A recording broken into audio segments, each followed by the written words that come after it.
Ladies and gentlemen, good morning. Good morning, everybody. How are you doing? Welcome to this session. I would request that you take our seats, yes, so that we can start the session.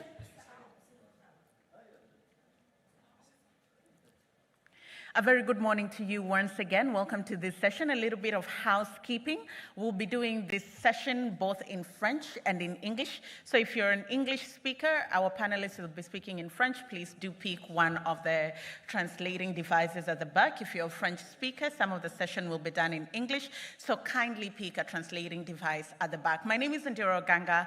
I am a business and financial journalist with Bloomberg News. I have a decade of experience covering sub-Saharan Africa, and I'll be your moderator for this panel. Now, I want us to do something small before we start. By a show of hands, how many of us have bought digital insurance products? By a show of hands, how many have bought digital insurance products? Okay, keep your hand up. Keep your hand up if you've bought digital insurance. Now, have you read the terms and conditions? Did you read the terms and conditions? Now, did you click accept? Okay, now that sets the basis for our conversation today. You see, as technology evolves, new opportunities are coming up and new risks are also emerging. And the paradox of this is, as much as the sector is growing, if you look at the African continent, penetration of insurance vis-a-vis GDP is only 1%, particularly in many sub-Saharan African countries. The premium is only about $13 per person. But the sector is growing really fast, 67%. So this actually begs the question, how do we ensure that we protect consumers while we ensure the sector continues to grow? And that sets the basis for our conversation today. We'll start this panel with the brief presentation from Mr. Blaise Ezoengolo, who's the Secretary General for CIMA, and then we'll sit down for a brief conversation. A round of applause for Blaise as he comes on stage.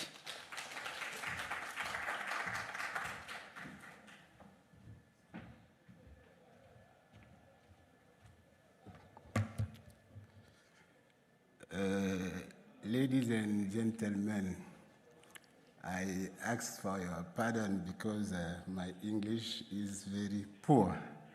So that let me have my presentation in French. Mesdames, Messieurs, nous avons 30 minutes à passer ensemble. Mais je crois et je vais supplier que vous me permettiez, n'est-ce pas, de prélever ne serait-ce qu'une toute petite minute de ces précieuses minutes, n'est-ce pas, pour dire mes remerciements. Mes remerciements au Royaume du Maroc, à l'IFC et surtout au groupe Jeune Afrique Média pour l'aimable invitation qu'ils ont adressée à la conférence interafricaine des marchés d'assurance pour prendre part à ce grand forum. Donc, merci pour l'initiative et merci pour la qualité de l'organisation. Alors, mesdames, messieurs, nos échanges vont porter sur un sujet qui, de mon point de vue, et je crois que vous êtes là aussi parce que vous le percevez comme ça, c'est un sujet d'une très ardente, brûlante activité. Alors, le sujet, c'est quoi? Les réglementations des assurances sont-elles prêtes et adaptées à un futur dominé par l'intelligence artificielle et la sûreté? Voilà le sujet. Et pour, j'allais dire, planter le décor, il me semble judicieux de rappeler que jusqu'ici, la plupart de nos dispositifs réglementaires passent par un processus qui est assez lent. On part d'une étude, on valide, on adopte, on met en place. Et souvent, à travers des parlements et autres instances qui se réunissent à des époques données. Et au final, la résultante, elle est consignée très souvent dans un texte qui peut prendre plusieurs formes. Ça peut être des lois, des décrets, des arrêtés, circulaires, règlements, des directives, etc. Un ensemble donc de dispositifs, vous l'avez bien compris, qui est très visiblement lourd et lent. Peut-on faire mieux? Peut-on faire autrement? La question reste tout entière sous cet angle-là. Quoi qu'il en soit, en face donc de ces lourdeurs-là, nous avons la matière nouvelle à encadrer et à réglementer qui se déploie à grande vitesse. L'innovation au quotidien, le numérique, le dématérialisé. Notre sujet du jour est donc de savoir où en est la réglementation africaine aujourd'hui. Comment se positionne-t-elle pour jouer son rôle d'encadrement, de supervision et de régulation, tout en évitant, n'est-ce pas, d'être un frein à l'irréversible lancée, j'allais dire, du tsunami technologique. En effet, et revenant dans le secteur des assurances et dans notre rôle de régulateur, c'est-à-dire à premier titre de protecteur des intérêts des assurés, l'intelligence artificielle, la digitalisation et les assurtech font émerger de nouveaux défis pour la protection des consommateurs. Les impératifs de confidentialité des données, les biais algorithmiques, la faible littératie numérique exposent les consommateurs à des contrats très souvent opaques proposés via des applications numériques, les assurtech et les produits groupés. Intégrés aux applications de paiement mobile, se déploient elles aussi à très grande échelle, compliquant la surveillance et la régulation, notamment transfrontalière. Mais il y a la réglementation et il y a le régulateur. Alors, mettre en place une régulation, c'est une chose. Superviser et contrôler en est une autre. En effet, dans un schéma où l'activité précède la réglementation, il est nécessaire de comprendre et vivre la technologie nouvelle avant de prétendre la réguler et la réglementer. Étant entendu que la réglementation vise précisément à encadrer et gérer les dysfonctionnements de l'activité qui la précède. Sous un autre angle, après avoir légiféré, il faut ensuite pouvoir suivre et contrôler. Contrôler s'entend d'avoir les compétences appropriées et surtout les outils appropriés. Cette approche appelle alors une révision des schémas de contrôle, une mise à niveau et un renforcement des compétences disponibles et également des instruments de contrôle. En tenant compte de ces aspects, comment le régulateur africain peut-il et doit-il alors élaborer un cadre juridique adapté à un futur dominé par l'intelligence artificielle et les assurtech? En réalité, le sujet fait partie des préoccupations des dirigeants africains depuis au moins une dizaine d'années. Les premières initiatives continentales en matière de législation sur l'intelligence artificielle remontent à 2013 à peu près, avec l'adoption du manifeste Smart Africa par les chefs d'État africains, lesquels visaient à accélérer le développement socio-économique par l'usage des TIC. 2019 plus tard, quelques années plus tard, les ministres de la communication et des TIC des États parties de l'Union africaine ont adopté la déclaration de Sharm el-Sheikh qui crée un groupe de travail sur l'intelligence artificielle. Ce groupe est notamment chargé d'élaborer une position africaine unifiée sur l'intelligence artificielle et à établir un cadre pour son développement responsable. En 2021, c'est-à-dire très récemment, l'initiative Blueprint de l'intelligence artificielle pour l'Afrique a été publiée.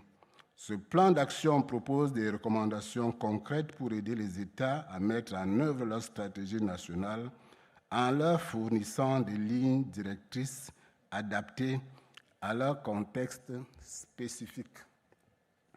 La même année 2019, la Commission africaine des droits de l'homme et des peuples a adopté une résolution. Cette résolution-là appelle les États membres à inclure ces technologies dans leur agenda et à œuvrer pour établir un cadre de gouvernance complet. Plus récemment, excusez-moi de dire ces rappels-là, et ceci en juillet 2024, l'Union africaine a dévoilé la stratégie continentale sur l'intelligence artificielle. Cette stratégie propose une approche inclusive, centrée sur l'humain et orientée vers le développement. Elle est structurée autour de 5 axes d'intervention et 15 recommandations. Telles sont un peu, en gros et en ramassé, les bases continentales sur lesquelles les régulateurs doivent s'inspirer pour construire ou mettre à jour la législation applicable à l'intelligence artificielle. Au niveau des États, parmi les 55 pays africains, l'excellente étude de Maître Frank Tsage, dans laquelle j'ai potassé un peu, et qui elle-même cite comme source l'Africa Data Protection Legislation, révèle que sur les 55 pays du continent, 4 pays disposent d'une politique nationale en matière d'IA, 7 ont adopté des stratégies nationales d'IA, 15 possèdent des organisations d'experts ou des groupes de travail qui sont à pied d'œuvre, 41 ont des lois sur la protection des données personnelles intégrant des dispositions sur l'IA. Ces données montrent que, même si les États africains ne disposent pas encore de loi nationale spécifique ni de loi régionale appropriée, ils s'efforcent de rester actifs face à l'impératif de maîtrise réglementaire de l'intelligence artificielle. Ceci étant, la régulation de l'IA fait face à de nombreux défis. Dans le contexte africain, réguler l'IA trop tôt ou trop tard peut s'avérer préjudiciable. Soit on ne tiendra pas compte des avancées futures, soit on perdra le contrôle sur leur évolution. Par conséquent, les pays africains doivent s'appuyer sur une législation suffisamment large pour garantir la prévisibilité, même si cela peut se faire au détriment de la clarté réglementaire. Un autre défi majeur est l'indisponibilité des données en quantité et en qualité, ce qui peut donner lieu à des modèles d'IA incomplets, biaisés ou inexacts, sans oublier la discrimination algorithmique. Pour faire face à ces complexités, il est essentiel pour l'Afrique de concevoir une législation sur l'IA qui privilégie la responsabilité sociale. La responsabilité sociale consistera à veiller à ce que le développement et le déploiement des technologies d'intelligence artificielle respectent les principes d'éthique, les droits humains et contribuent positivement au bien-être de la société sur tout le continent. Autrement dit, il s'agit de s'assurer que l'intelligence artificielle soit conçue et utilisée de manière équitable, sûre et inclusive, en tenant compte de son impact sur la vie quotidienne, surtout dans les communautés où l'accès au numérique, les conditions économiques et la protection juridique varient. Concrètement, lors des rédactions des textes de régulation sur l'IA, les Africains doivent s'appuyer sur les principes suivants: équité et inclusion, protection des données de la vie privée, transparence et responsabilité, impact sur l'emploi et l'équité économique, et enfin sécurité et protection. En effet, sur ce dernier point, il s'agit d'empêcher l'usage abusif de l'intelligence artificielle, que ce soit sur la cybercriminalité, les abus de surveillance ou la diffusion de fausses informations. Pour mettre en place des régulations adaptées au contexte social africain, il est tout également judicieux d'impliquer les communautés locales dans les décisions relatives à l'IA, de lancer des campagnes de sensibilisation pour démystifier l'intelligence artificielle et renforcer la confiance du public, de favoriser une approche multipartite en impliquant les régulateurs, les développeurs, le monde académique et la société civile, et enfin d'adopter des modèles réglementaires flexibles pour suivre l'évolution rapide de ces technologies. Au final, il s'agira pour la régulation africaine de garantir que l'intelligence artificielle et les assurtech soient en phase avec le contexte africain et deviennent un véritable allié du développement. Mesdames, Messieurs, je vous remercie pour votre attention.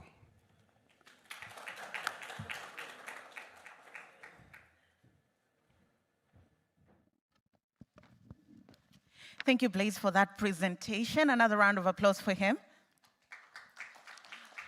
I think just piggybacking on what you said in the presentation, I want to find out from you, what are we getting wrong in terms of legislating insurance in this modern day and age of intelligence and AI? What are some of the things that we are missing?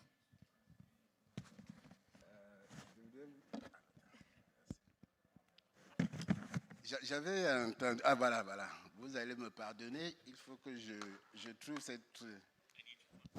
je mette cet outil qui, sans lui, je suis perdu.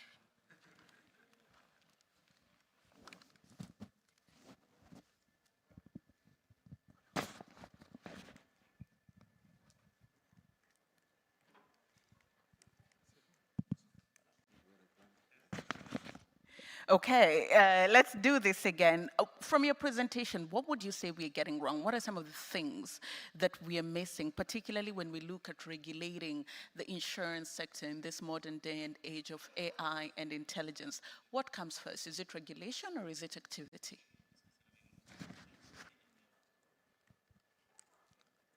En réalité, ce qu'il faut dire, c'est que moi, je n'aurais pas abordé la question comme ça. Je ne sais pas si quelque chose manque, mais je sais qu'il s'agit, n'est-ce pas, de converger, de mobiliser, de mettre ensemble tout le dispositif d'accompagnement du développement économique de notre continent et en tenant compte de l'existant qui est quoi? L'intelligence artificielle et ces nouveaux moyens de distribution, de vente de la chose dans la chose financière, il faut les rapprocher. Il faut les rapprocher et tenir compte également, et surtout ça nous concerne, des droits des assurés, des droits des usagers. J'ai coutume de penser toujours qu'il n'y a pas de choc entre ces deux problématiques. Il faut accompagner le développement, il faut suivre l'intelligence artificielle et ces outils nouveaux-là. Mais il faut veiller aussi à ce qu'il n'y ait pas de dérapage, de telle sorte que ceux à qui cela s'adresse ne subissent pas, mais soient plutôt bénéficiaires. En un mot, je crois que le schéma, c'est celui-là, n'est-ce pas? Comprendre que les outils nouveaux doivent servir. Ils ne peuvent pas s'inscrire, et nous veillerons à cela. Ils ne peuvent pas être plutôt des éléments de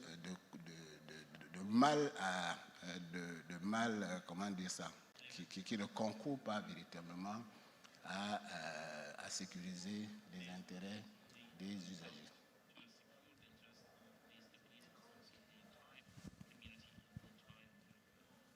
So how then do you legislate in a way that ensures that you protect the consumer, but also the industry is able to grow? How do you ensure that the type of regulation that you bring in the regulatory environment fosters growth not only in the industry, but also in terms of innovation?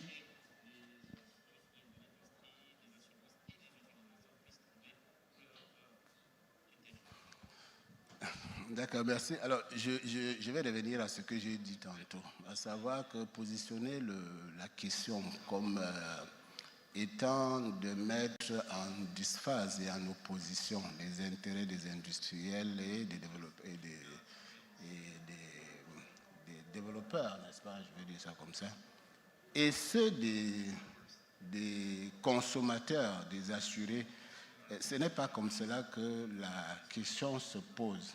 La question, c'est de faire en sorte que ces intérêts-là convergent. Et ils convergent.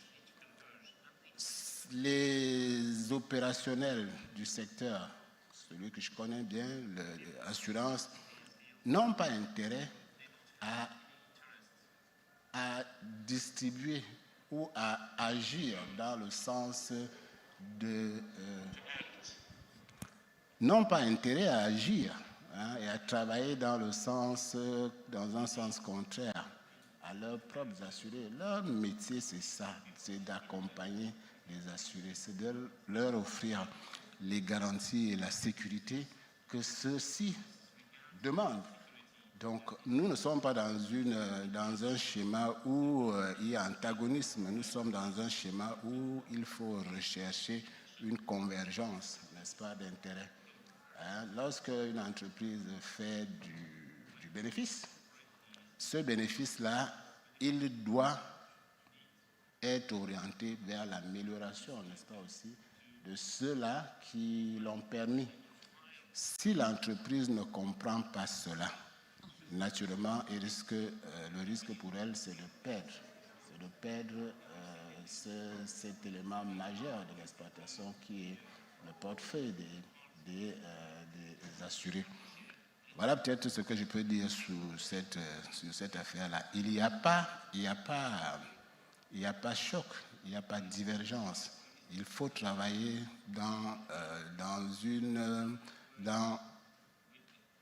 en convergeant, en faisant en sorte que si éventuellement on avait ces dysfonctionnements-là qui laissent penser que les assurés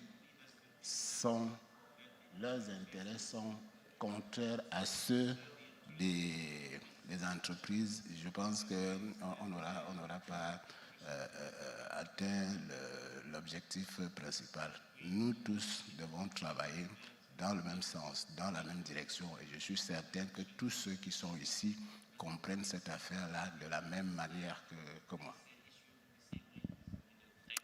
As we almost come to a close, I want to find out from you, particularly in this modern day and age of the Africa Continental Free Trade Area Agreement, we're seeing a lot of solutions go from one space to another. Solutions that are available in Cote d'Ivoire could also be available in Senegal and Ivory Coast. Solutions that are available in Kenya could cross the border and go to Uganda and Tanzania. How do you harmonize legislation in such markets?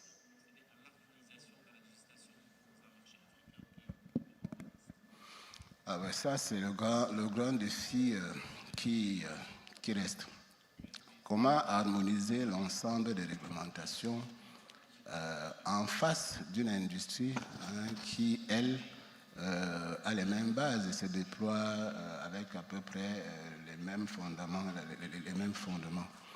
L'Afrique, comme vous le savez, elle est multiple, elle est diverse. Nous avons des espaces où on a essayé de faire des rapprochements communautaires.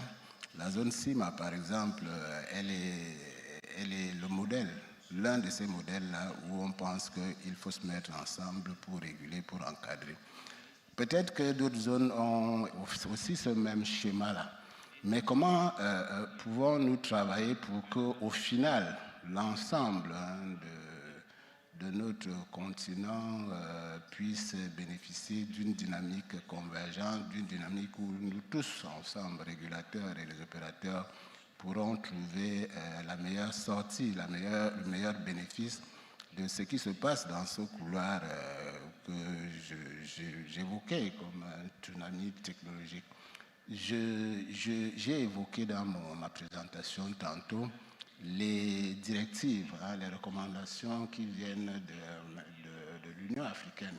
Et nous pouvons tirer et trouver là-dedans, n'est-ce pas, des pistes par lesquelles les législations, qu'elles soient nationales, qu'elles soient communautaires, pourraient puiser. Et au final, si nous tous nous sommes orientés vers ce qui est défini à ce niveau-là, au niveau de l'Union européenne, nous aurons fait un pas important vers la convergence. La convergence des législations s'entend. Thank you so much. Thank you so much, Blaise. A round of applause for him. Thank you so much for listening. That's all the time we had on this panel. I think one of the greatest takeaways is people come before technology. And in everything that regulation does, the goal is to ensure there's a convergence point. There's a convergence point between people, between the regulator, and between the innovators. And that's the only way we get penetration of insurance from the African continent from about 1% to about 20 to 30% that we see in other markets. Once again, thank you very much. My name is Ndiro Ganga. I am an African correspondent with Bloomberg News, and it was such a pleasure being a host for this session. Thank you once again.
ladies and gentlemen, and thank you so much for your time today.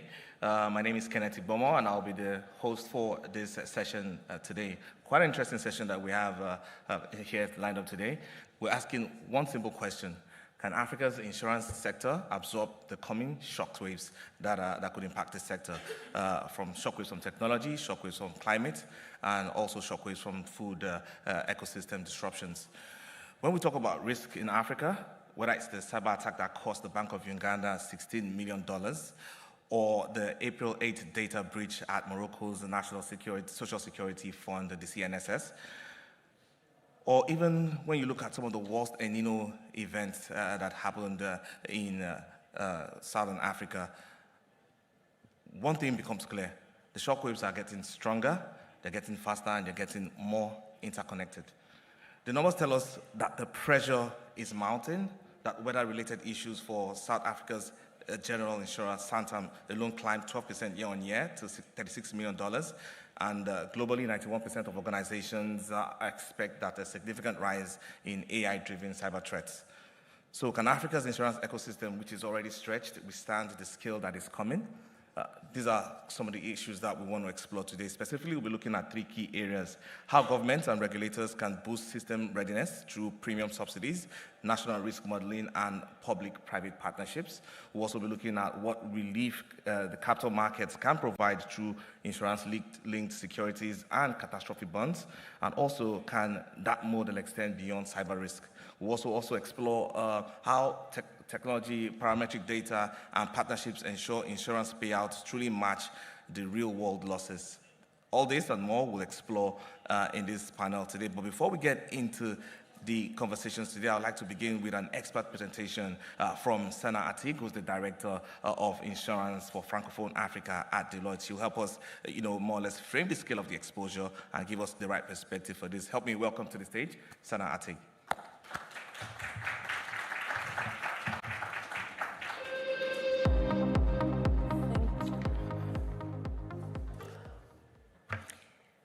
Merci. Alors, peut-être si on peut afficher la présentation, s'il vous plaît. Non, ils ont oublié.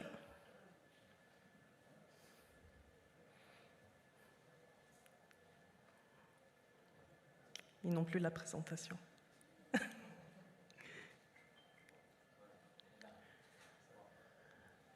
Ouais, c'est bien celle-là.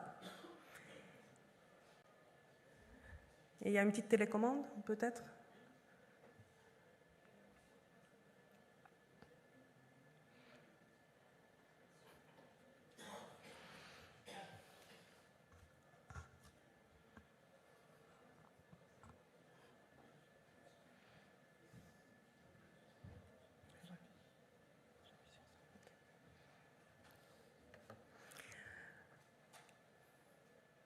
C'est bon, ça marche. Très bien. Je pense qu'on peut commencer. Donc, bonjour à tous et à toutes. C'est un vrai plaisir d'être parmi vous. Alors, aujourd'hui, le thème porte sur un sujet qui me tient particulièrement à cœur parce qu'il s'agit d'un sujet qui n'est plus une perspective lointaine. C'est une réalité bien présente et il s'agit en fait de l'exposition croissante aux chocs climatiques, alimentaires et technologiques. Donc, on parle souvent de risques émergents, mais il faut être honnête, ils ne sont plus émergents du tout, ils sont présents, ils sont multidimensionnels et ils sont là pour rester. Et ils deviennent chaque année de plus en plus coûteux, de plus en plus fréquents. Et la vraie question qui se pose aujourd'hui, c'est est-ce qu'on est capable d'absorber ces chocs quand ils viendront, parce qu'on est sûr qu'ils vont venir. Et la question principale, c'est comment on va pouvoir les absorber. Quand on regarde cette cartographie des risques, on a fait le choix en fait, de se concentrer sur deux risques majeurs, à savoir le risque agricole, donc climatique principalement, mais qui intègre aussi l'agriculture et tout ce qui est catastrophe naturelle, et le risque technologique. Alors, le premier, on le connaît bien, en tout cas, on est de plus en plus exposé, on le ressent dans notre quotidien, et il pèse aujourd'hui pour environ 5% du PIB africain. Donc il s'agit du risque climatique, ça impacte en fait toutes nos sociétés puisqu'on a un sujet de rendement agricole en baisse, on a des sujets de vulnérabilité sociale et économique qui en découlent. Et ensuite, on a le risque cyber. Alors lui, il fonctionne, on va dire, d'une autre façon, puisqu'il s'agit d'un risque lié à la vitesse de notre digitalisation. Nos économies sont en train de se digitaliser, mais on se digitalise beaucoup plus rapidement qu'on ne se protège. Et le sujet, c'est que concrètement, aujourd'hui, les pertes sont estimées à plus de 3 milliards de dollars par an et c'est en train de devenir de plus en plus fréquent avec des attaques sur tous les secteurs de nos économies. Et on n'est pas suffisamment préparé par rapport à ça en termes de dispositifs de prévention et on est encore fondamentalement fragile par rapport à ces sujets. Et au final, la vraie question qui se pose aujourd'hui, c'est que non seulement ça attaque, il y a un sujet vraiment de stabilité de nos économies, mais il y a également un sujet concernant notre niveau de confiance envers nos institutions. Les populations peuvent légitimement se poser la question, est-ce que nos institutions sont suffisamment solides pour faire face à ces chocs qui vont arriver ? Alors, la question aussi qui se pose, c'est est-ce que notre secteur assurantiel aujourd'hui est capable d'absorber ces chocs quand ils viendront ? Alors, il faut être relativement lucide, hein. On n'est pas du tout prêt. Aujourd'hui, le marché de l'assurance pèse pour 0,9% de l'assurance mondiale. On a un taux de pénétration aux alentours de 3,5% de notre PIB. Et sur des segments stratégiques comme l'agriculture ou le cyber, on est encore très très loin du compte. On voit les statistiques, on est à moins de 1% pour l'agriculture et moins de 2% sur la partie cyber, sachant que ça intègre l'Amérique latine et l'Afrique.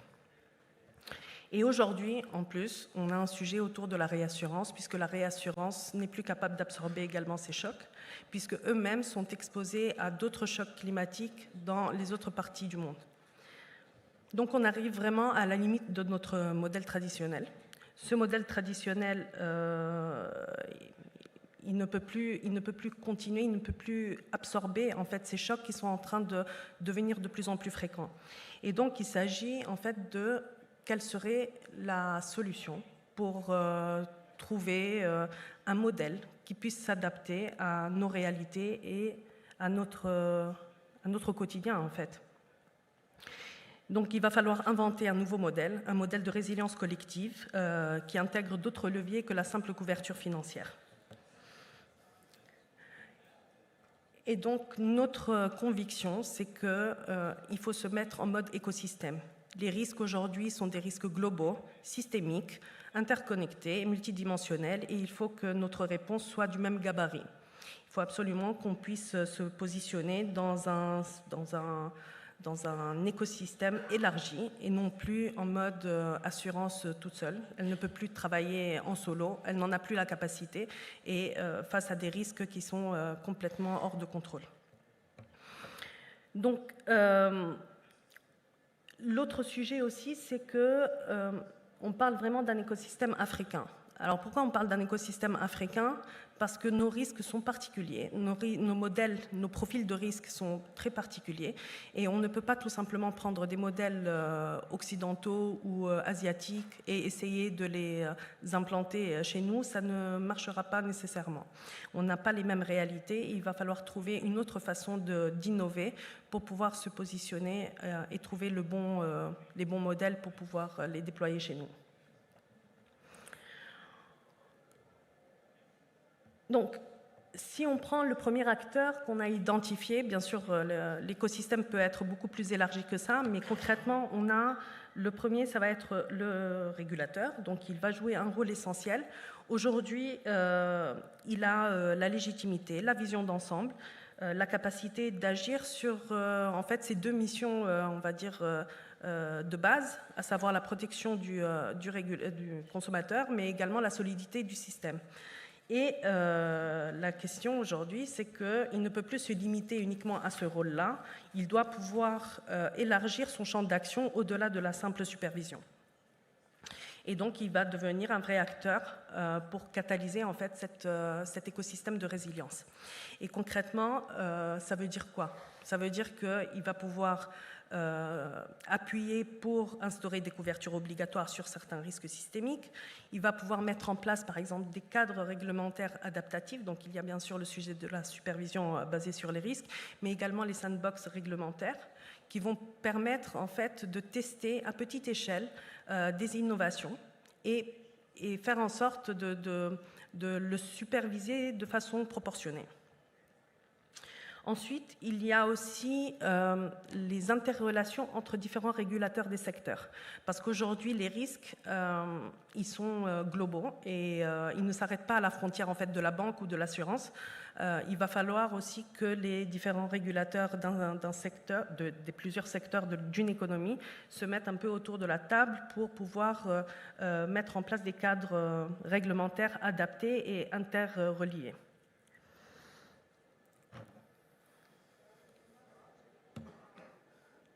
Alors, le deuxième acteur, bien sûr, c'est le gouvernement. Alors, eux aussi, ils ont un rôle clé parce que quand on parle de résilience, il y a aussi une action globale à mener de la part des gouvernements. Donc, on a identifié 3 grands leviers. Le premier, c'est la subvention des primes. Alors, le gouvernement ne doit pas juste subventionner de façon massive. L'idée, c'est de trouver le bon équilibre entre subvention et primes. Et il doit le faire principalement sur les segments critiques et en ligne avec sa stratégie.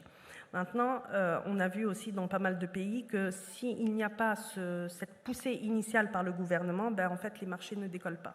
Et donc, il va falloir que les gouvernements se posent sérieusement la question, quels sont nos risques stratégiques et ce sur quoi on veut s'investir. Le deuxième, c'est la mutualisation régionale. C'est ce qu'on a dit, on ne peut plus absorber ces risques-là d'un point de vue assurantiel uniquement à l'échelle d'un pays. Il va falloir se positionner au niveau de la région. Et d'ailleurs, il y a des initiatives aujourd'hui qui montrent que cette mutualisation du risque de façon régionale, donc panafricaine, a commencé à porter ses fruits et c'est une piste très intéressante à explorer sur d'autres typologies de risques. Et enfin, le troisième, c'est l'investissement sur la donnée. Donc aujourd'hui, si on ne connaît pas le risque, on n'est pas capable d'agir pour bien se couvrir. Donc on a besoin d'avoir une gouvernance solide de la donnée. Cette gouvernance solide de la donnée doit être gérée pour les données sensibles au niveau des gouvernements. Et d'ailleurs, au niveau de certains pays, typiquement le Maroc, ou le Rwanda, ils ont déjà commencé à investir dans des observatoires climatiques pour collecter les données qui demain seront les fondements des différents modèles paramétriques.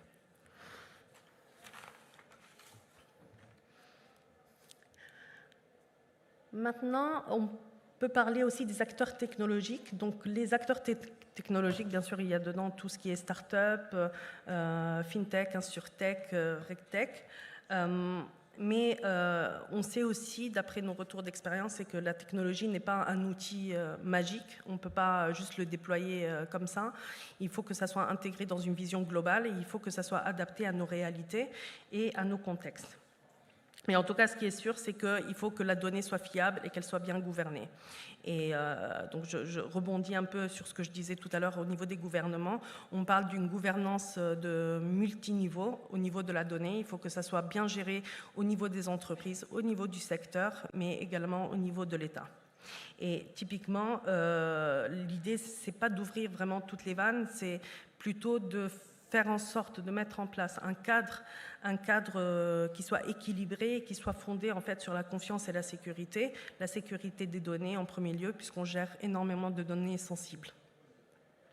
Et puis, il faut des modèles prédictifs qui sont basés sur ces données et qui nous permettent en fait d'adapter et d'appréhender nos réalités. Comme je le disais tout à l'heure, c'est des risques qui sont africains et qui ont des profils de risque complètement différents que d'autres pays. Et donc, il va falloir aussi qu'on développe nous-mêmes, sur notre continent, notre capacité à développer des modèles qui soient cohérents avec nos réalités et nos priorités. Enfin, les marchés financiers. Donc les marchés financiers, on en a pas mal parlé pour pouvoir transférer les risques. Donc on l'a vu, hein, il y a de la titrisation d'assurance, il y a des cat bonds qui sont en train de voir le jour. Alors ici, je pense que le point intéressant, c'est que les marchés financiers sont un peu... ils ont un peu un rôle pivot, ils ont un rôle double. D'un côté, effectivement, ils peuvent être intéressants pour pouvoir transférer le risque et diluer, mutualiser ce risque-là sur plusieurs acteurs économiques. Mais en revanche, il y a aussi un rôle extrêmement important qui est celui de la prévention. Et le marché financier doit pouvoir mobiliser un certain nombre de ressources et de financements pour aller financer des projets d'atténuation et de transition, parce que c'est ça ce qui va diminuer le risque in fine. Donc, il faut absolument qu'on se mette un peu tous en ordre de marche pour qu'on puisse effectivement sortir de cette vision uniquement de transfert de risque et de promouvoir des outils comme les green bonds, en essayant également de pousser à l'investissement dans des projets plus verts et plus orientés transition et adaptation. Bien sûr, les assureurs aussi, en tant qu'acteurs du marché financier, ont un rôle certain. Ils vont devoir, eux aussi, se positionner en tant qu'investisseurs institutionnels responsables et durables, et principalement dans ces projets-là d'infrastructure ou d'atténuation.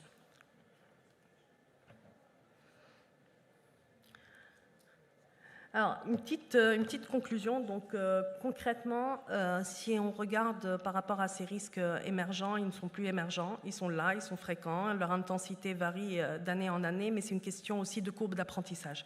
L'idée, c'est qu'il faut qu'on s'y mette dès maintenant, parce que c'est au fur et à mesure qu'on va tester les solutions qu'on va pouvoir améliorer notre façon d'appréhender ces risques-là et de développer des solutions qui soient adaptées à nos réalités. Si on attend trop longtemps, on risque de se retrouver dans la situation où les risques qui vont survenir, parce qu'ils vont survenir, seront tellement importants qu'on ne pourra plus en fait avoir cette marge de manœuvre pour pouvoir trouver des solutions en fait assez créatives pour le faire. Donc, je pense que c'est un des messages que je voulais faire passer en conclusion. Et l'autre message en conclusion qui est important, c'est le fait vraiment de se mettre en écosystème. Aujourd'hui, on ne peut pas uniquement travailler en silo, mais je parle pour l'ensemble des acteurs. Il y a une vraie translation dans le rôle qui doit être faite pour pouvoir en fait appréhender cette menace majeure sur nos économies. Merci beaucoup.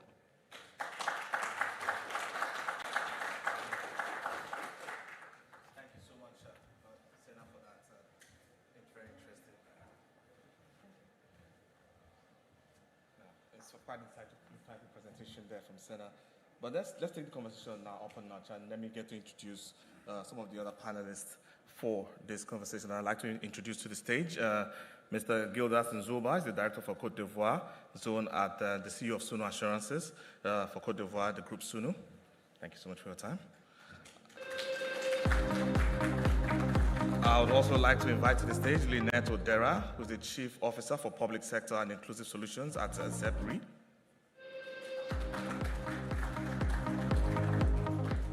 And last but not the least, Mr. Bachi Badou, who's the Vice President of the Fédération Marocaine d'Assurance.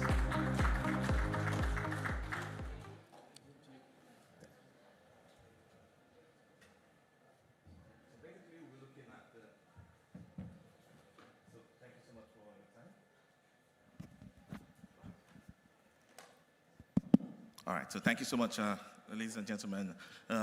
Quite a conversation we have lined up today. We're definitely going to try to get the best out of the conversation here and have the right panel here to do justice to that. And I'd like to start with Mr. Gildas Nzuba, just to set the stage here, and from your vantage point in Côte d'Ivoire, kindly speak to the role that governments and regulators should play, particularly through premium subsidies or more or less anchor client arrangements to strengthen the insurance ecosystem. I'm going to proceed in French, if you don't mind. Bonjour à tous, merci.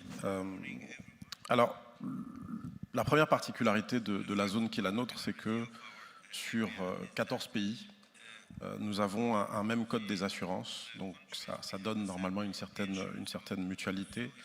Et la première observation peut-être que l'on peut faire, c'est le désalignement qu'il peut y avoir entre le régulateur de l'ensemble de ces pays et les gouvernements pris individuellement. Donc c'est le premier point. Je pense qu'il devrait y avoir un peu plus de convergence, un peu plus de discussion entre régulateurs et gouvernements, entre réglementaires et législatifs. Parce qu'aujourd'hui, ce sont deux champs finalement qui ne fonctionnent pas selon le même rythme. La deuxième observation concernant notre zone, c'est que la cartographie qu'a présentée Sana tout à l'heure le montrait assez bien. Elle est assez diverse, mais pour autant, typiquement sur les risques climatiques, on voit bien qu'il y a une exposition de cette zone aux risques climatiques, une exposition qui est croissante. Néanmoins, l'information et la vulgarisation de cette exposition au risque au niveau des populations est très insuffisante. Donc deuxième point, il y a sans doute un sujet d'éducation qui doit se faire de la part des régulateurs, de la part des gouvernements par rapport à tout ça. Et c'est la même chose sur la partie cyber. Donc très clairement, premier point, réaligner en fait le réglementaire et le législatif, quelque chose qui est nécessaire. Deuxième point, l'éducation. Et nous pensons que si au moins ces deux éléments sont traités, après pourront se poser les questions supplémentaires relatives à quel support véritable les gouvernements et les législateurs peuvent avoir. Mais déjà, je pense qu'il y a un sujet d'éducation qu'il faut pouvoir aborder. Definitely, education is quite important in driving all of this. Now, let's get the role of bringing Mr. Bachir Badou here and share some experience on what we're seeing play out in Morocco here. I see that multi-risk climate and catastrophic event schemes that your country has put together here are often cited as continental benchmarks. And I'd like you to get into that and speak to what lessons other African countries and markets can draw from the PPP structure that you've explored and the reinsurance mechanisms that underpin the resilience of the project. Okay, thank you. I was first, thank you, and I was asking myself if I will speak in English or in French. Sana start in French, you spoke in French. I see many persons here who speaking French, so I will speak in French. I am much more comfortable in French than in English. Écoutez, nous avons au Maroc le premier, je dirais, élément de retour d'expérience sur ce type de risque, lorsqu'on parle de risque climatique, catastrophique, c'est prendre le temps de construire un système. Pourquoi prendre le temps de construire un système? Parce que ça ne peut pas être un open bar. On ne peut pas couvrir tous les périls. On ne peut pas se dire du jour au lendemain, on veut couvrir les tremblements de terre, on veut couvrir la sécheresse, on veut couvrir les inondations. Donc la première chose à faire, c'est de savoir quels sont le type de périls qu'on veut couvrir. Et au Maroc, ça a pris beaucoup de temps. Alors juste pour la petite histoire, au Maroc, on a mis plus de 12 ans avec les pouvoirs publics à discuter avant de mettre en place le dispositif qu'on appelle au Maroc le dispositif contre les événements catastrophiques. Pourquoi on ne les appelle pas les risques climatiques, on les appelle les risques catastrophiques? Parce que nous couvrons 3 périls qui sont naturels. Donc le premier, c'est le tremblement de terre. Ensuite, nous couvrons l'inondation, les tsunamis, et nous couvrons les faits liés à l'homme. Et dans les faits liés à l'homme, nous visons essentiellement le terrorisme, donc qui est effectivement couvert. Alors, deuxième chose dans notre retour d'expérience, une fois qu'on sait ce qu'on veut couvrir, on ne peut pas couvrir tous les capitaux, quel qu'en soit le montant. Il faut fixer des limitations en termes de couverture. Donc ce que nous avons fait, nous avons dit par exemple sur les habitations, une maison détruite suite à l'un de ces événements, elle est plafonnée à X millions de dirhams, sans rentrer dans les montants. En industriel, une usine qui est assurée, elle est assurée dans la limite d'un montant. Et nous avons fixé également un montant par événement d'assurance et un montant par année d'assurance.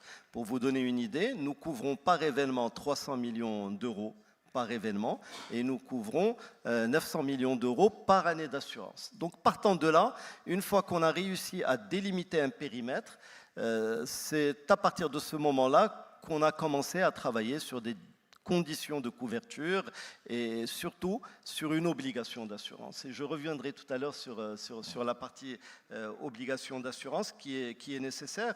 Et sur l'obligation d'assurance, on verra que dans des pays où le taux de pénétration n'est pas très élevé, vous avez beau mettre une obligation d'assurance, vous n'allez pas couvrir grand monde. Puisque aujourd'hui en Afrique, je n'ai pas le taux moyen en tête, mais je pense que le taux moyen de pénétration moyen de tout le continent est inférieur à 2% du PIB. Au Maroc, nous sommes à un taux de pénétration qui tourne autour de 4,2%, même s'il peut sembler élevé par rapport à d'autres pays, il demeure quand même faible par rapport à des pays développés. Et donc il est extrêmement important, de mettre des couvertures obligatoires, 2, de pouvoir contrôler l'obligation d'assurance. Peut-être que nous y reviendrons tout à l'heure dans votre seconde question. Ensuite, il y a le partenariat public-privé. Tout ça, c'est fait dans le cadre d'un partenariat public-privé. Et dans le cadre du partenariat public-privé, ce qui est important pour les pouvoirs publics, c'est de se dire, celui qui n'est pas assuré, on fait quoi ? Et donc au Maroc, on s'est dit, celui qui n'est pas assuré va être indemnisé par un fonds de solidarité qui est alimenté par une taxe parafiscale que payent les assurés. Ça peut paraître pas très normal, mais c'est le cas. À chaque fois que quelqu'un paye une prime d'assurance, alors on parle de l'assurance non-vie et non-maritime, pour faire simple.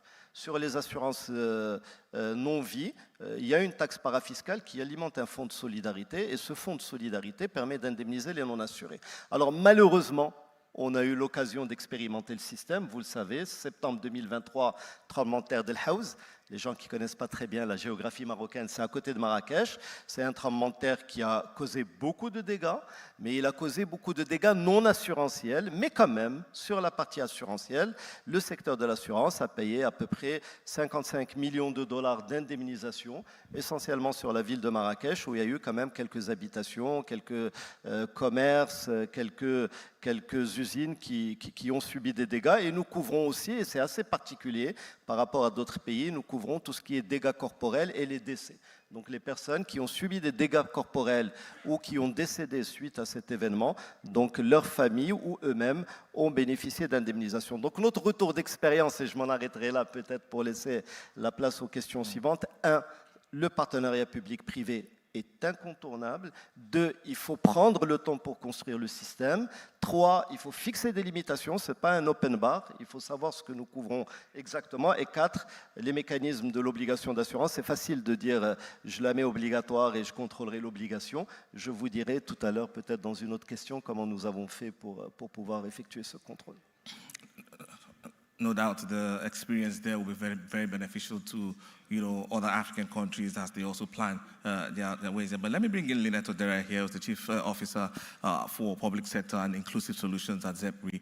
And let me get the experience of what we're seeing play out here in the work that you've done in pioneering regional initiatives in parametric and macroinsurance, and speak to how technology, satellite data, AI can bridge that gap between weather events and payout verification. Thank you very much, Kenneth, and to all my fellow panelists. I'll speak from a ZEPRI perspective. So for those of you who don't know, ZEPRI is a private-public partnership that was established by the Comesa region to provide reinsurance backbone rather, to the insurance sector in that region. And now we work across the region. A few years ago, our mandate was expanded to include a development mandate, which is to deepen financial inclusion and to support our member countries in growing their resilience with respect to, the shocks that you see. But that said, I think given in line with the discussion that we're having today that relates to extreme weather events and just extreme shocks, I'd like to highlight one of the exemplar projects, if I can call it that. It's the DRIVE projects, de-risking, inclusion and value enhancement project that ZEPRI is an implementing partner of. It's a World Bank project, and I want to use this to demonstrate the value of AI and technology in delivering insurance. So the DRIVE project is focused in enhancing financial inclusion in the Horn of Africa. The Horn of Africa, for those of you who know, is characterized by extreme weather, whether it's in very high temperatures, very extended lengths of drought, erratic rainfall. And so ZEPRI is working with other partners and has developed a solution for the pastoralists to protect them from drought. Now, when we speak about how that works, it's use of technology, of course, satellite data, to provide parametric insurance solution for those pastoralists. The importance of what you're saying, which at ZEPRI we call ground truthing, is to say, does the actual ground data reflect what we are seeing from the satellite? Yeah. And for this particular project, we use the vegetation index.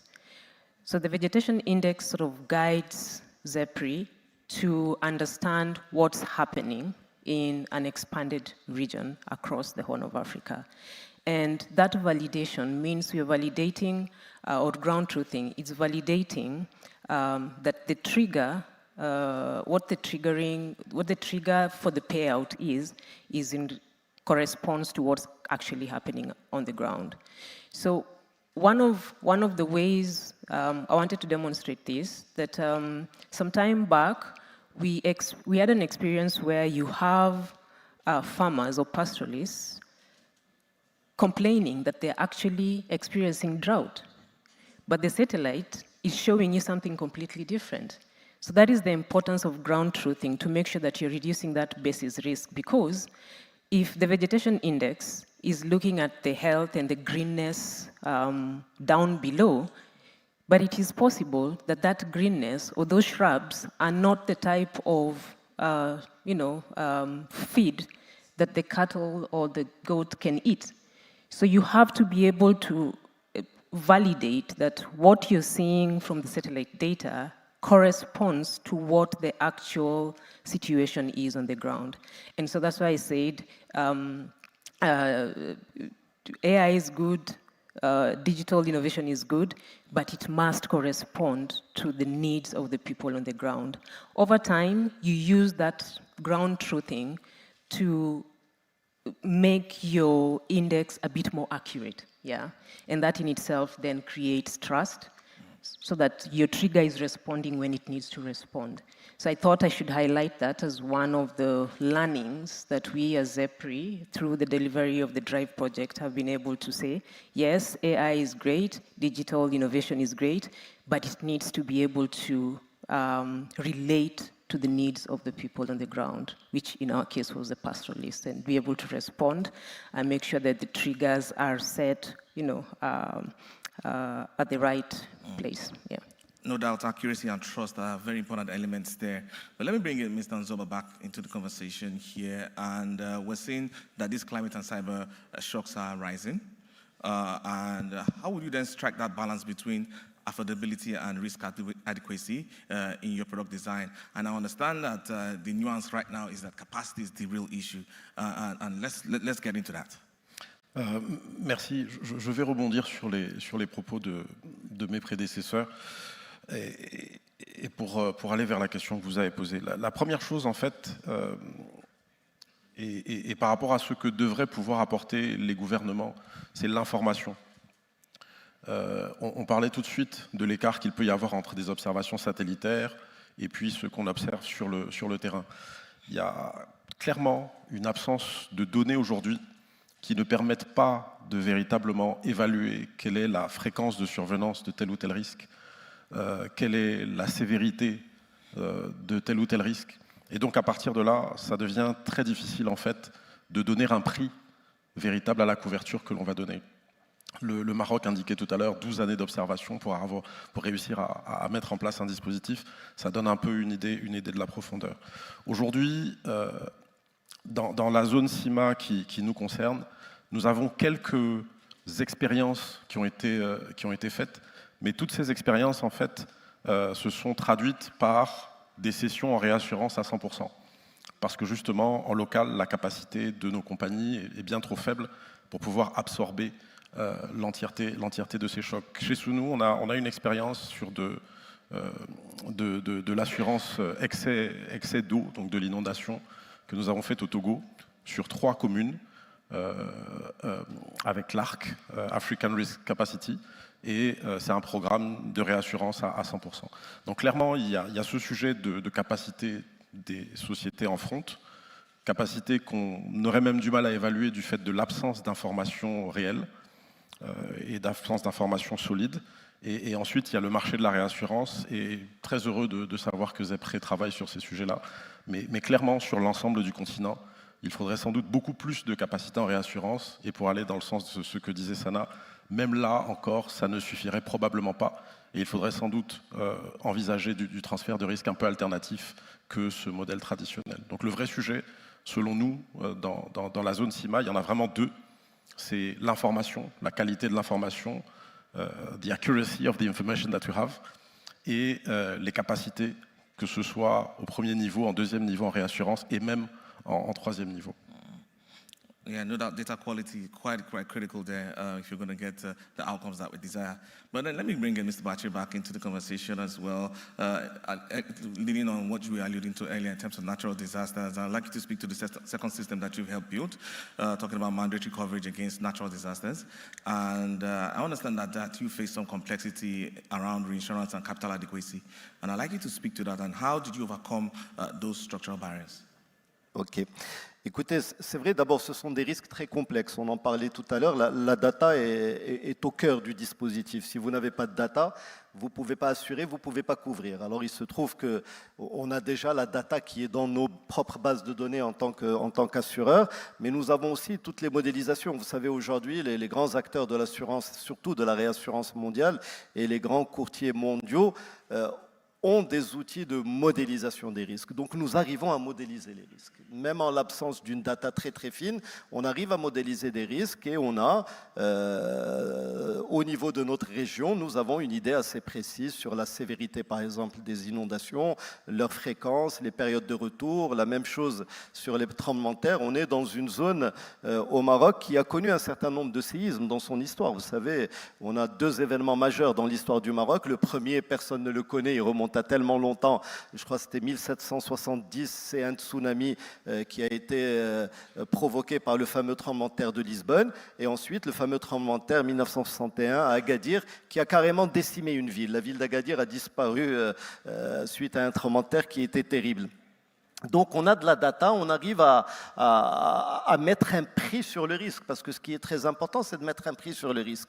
Je veux revenir tout à l'heure sur l'une des barrières les plus importantes. Je disais qu'il faut rendre un risque obligatoire, mais même quand vous le rendez obligatoire, comment faire en sorte à ce que les gens s'assurent et vérifier que les gens se sont bien assurés. Ça, c'est l'un des défis majeurs. Si j'ai un conseil ou un retour d'expérience à donner à nos amis du continent, c'est de leur dire à chaque fois que vous allez penser à mettre en place un dispositif de couverture de risques climatiques ou catastrophiques, première chose à laquelle il faut penser, c'est qu'il faut que ce soit obligatoire ou quasi obligatoire, et comment je vais vérifier l'obligation d'assurance. Alors je vous donne juste un exemple. Au Maroc, c'est une inclusion obligatoire dans tous les contrats d'assurance dommages et de responsabilité.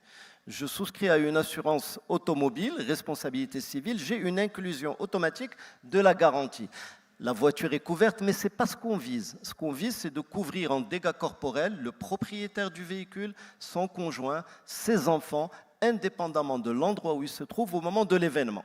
J'ai un véhicule, il est assuré, je l'ai laissé à Casablanca, je me trouvais à Marrakech le jour du sinistre, j'ai été touché dans mon intégrité physique, je suis assuré.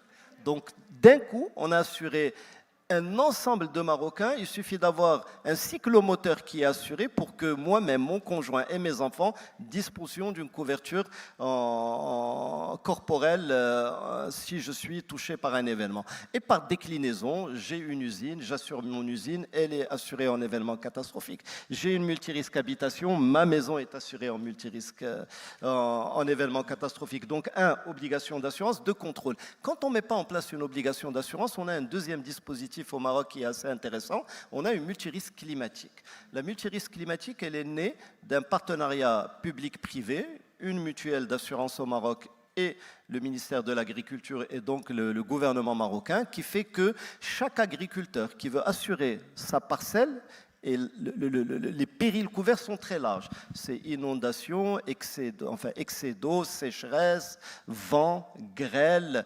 Je pense que j'ai cité un peu la plupart des périls qui sont couverts. Ensuite, on couvre les céréales, l'agriculture, l'arboriculture, les légumineuses. Et ce n'est pas une assurance obligatoire, mais dès que je souscris à cette assurance, l'État, en fonction de la taille de ma parcelle, prend en charge une partie de la prime. Plus ma parcelle est petite, plus l'État y contribue. Si ma parcelle est toute petite, je paye pratiquement rien. Et en fait, qu'est-ce qu'on couvre? C'est la perte de rendement en cas de survenance d'un événement de ce type. 1 200 000 hectares sont couverts aujourd'hui au Maroc dans le cadre de ce dispositif. Et c'est encore une fois, vous me dites comment contourner les difficultés pour la mise en place de ce type de couverture. 1, partenariat public-privé. 2, l'obligation d'assurance. 3, le contrôle de cette obligation d'assurance. Et enfin, 4, et c'est important, et j'y reviendrai dans la troisième question, que faire pour les personnes qui ne sont pas assurées? Tremblement de terre de l'Haouch, j'y reviendrai tout à l'heure. Le gros des dégâts, c'est des zones non assurées. On ne peut pas leur dire, vous n'êtes pas assuré, débrouillez-vous. Lui, il est assuré, il est indemnisé. Et je reviendrai tout à l'heure pour un retour d'expérience sur qu'est-ce qu'a fait le Maroc pour pouvoir couvrir les non assurés. No doubt, quite complex measure to navigate there. But let's get into another area that I think is also quite critical, and I'd like to bring in Lynette to address this. Looking at the many informal and smallholder communities that still remain uninsured, despite being the most vulnerable. Speak to what models are emerging to make climate and agricultural coverage scalable and trusted among these groups. Thank you. I'll speak about smallholder farmers. I'll speak about any other, group that is currently underserved by insurance. And generally, what we try to solve for as EPRI, in partnerships with some of the relationships that we have, whether it's public, whether it's private partners, is to address 5 things. Issue of awareness. You cannot manage what you cannot measure. As a community, as a business, as a government, you need to be able to understand what hazards you're exposed to, what your exposures are, what you're vulnerable to. Only then can you respond to that risk. And so we spend a lot of time raising awareness around risk and how governments, businesses, and communities can respond to those risks. So awareness is top of the list. Second is availability. So once you're aware and now you want to buy this insurance, is it available? And especially climate-related risks. Not many insurance, reinsurance companies are willing to put their balance sheet or risk their balance sheet against climate risk. And so is that insurance really available? So it may be unavailable because, as my esteemed panelists have said, data is unavailable for the insurance companies to be able to model the risk and price it. And when they're able to price it, it's sometimes very expensive, and so it's not accessible. So it's layer upon layer, where you're dealing with awareness, and then now you have to make the product available. It must also be appropriate, not just available, it must be appropriate for that segment that you're trying to solve for. And how does government, how does regulators, how do private sector partners, work together to make sure that the environment is ripe for agriculture insurance, for example. And so once you solve for availability and appropriateness, the insurance has to be distributed. Do they have access to it? How do they get onboarded? How is the customer journey from onboarding all the way through to claim settlement? Do I have to struggle to get my payment at the end of the day? Is it affordable? And so you're seeing some governments are stepping in through the subsidies to support access to insurance for those who would otherwise have no access to insurance. Other governments, of course, working together with development partners, are buying that insurance on behalf of its population or farmers. In some situations, we have not just premium financing in form of subsidies, but also capital support. Because as EPRI, the capital that you will potentially have as an insurance and reinsurance company is commercial capital. Are you willing to risk that commercial capital to underwrite systemic risks such as climate risk? And so you will need development partners, you'll need philanthropic institutions, either to provide concessional capitals that is more patient, that is a bit more long-term, for you to be able to deliver some of these products. So when you look at those 5 A's, as we call them, awareness, access, affordability, availability, and appropriateness, you just have to work around those 5 issues to make sure that insurance is getting delivered to those who need it. Thank you. Well said there, quite interesting when you look at that, actually how you structured your thought flow there. But let me bring in Mr. Zuba back as well, and then look at the area of digital infrastructure. We're seeing that these regional variations in digital infrastructure play out there. But how then can we scale the national risk, the risk models that accurately capture local vulnerabilities from coastal flooding to agricultural loss? Avant tout, je voulais rebondir sur les propos de M. Badou, qui sont très intéressants parce qu'on voit l'écart qu'il peut y avoir entre les régions, c'est-à-dire qu'on essaie d'analyser l'Afrique comme un seul bloc sur ce sujet, mais en réalité, de ce que j'entends, il y a vraiment plusieurs blocs.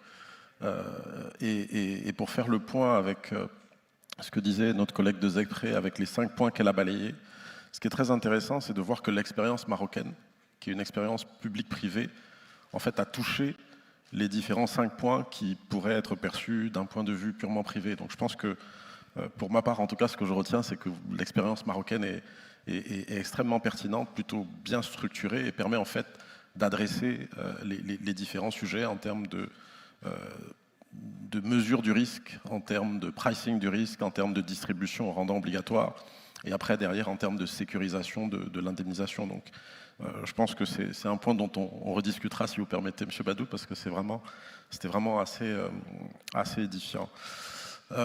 Pour revenir sur le point la question que vous posiez, notamment... Alors, c'est toujours un peu particulier, parce que la zone que nous couvrons, ne serait-ce que sur la partie des infrastructures, de la maturité, pour ce qui est du cyber-risque, la maturité des infrastructures, la maturité du marché par rapport à l'exposition cyber, on est sur quelque chose de très faible. Mais je vais revenir à mon propos initial. À partir du moment où on a une régulation qui couvre 14 pays, mais que d'un point de vue législatif et d'un point de vue réflexion sur les infrastructures, ces pays raisonnent séparément, on a déjà en fait un premier mismatch qu'il nous faut absolument couvrir. Autre élément par rapport à ça, aujourd'hui il y a beaucoup de réflexions sur la création de data centers nationaux. Je reviens sur le propos aussi de Sana en entrée. Si chacun de nous raisonne de manière unitaire alors que nous sommes sur des risques qui peuvent avoir une dimension systémique, alors nous n'y arriverons tout simplement pas. Donc il y a vraiment un besoin de mutualiser, de réfléchir sur un périmètre beaucoup plus large, parce qu'encore une fois, c'est ça aussi qui va permettre d'avoir une meilleure mesure des éléments de fréquence, c'est ça aussi qui va permettre d'avoir une meilleure mesure des éléments de contagion qui vont permettre d'apprécier la gravité. Et donc, il y a nécessairement en fait, ce raisonnement d'ensemble qu'il faut avoir et trouver ensemble en fait, des solutions qui soient alternatives entre le public et le privé. Donc, c'est un peu comme ça que je peux essayer de répondre à votre question. All right, quite interesting insights there. Finally, Mr. Badou, I'd like to bring in the capital markets here and look at what that can also bring here in terms of the catastrophe bonds or insurance-linked securities. Yes, we see that reinsurance, traditional reinsurance can be overbonded at some point, but let me get your take on how the capital markets can play in here.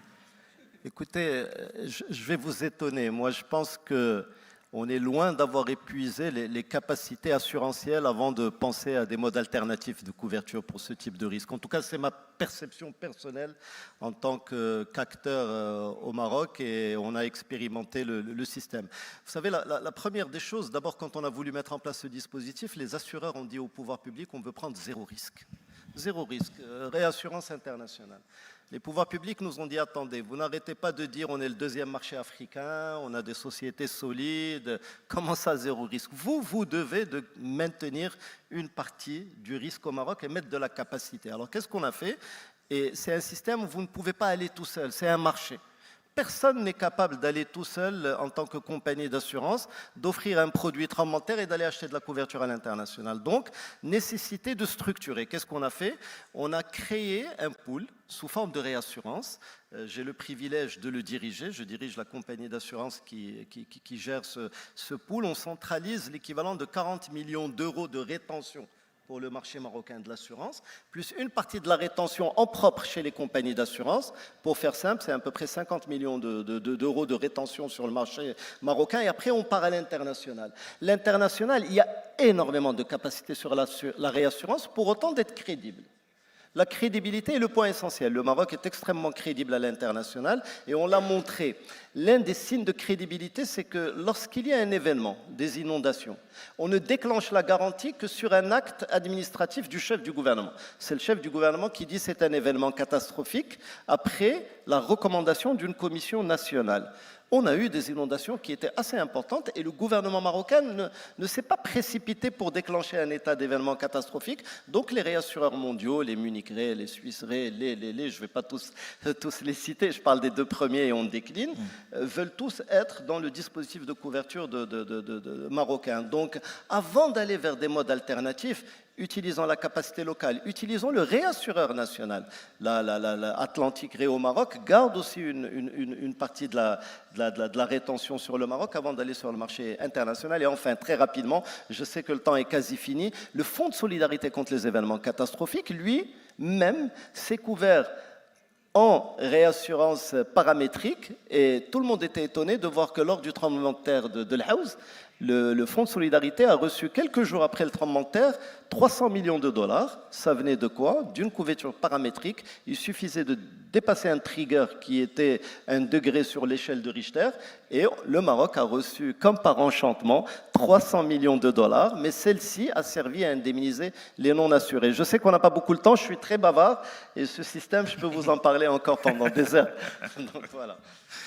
All right, there's definitely quite a lot to say, just so little time, we're fast spent with time, but I'm just going to end the conversation with a charge here. The way it's going to run, I'm going to say statement, and I need you to complete my sentence for me. I'm going to start with the lady, I'll go to Mr. Zuba, and then I'll come back to you, Mr. Badu. But the question is, for Africa, more or less, to achieve these levels, you know, to prepare for the coming shockwaves, what must we do now? This is borrowed from the World Bank president, Mr. Ije Banga, and he said, still shamelessly, if drive is working in the Horn of Africa, it could work in the Sahel. If it's working, feel free to come and ask, how did you do it? And still shamelessly, there's no need to reinvent the wheel. So that's how I would. All right, say still shamelessly, Mr. Zuba. Alors, je vois quelqu'un de la régulation. Et je suis désolé, mais vraiment l'exemple du Maroc est très intéressant. Il a l'avantage de superposer une régulation, un marché, des acteurs. Et comme je vous disais tout à l'heure, nous avons une régulation, 14 législations et des acteurs. Et je pense que le régulateur devrait prendre son bâton de pèlerin, se rapprocher des législateurs et faire en sorte que sur ces 14 pays, nous soyons en capacité d'avoir une démarche tout aussi structurée que nos hôtes marocains. All right, Mr. Badou.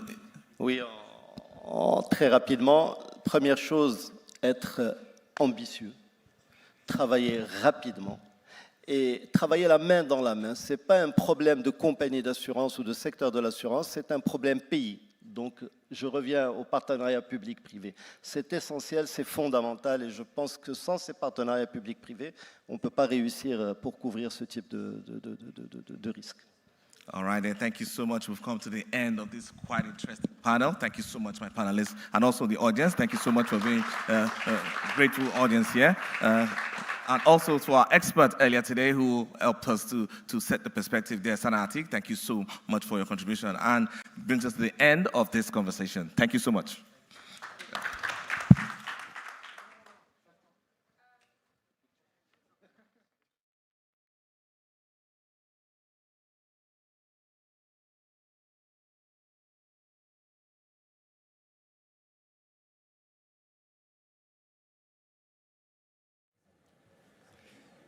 Thank you, Kenneth, and the panel. I would just like to thank everyone for an excellent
a very good afternoon to you, ladies and gentlemen. Welcome to this panel discussion, which is on a very big and a very important topic, which is trusting local banks with FX reserves, a move to boost sovereignty or a big risk, or perhaps both.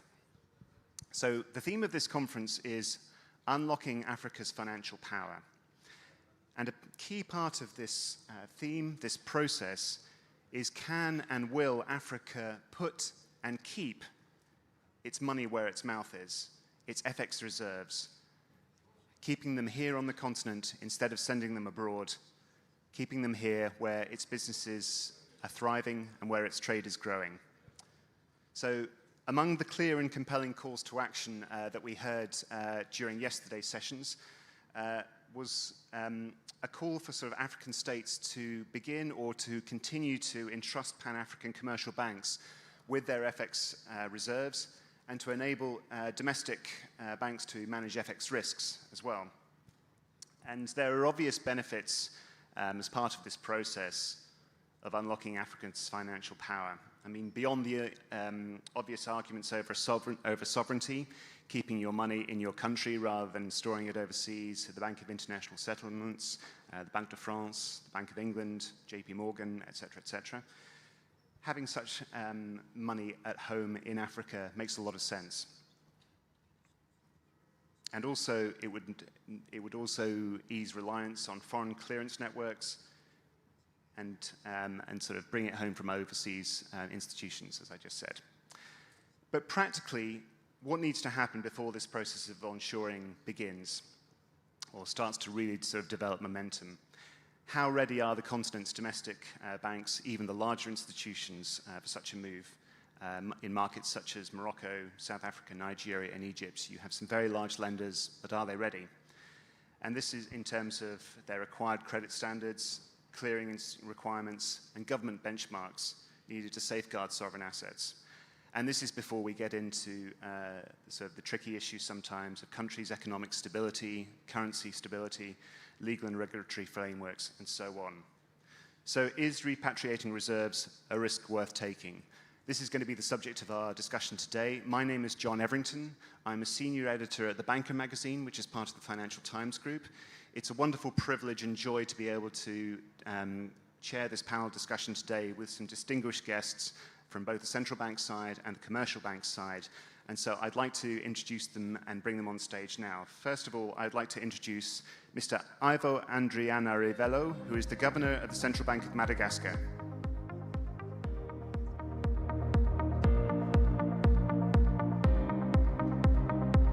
Welcome, Ivo. And we have Jean-Pierre Godeme, who is the chairman and CEO of MADU.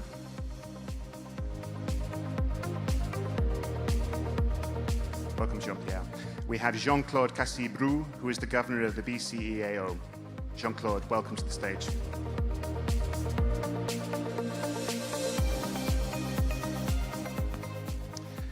We have Mustafa Rauji, who is the CEO of Robank in the Democratic Republic of Congo. Welcome, Mustafa.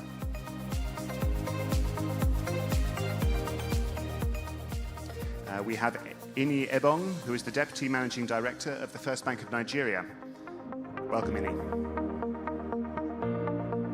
And last but not least, we have Yamungu Kayandabila, who is the Deputy Governor of the Bank of Tanzania. Welcome, Yamungu.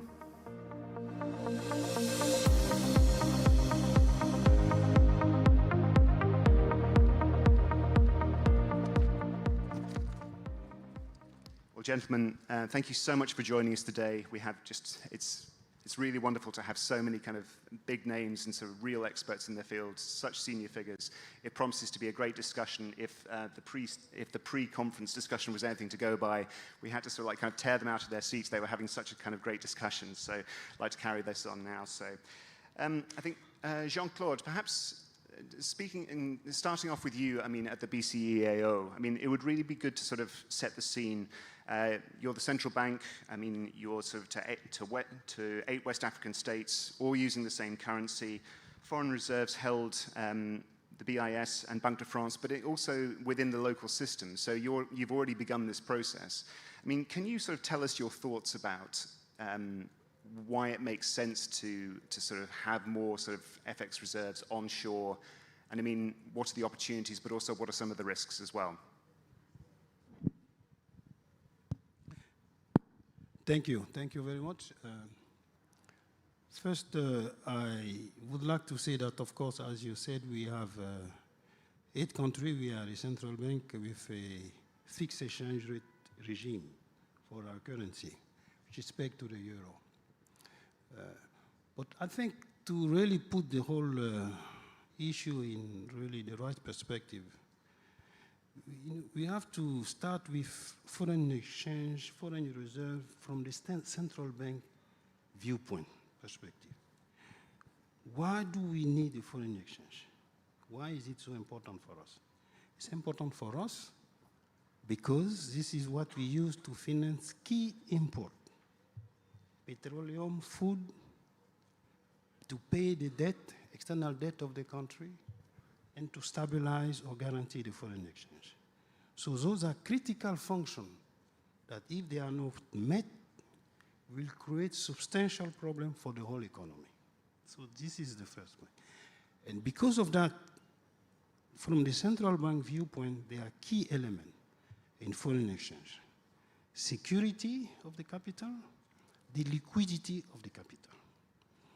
Return comes, yes, but it is not as critical as the first two. And because of this risk nexus,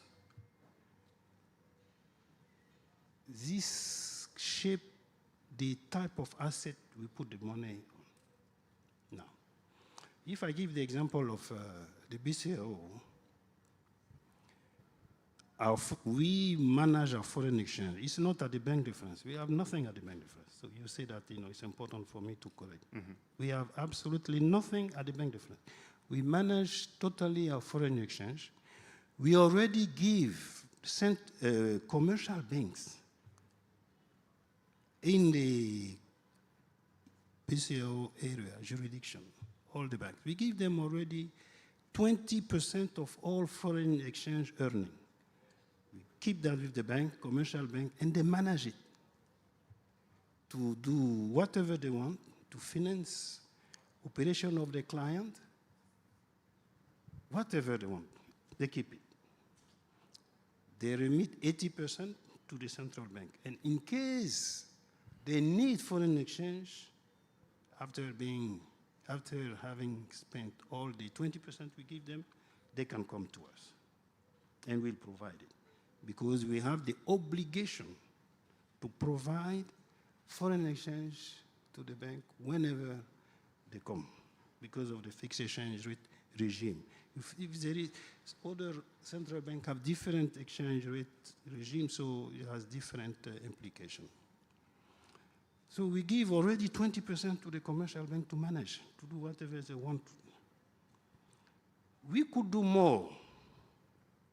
We could do more because, as I said, we manage our foreign exchange ourselves, practically, in investing in different type of assets.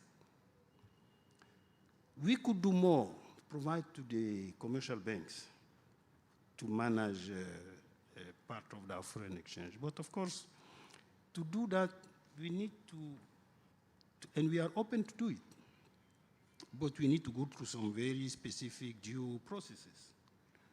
What is the quality of the organization? How is the decision investment are made? The strength of the internal control procedure? What the risk management processes, the liquidity capacity, because we need to be able, anytime we need liquidity on a very short term, the counterpart has to be able and reassure and commit that he can provide that because of the obligation of the central bank that I mentioned at the beginning. So, yes, we already provide to the commercial bank 20%. We are willing to do more, provided we have reassurances that some key elements are met in terms of how the whole thing is really organized and so on, and how assurances we have in terms of risk, liquidity, and so on.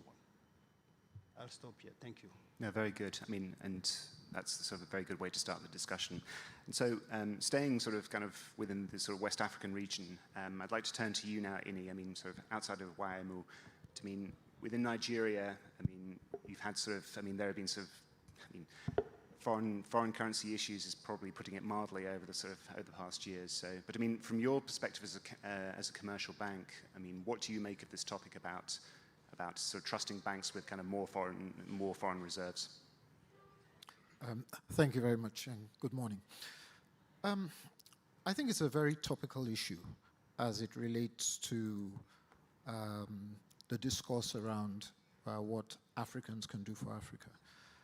I mean, first of all, why do we have reserves? As the governor outlined, they do exist as an external hedge for the country, right? So we do put some of our wealth or national savings in foreign currency assets, right?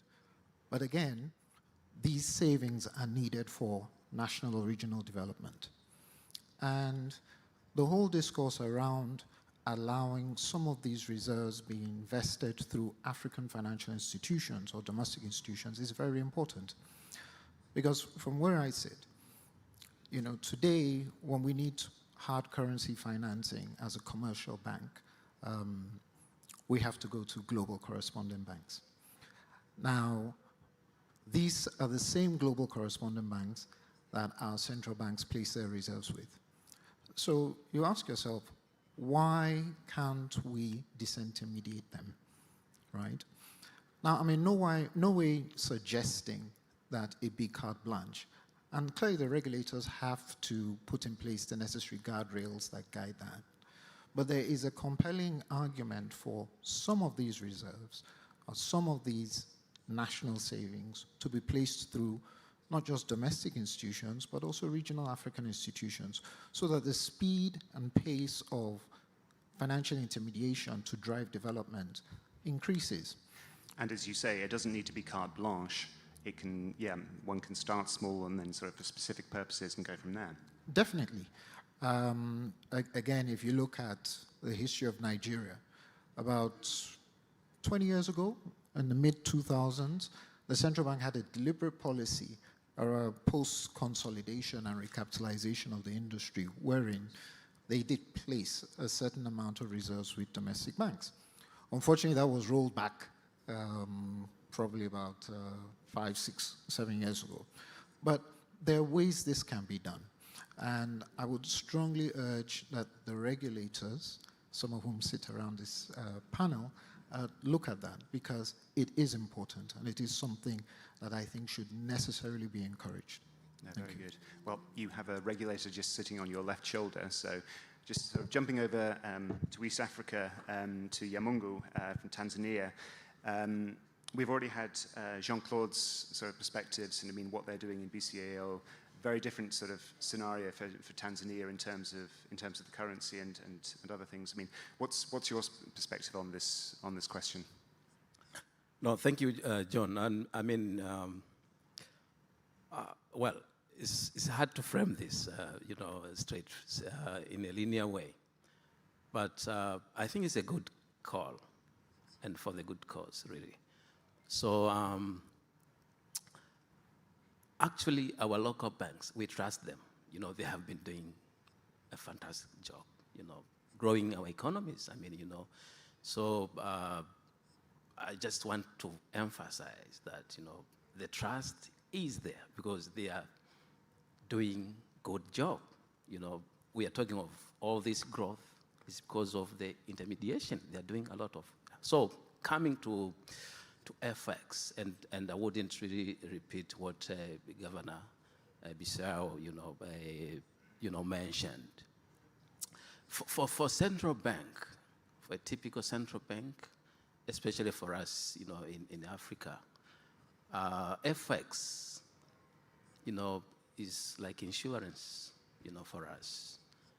You know, gives you that confidence, you know, to anchor your external position that, you know, with anything, you know, because most of our countries are net importers, So we really need to have, that credibility that, whenever happens, you want to service your debt, you are able to do that without any hitches. You want to import, critical imports, you have to do it, 24/7. So,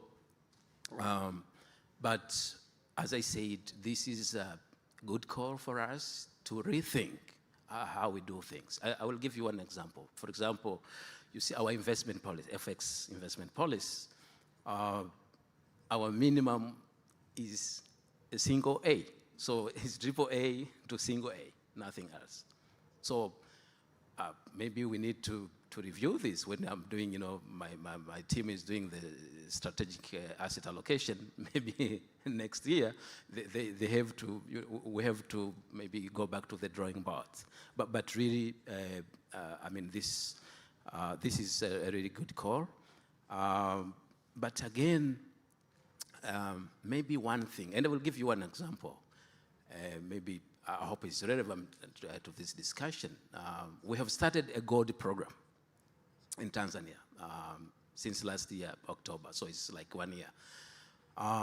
We are shy of around 15 tons now in a span of 12 months, equivalent to $2 billion US.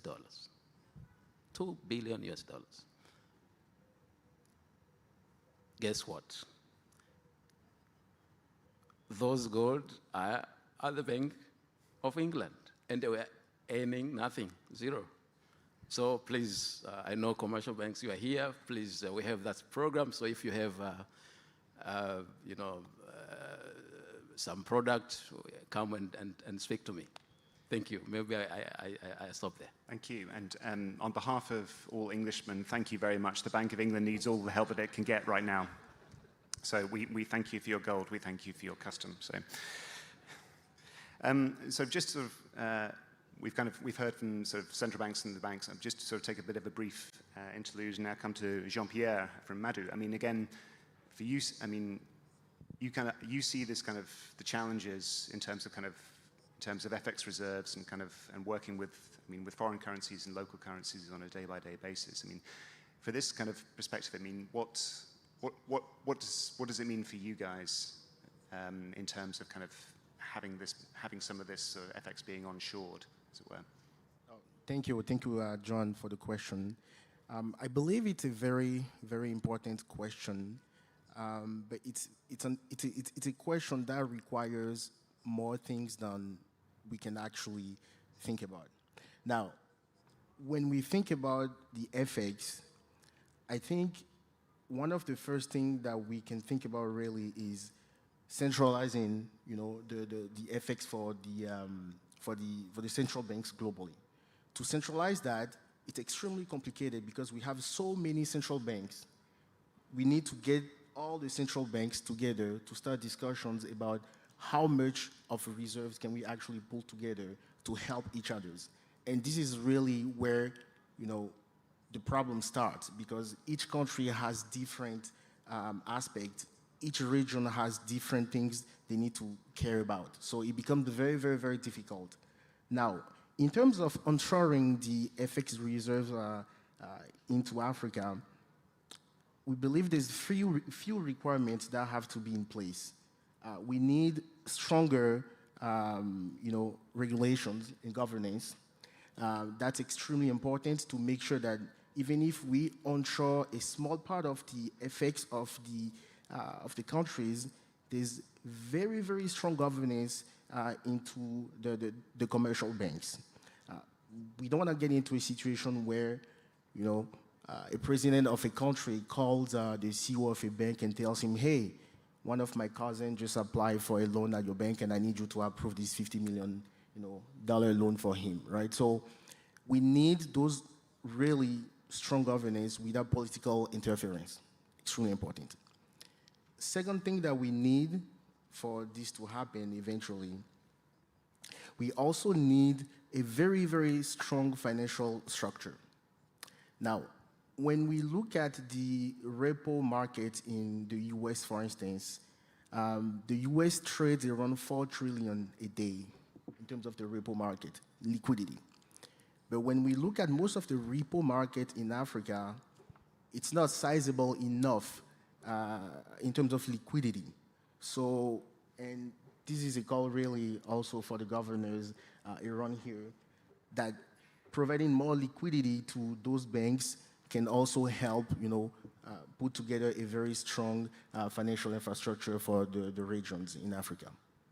Yeah, very good. And I think this is a theme that sort of came out earlier in terms of the central banks particularly sort of talking with one another. I mean, it's sort of the greater interaction, and I think we'll come down to this in due course. Just sort of coming to you now, Mustafa, in Central Africa, in the DRC, and the DRC is a sort of a very interesting case where you have a sort of essentially a dollarized economy now, where I think you were saying it's 95% of transactions in the country covered by are in US dollars. And I mean, the IMF has kind of made recommendations about like kind of lessening this and such. So, I mean, would that lessening of reliance on the dollar, would that go hand in hand with some level of onshoring of reserves, or a greater sort of level of onshoring of reserves with yourselves, with Trust Merchant Bank and such like that? Or is that a few steps ahead? Are we looking a bit too far ahead? No, I think there's a case to be made, and we were speaking earlier that I think the figure that was thrown around was that there's $400 billion of foreign reserves of African countries that are in foreign banks at the PIS and the international correspondent banks. It's a staggering figure. We absolutely appreciate, as the governor said, that foreign reserves serves as a hedge to ensure critical imports of goods and services that are required for a country. When you look at that staggering figure of $400 billion, it's difficult to think that it would be impossible that $40 billion of that 400 be onshored. And for commercial banks, what that provides us would be a stable funding. And as my colleague from First Bank mentioned, central bank can set up the guardrails, and we could deploy that money to accelerate the development work that we're doing within our own countries. We're constantly faced as African banks with short-term money, so current accounts, and usually the duration of projects that are structuring that create jobs and infrastructure require much longer durations. So until we don't tackle that funding source and the stability of funding with the help of central banks, which are the nation's reserves, we think that development will be slowed down. So I think there's a very valid case to be made around this. And if I could maybe go further, we struggle with the rules that central banks have sort of written, and we can sort of understand that they've been guided by European countries and the way European countries look at risk. And us as African countries have tried to replicate those rules and then impose them in our own population, as simple as ratings. And as you mentioned, your minimum investment criteria for your reserves is single A, and there probably isn't a single African country, and by definition a single bank, that would have a single A rating. So just the way I wouldn't say that I think we need to rethink the rules that central banks govern themselves by. I think it needs to be adapted towards the development of the continent. And those kinds of decisions would really unlock power at commercial bank levels to do development at scale. But there's also something else that one considers, is that once the central bank takes the lead on rewriting ratings rules or these sort of risk parameters, we as commercial banks then can have another framework which we can rely on, which is our regulators' framework, to then provide more funding within our own portfolios, because we also had to adopt our own internal rating systems within the banks and how we were rating our clients, and then allocate capital against that. So we really believe that the central bankers of African countries must absolutely take the lead on this, to think it through, set the guardrails up, but at least take a small step forward in this direction. It's very nice to hear that the BCAO has already allocated 20% to commercial banks. That's probably larger than what other African nations allocate to their commercial banks already, so it seems to be a step ahead. But I think it's critical that the central bankers must take the lead so that us commercial banks can follow suit and do what we're here to do, which is develop our economies. Very good. Ivo, sort of, you've been patiently waiting sort of at the end, like kind of just the point has been made. That sort of, on the one hand, central banks need to sort of making foreign currency available to banks and having it locally makes an awful lot of sense in terms of the development, in terms of national development, and also just the day-to-day sort of purposes that sort of Jean-Claude was talking about earlier. So is there that? But then at the same time, one of your key mandates is to maintain financial stability and to sort of keep sort of the economy, the banking system on an even keel and make sure that things are managed well. Can you relax those kind of ratings requirements, sort of the A rating or whatever it is for you as a central bank? Can that be loosened, or it seems as if it's not that simple. You have requirements and you have sort of safety requirements. How do you kind of square that circle, as it were? Yeah, regarding Madagascar specifically, talking about reserve, for us we have now $3 billion of reserve, and our market, we have a FX market locally, and it's still selling than buying. So central bank is supposed to make this FX market liquid, so we buy. We are buying in its monthly basis. We are buying around $30 million of reserve. But so for Madagascar, it's not an issue. The reserve is not an issue because it's floating system. So it's not. But considering the reserve of central banks, 25% of it should be liquid. So if it's in dollar for us, 80% is put with Federal Reserve, and other part, which is in euro, we put it in Banque de France or Société Générale. But considering African level, it's another issue because we have at least $300 billion of reserve. Among those $300 billion, we can assume that 25% of it should be liquid, so it's around $80 billion. You know, when we get support for IMF, the maximum a country can get as a balance of payment support is $1 billion. It's the maximum for Africa. But at the other hand, we have $80 billion liquid. So if we can suppose that there is a regulation, there is a good framework, central banks can consider funding not a country, but maybe a commercial bank to support their activity, to lend this part of 18 billion, let's assume 10%, $8 billion. It's already a big amount for a country to be shared. And these 8 billions, when we do the assessment, 7 central banks in Africa had in the reserve 80% of reserve all Africa. So $80 billion, 80%, only 7 countries can decide and can be leader in Africa to put up a base, framework, regulation, and then they can be lead other country who needs FX. At least the country need FX. We can do swap. We can make. We have many warranty institutions in Africa. They can warranty such operation, so that we don't need balance of payment support from IMF or from European, from Chinese, and we can help ourselves. But we don't do so. That is the issue. When we assess commercial bank in Africa, at least tens of African commercial bank had as a rating BB, B notation. Basically, central bank can lend to those banks. But what's happened when you talk about big free notation, international recognized, they linked this BB notation for commercial bank to the country.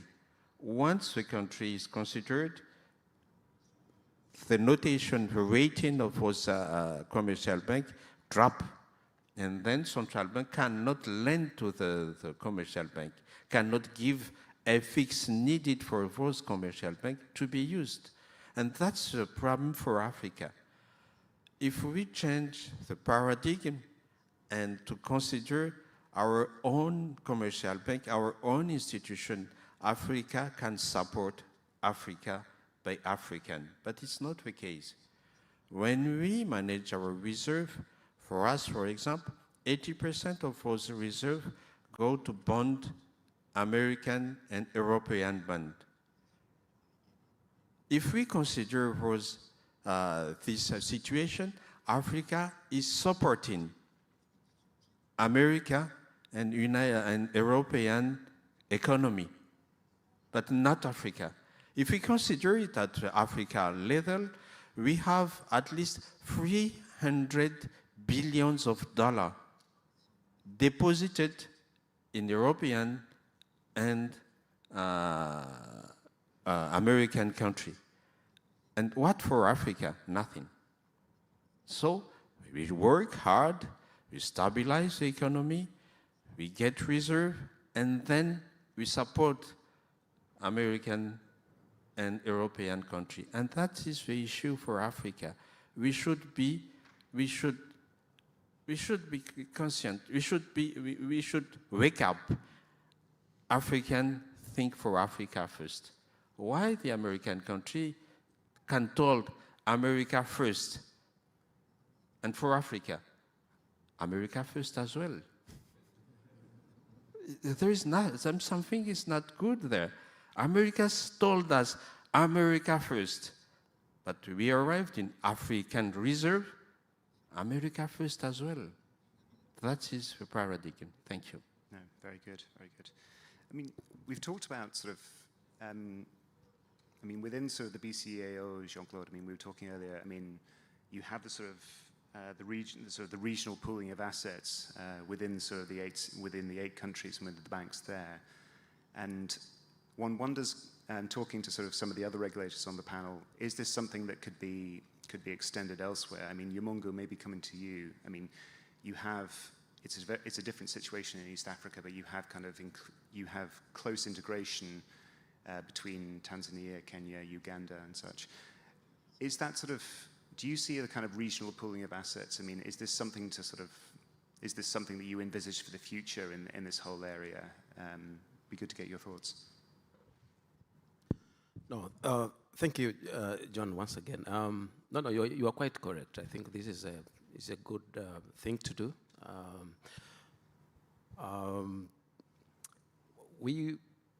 I hope you have been following this. Actually, last year, we were supposed to be in one monetary union, yeah, to have one currency.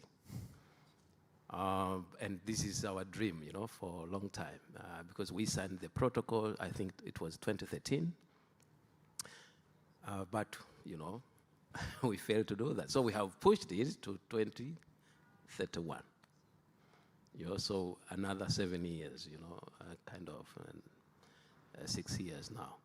So I think with institutions like what is happening in West Africa, it's very possible, yeah? But for now, the way we are doing it, I mean, we are doing swaps, yes, I mean, with big banks, commercial banks, the likes of CRDB, NMB, NBC, part of ABSA, and others, you know, Stanbic, part of Standard Bank, you know.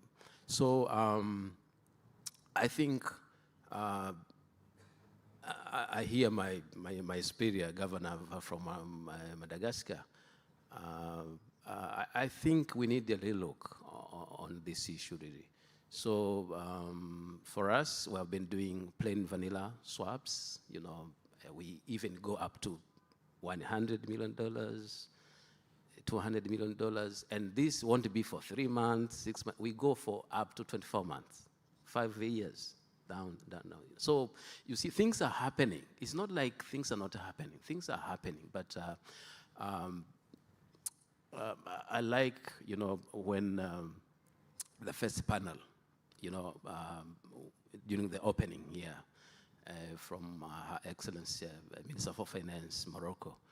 I think she said maybe these things will happen, but we need to, to do our homework.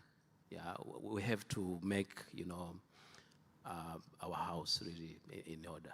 Yeah, but things, I mean, to me, really, we are not going back. I see us, growing and trust coming. We are building trust really from each other. I will cite one example. I don't know if you know this. In Tanzania, in our local bond markets, we have a tenor up to 25 years. Up to 25 years. 25 years, 20 years, 15, 10, 7, all those. And these commercial banks, they actually buy all these instruments. And the 25 years and 20 years, they're mostly popular because they know we are managing the economy very good. Someone giving you money 25 years. Yeah. All these other, short tenor instruments, actually they're even not popular. 25 years, 20 years, popular because they know the economy is well managed. So I think, I think is to have a little look and maybe like what we are saying, we have been very conservative, a minimum of A, then maybe we can lower it a bit, maybe triple B, and then, yeah. So really, I think it's a good discussion, really. Since we are starting to discuss this, I think we are going to have a solution. Thank you. There's so much here. I'm going to open it up to questions quite soon, but I just wanted to sort of give anybody the opportunity to respond to anything that's been said on the panel, or... Yeah, Mustafa? A little point that I wanted to add, and when we got into the IMF program and in the DRC, so it's been about 6 years that we got into the IMF program, we actually, it just came to me now, we actually had central bank reserves within our bank. And when the IMF program came in, they sort of told the government that said whatever foreign reserves you have in local commercial banks will not be counted in your total reserves. And so overnight what happened, we had about quite a big chunk of funds had to leave to go to BIS. The country wanted to ensure that they were having the highest import cover for, again, to unlock some funding and ratings and all the rest of it. So it's all very tied up. There's always a master on top that writes the rules that we need to follow.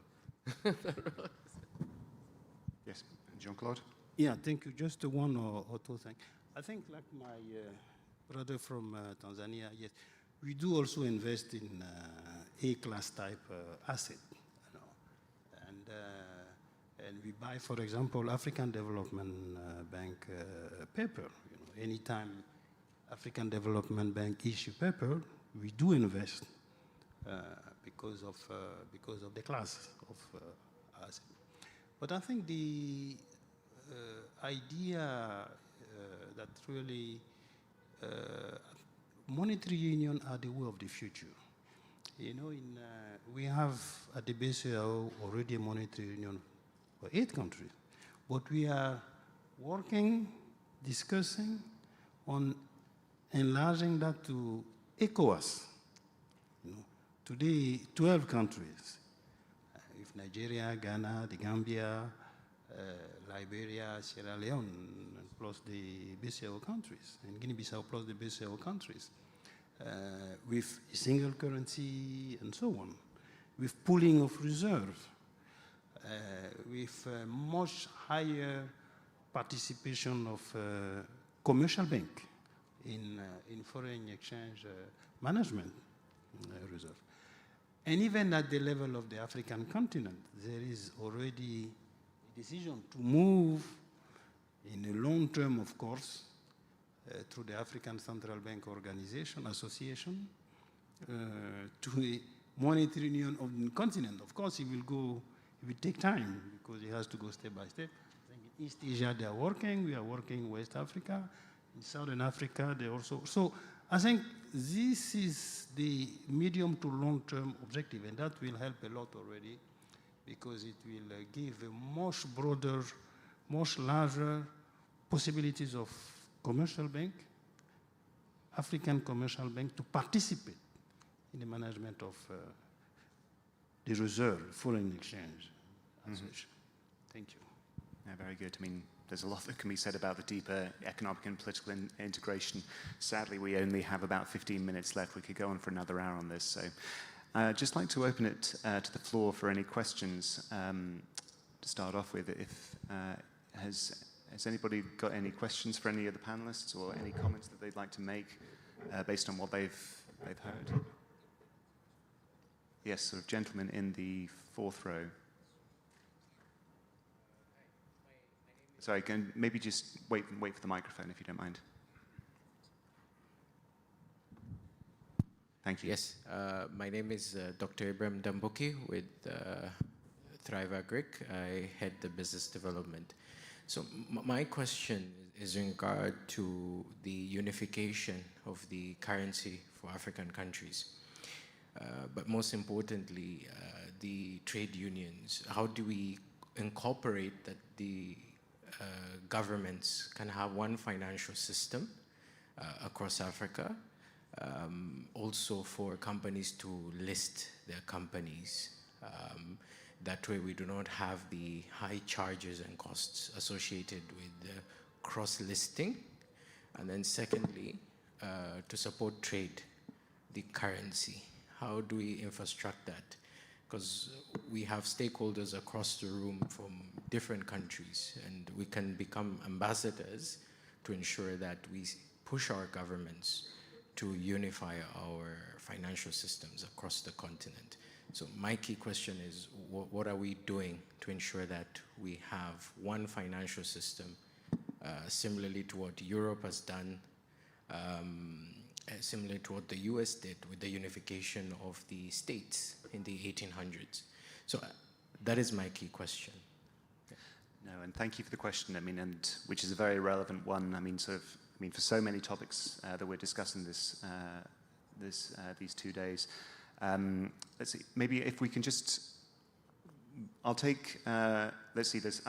We'll take 2 more questions. There's a gentleman in the front, and then a lady in the third row, and then we'll come to the questions after that as a block, if that works. Please, sir. Okay. Thank you very much. My name is Maru Samani, but I will speak in French. I don't know if it's possible. S'il vous plaît. Ok. En tout cas, je voudrais vous remercier pour ce panel. Et c'est pour en fait apporter un additif de ce que monsieur le gouverneur de la BCEAO a dit. En tant que banque commerciale ivoirienne, je voudrais vraiment attester ce qu'il a dit, parce que plus de 95% de mes transactions passent par le canal de la BCEAO. Et pendant même la crise du Covid, que ce soit la crise entre l'Ukraine et puis la Russie, nous n'avons pas senti cette crise. Voilà. Et ce sont des montants énormes qui vont jusqu'à 100 millions d'euros et de dollars. Et c'est dire en fait que c'est vraiment une opportunité pour nous, au niveau de la zone UEMOA, que les réserves soient centralisées au niveau de la BCEAO. Parce que peu importe le montant, la BCEAO, je dirais, en fait, nous met à disposition des devises. Et puis en termes de target, en termes de temps, c'est maximum 72 heures. Voilà. Et tout à l'heure, en fait, au niveau du panel, j'échangeais avec un confrère de la zone UEMOA qui évoquait la problématique de venir investir au niveau de la zone UEMOA parce qu'il y avait des soucis, je dirais, en fait, de transférer les fonds après l'investissement. Donc je lui ai dit clairement que c'est possible.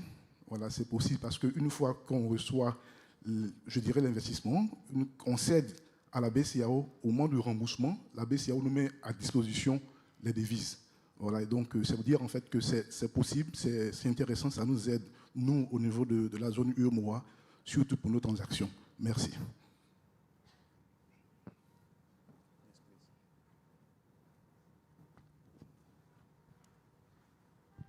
Thank you very much. My name is Awa Geba, and I manage public policy for Wave Mobile Money. Thank you very much for a very insightful panel. And I would like to also thank His Excellency Mr. Kassibru for opening up such opportunities for banks in the region, but also for other players like us, fintechs. And my question is the following. We see very interesting initiatives across Africa, like PAPS, to enable cross-border trade, and I would like to have the central bank's perspective on whether this is actually tools that can support optimization of foreign reserves. Thank you. Thank you. So we have sort of number one, sort of a question on deeper integration and what can be the spur for that. And then the second one, I think, was kind of focused very much at Mr. Jean-Claude at the BCAO. And then the second one, then the third question was on PAPS and how this can kind of how this kind of adds into the into the area. Who'd like to go first to say? Oh, Evo, yes. I can talk about PAPS. Transcontinental payment is really on the table with governor, central bank to do how to implement it. For a SADC region, for example, even if PAPS propose us to integrate with this initiative, we think that at the end of the day, the problem is a settlement. Who will be take the risk of FX risk in PAPS system? Then we try to implement around the SADC how to mitigate this risk. But we are still thinking how to mitigate for FX risk with this cross-border transaction. But it depends on each country. If you have a deficit of commercial trade, we cannot integrate such initiative. For example, for Madagascar, we don't have huge amount of trade with South Africa and SADC region. So we just see and wait and see position. But I think that it's good to have this integration, regional integration of a system of payment. Then I think that if we can have regional initiative to provide reserve for other country, it might be helps as well. Thank you. Jean-Pierre, do you want to speak to PAPS as well? Absolutely, thank you. So I believe what is needed to be done really is a consensus between African countries to really try to put together and put in place PAPS. Because PAPS is a really great initiative that's gonna actually help us reduce our exposure to FX and also, allow the FX to be used for other things. But we need our government to actually come together, really decide so the central banks can integrate into PAPS and really, really help the cross-border trades within Africa. When we take most of the African countries today, we import a lot. And when we take within the BCAO regions, for instance, today, there's not enough trades necessarily between the countries as compared to the countries that import from China or Europe, for instance. So we need better integration, from the countries in terms of trade, and that will definitely help with easing the burden on the FX reserves that we have in our countries. Very good, thank you. Governor, would you like to speak to the point about BCAO? Yes, thank you. Yeah, I think there was a question on PAPS at the BCAO, and I agree with what was said. PAPS was created to support trade within Africa, because instead of using the foreign exchange, we can use our local currency between ourselves. So that was the objective of the PAPS, so that this could help expand trade between and across the continent. So we at the BCAO, we are already working to get into a pilot phase with PAPS. We have discussed, because as my just colleague said, there are a lot of specific technical issues that need to be really solved between the decision to say we want to join and then really putting the practical aspect of it. There are a few things, but we've come a long way with PAPS, and now I think we are really close to the end to really have now the pilot phase starting. Now, there was a point made by the colleague from, I think, Côte d'Ivoire about the foreign exchange. I think, yes, we did, and because we were comfortable in terms of our foreign exchange position, even within in 2022, 23, and part of 24, when we had the impact of the crisis, we were able to really continue to support the economy in financing and paying the debt, and in import and paying the debt, and so on. So I think it was key to maintain the confidence and the stability of the financial system. Now, we have even gone further. Now we have authorized in our regulation the possibility of commercial banks to do swap between themselves and the client to reduce exchange risk. A foreign investor, for example, can really come and do a swap with a local commercial bank, give the dollar and give the dollar to the bank, and the bank will give him the CFA to do his operation, and at the end, he can get his dollar back against the local currency. So this has been authorized, and so that to really facilitate and support the trade and investment from outside to the country and so on. And this, of course, even between local operator, exporter, they can get also swap operation with the banks between the time they have a contract of export and the time they can really mobilize the fund from the export. The bank can do some swap operation to maintain the price of the foreign exchange and so on. So I think we have introduced some flexibilities and given more possibilities of commercial bank to really do operation of swap to facilitate the operation of the bank with the client. Yep, no, very good. I don't know if you can hear the sirens. I was wondering if this is the organizers trying to get me to wrap it up. Yumungu, sorry.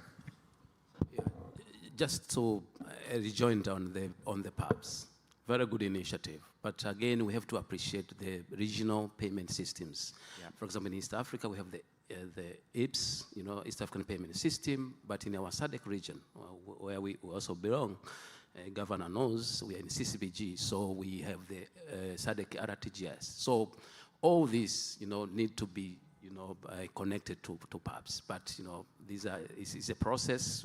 We central bankers, we have to really, get some things, resolved first. Yeah. Thank you. And I think also, with regard, this isn't a session on PAPs, but again, sort of Ivo's point about the deficits of trade which exist in these corridors. These are sort of not small kind of issues. Sort of the technology is there to move the money very easily, but in terms of sort of the balance of payments, deficits of trade and such, it's a sort of a long road, and there are challenges down the line. We still have a few minutes. There was the initial question about sort of the deeper integration. Maybe giving the last word perhaps to the banks about, it's very easy on panels like this, and sort of there's nice kind of words where you can all say, oh yes, well, we need to get together, we need to integrate more and such. But I think from the perspective of the banks, it'd be really good to kind of hear where you're coming from and what would make your lives easier. So, I don't know, let's see, Inni, why don't you go first? Okay, thank you. I think the way to go in the first phase is we need to focus more on the existing regional blocks and create bigger, more efficient regional markets in the first wave, right? Before we start thinking about a Pan-African market. And a lot of work has already been done in the various regional groupings that we have across Africa. The reality is we need deeper, more sophisticated financial markets, right, to support a lot of things. And when you look at countries, when you look at regions, the level of sophistication or development of the financial markets varies, right? And we need to keep pushing that. We also need the regulators to step back and have a rethink around regulation. in many of our financial markets, arguably, there's a lot of regulation that could be relaxed and could be tweaked that will allow capital flow a lot more efficiently. Even when we talk about the discourse on PABs, I'm sorry to digress, reality is, you know, there's a big fallacy that there's no African or regional trade. It's a fallacy. There's a huge amount of African and regional trade. Correct. It's just not formal. Go to any African country, go to any border town, and look at the amounts of trucks that move back and forward. But it's not going through letters of credit or bills for collection, or as the case may be, that goes through the formal financial system because of trade regulation, exchange control regulation. So those in the informal sector will just do without it. So we've got to look at these regulations that will encourage a lot more financial flow and intermediation. And that goes back to markets. Many of our capital markets are too small, right? So in many ways, we've got to find better ways to link them. And I would start with regionally, so that we can have them bigger and deeper, so they can raise more capital to drive and finance growth, right? And then we start looking at further things across the continent. So I think it's twofold. As banks, we're committed to doing a lot, especially regional players like First Bank. We operate across the continent, and we facilitate movement of capital from capital-rich countries to other countries, and we finance development there. But for private markets or public markets, we need deeper capital markets. And to drive that, we need the cooperation and support of the regulators. I think we need, and sorry, governors, a little less regulation or more accommodative regulation that will drive, capital deployment and formulation. Thank you. A bank calling for less regulation. What a surprise. Mustafa, just a brief final word from you. No, I think really would like to echo what Ini mentioned. At the end of the day, the way regulators in Europe are addressing banking sector is very different than the approach that African regulators need to look at African banks, because we tend to sort of align ourselves with the realities of the first world, of the more developed markets, to sort of show that we're in line with their thought processes and then trying to implement those regulations in our markets, but it's just not responding to the reality. And it's great for us to come to these conferences where we can meet with other African leaders and business people and governors, and we can have this discourse, which is very positive, and these settings provide for this exchange. However, until we don't really understand at the highest levels of either our politics or our regulators that our realities are different, and until we're not willing to realize that we need solutions adapted to our realities and not another continent's realities, is that moment that we will make progress. And it's just can happen, once realization can happen, implementation can be quite quick. But the awareness needs to be really come in and advocated for. Very good. Well, we could carry on this conversation for half an hour, 45 minutes longer, but we've been told to wrap up. It's been a wonderful conversation. Yamungu, Ini, Mustafa, Jean-Claude, Jean-Pierre, Ivo, thank you so very much for your contributions. It's been a wonderful time, and thank you very much indeed for listening today.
Mesdames, Messieurs, chers amis, j'espère que le déjeuner n'a pas été trop copieux et que vous n'allez pas vous endormir dans les minutes qui viennent, parce qu'on a un programme assez intense qui va démarrer dans quelques minutes pour adresser un sujet absolument essentiel pour le développement du continent.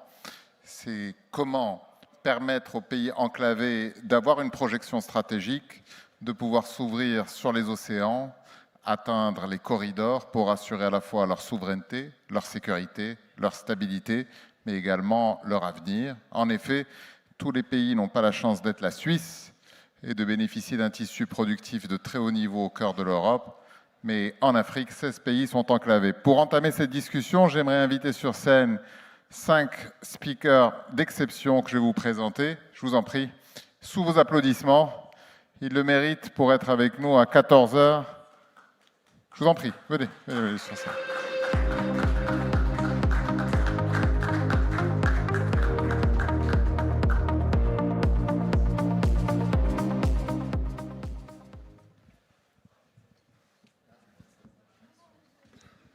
Donc, mesdames, messieurs, en plus, on va avoir un panel qui reflète le multilinguisme de l'Afrique, puisqu'on a 2 anglophones avec nous, 3 anglophones avec nous et 2 francophones. Donc, si vous voulez bien, ce panel sera à la fois en français et en anglais.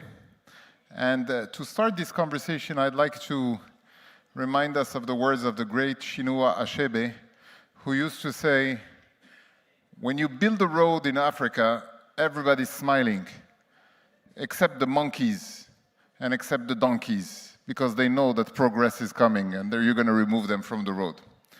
C'est un petit peu le sujet crucial de cette conversation, c'est que l'Afrique ne manque pas de route, mais en réalité, elle manque parfois de routes qui mènent quelque part.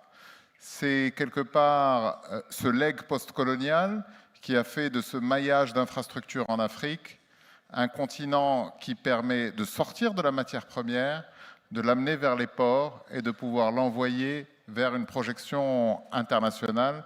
Car derrière cette formule, il y a désormais un paradoxe absolument saisissant. Le continent le plus jeune du monde, par sa démographie et son dividende démographique qu'est l'Afrique, est aussi le continent où les marchandises avancent le plus lentement. Il faut, mesdames et messieurs, 19 jours pour envoyer un conteneur de Shanghai à Mombasa, mais il faut ajouter 25 jours supplémentaires pour que ce même conteneur puisse arriver à Kigali et à Lubumbashi. Et donc, mesdames, messieurs, nous allons traiter ce sujet de l'enclavement avec 5 invités exceptionnels qui vont nous dérouler leurs perspectives géopolitiques, économiques, mais également en matière de réflexion. C'est un dialogue tridimensionnel qui réunit le continent des penseurs, le continent des acteurs et, pour ma modeste part, le continent des commentateurs. Et pour pouvoir entamer cette conversation, je vous propose 3 axes. D'abord, est-ce que les États seront capables de mutualiser leur vision, car aucun corridor ne peut s'arrêter à une frontière? Est-ce qu'il y aura des investisseurs suffisamment patients qui seront en capacité de pouvoir atteindre la taille critique, publics comme privés, qui peuvent raisonner sur 20 ans plutôt que 3, et enfin des institutions multilatérales qui sont solides. Et pour toute cette conversation, j'ai avec moi, comme je vous l'ai dit, 5 panélistes. Yasmina Asrargis, je commencerai par vous. Vous êtes chercheur associé en études moyen-orientales à l'université de Princeton. Donc vous êtes l'intellectuel de cette assemblée, c'est vous qui allez nous dresser le décor à la fois schématique et idéologique de toute cette réflexion. Vous avez travaillé auprès de l'ancienne directrice générale de l'UNESCO, mais également au cabinet du président Emmanuel Macron.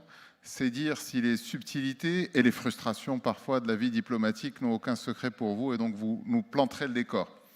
Obaid Amran, vous êtes le patron de Hitmar Capital, dont vous avez été nommé directeur général par Sa Majesté le Roi Mohamed VI, que Dieu l'assiste, en février 2019.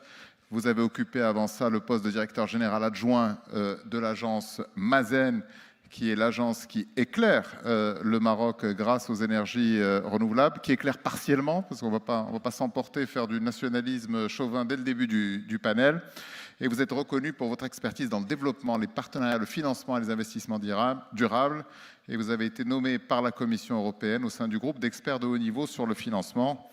Et avant ça, vous avez travaillé au sein du groupe BPCE, mais également au sein de la tour de contrôle des finances marocaines, le ministère des Finances, où vous avez occupé diverses fonctions. Sergio Pimenta, on est très heureux de vous avoir. Je crois que c'est votre première sortie en tant que patron du Africa 50 Infrastructure Acceleration Fund, dont vous êtes le directeur général, et vous menez l'effort visant à attirer des investissements institutionnels à grande échelle et à financer des projets transformatifs destinés à combler le déficit d'infrastructures en Afrique. Avant ça, on vous connaît plus au Maroc parce que vous étiez vice-président de IFC, que vous occupiez de la zone et vous dirigez une équipe de plus de 1000 personnes qui a réalisé plus de 74 milliards de dollars d'investissement à travers 800 projets. Et vous avez occupé également diverses fonctions de direction mondiale à l'AFC, dans l'agro-industrie, la santé, l'éducation.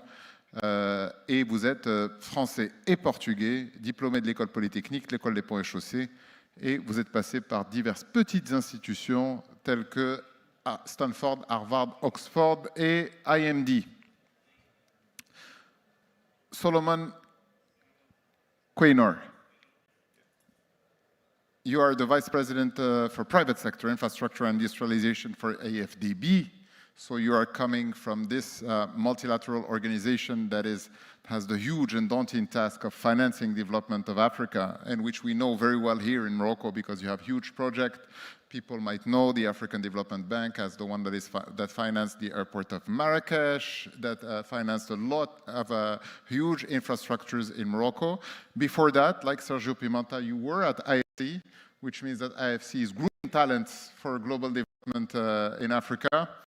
And your career has focused on mobilizing capital for high-impact projects, strengthening private sector's role in development, and advancing sustainable industrial growth. And last but not least, Erika Ashum, you are the representative of the private sector here in this assembly, and you have disrupted the world of aviation in Africa. You're the CEO of Falcon Aerospace.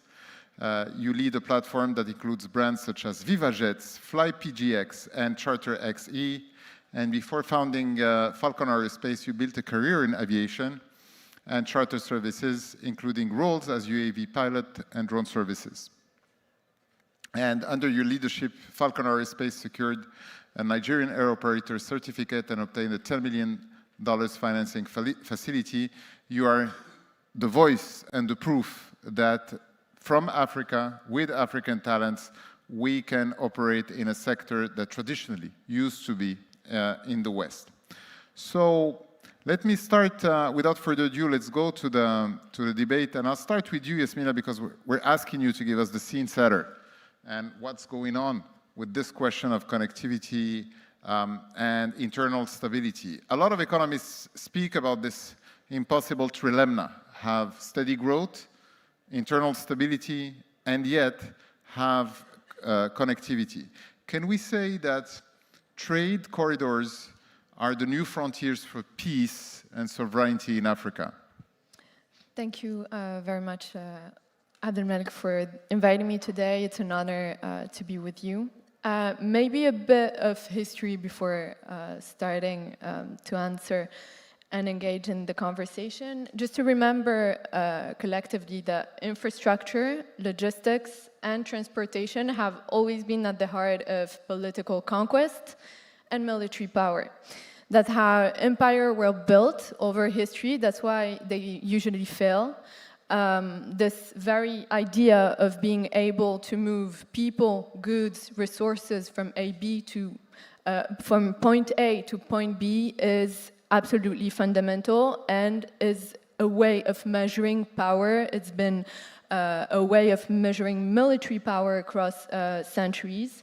And therefore, I'd like to differentiate between the question of trade corridors from the question of peace and securitization itself, meaning that trade corridors, when installed, usually embark people, nations, economies into the quest and journey of prosperity. But they also have to be secure, safe, and for that to happen, you actually need extra infrastructure, political and diplomatic support to make those roads safe. And we've had multiple examples across history, from the Silk Road to the maritime Silk Road. And as well, this idea of securitization sometimes just comes with a certain level of practicability. So to take the British maritime Silk Road, something that we might ignore is the selection of the Strait of Hormuz. So if you visualize South Asia, the Strait of Hormuz is the one point that allows you to cross a boat with 0 deviation. So this idea of having 0 deviation is tremendous because it allows you to move goods faster, and therefore sometimes trade corridors are just maintained, created along history because it's extremely practical in terms of logistics.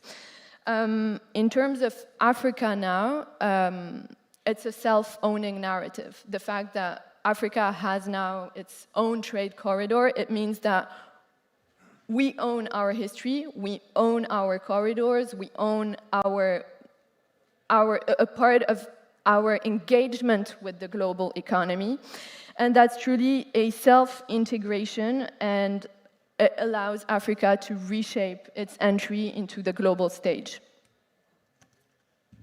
Wow, thank you very much, Yasmina. I just felt for a moment, I don't know if you guys felt it as well, I felt like I was in the French-German channel Arte for 1 minute when she was giving us all these very fancy and sophisticated explications. But what you say basically is that there is a chicken and egg syndrome. Do you build the road first, or do you assure security first? That's the most important nexus. And let me turn to you, Obeid Omran, si je dois me tourner vers vous. Yasmina Asrargis a planté le décor, elle nous a expliqué quels sont les jugulaires de ces routes commerciales et le danger si ces jugulaires venaient à être tranchés et qu'on n'arrivait plus à vasculariser le commerce mondial.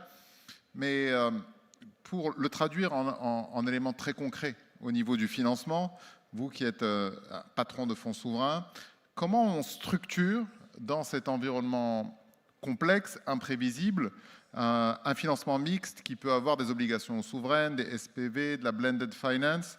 Comment est-ce que vous réduisez l'incertitude et vous arrivez à construire ces instruments pour qu'au final, ça devienne des assets tangibles? Merci, Abdelmalek, merci. J'ai démarré par la question la plus dure. Hein. Non, mais ça, on a l'habitude. Tu mets la pression dès le premier. On ne s'y habitue jamais, mais c'est assez challengeant chaque fois. Non, la vérité, c'est que c'est une question qui interpelle toutes les personnes qui sont en charge d'un objectif de développement économique. Et le développement économique apporte la stabilité politique. Et la question qui nous interpelle aujourd'hui dans un environnement, comme vous l'avez si bien décrit, comme Yasmina vient de le faire, et quand on est en Afrique, c'est des particularités encore plus singulières. Nous sommes vous l'avez rappelé au début, nous sommes dans un continent où les corridors ne devraient pas se résumer à une route ou un port sec, parce que les corridors du futur sont les corridors de l'énergie, sont les corridors du digital. On ne peut pas envisager une croissance, une paix, une stabilité des populations au sein de notre continent sans un accès abordable à l'énergie, sans un accès au digital, sans une ouverture sur le monde pour que justement ce ticket démographique puisse exprimer tout son potentiel.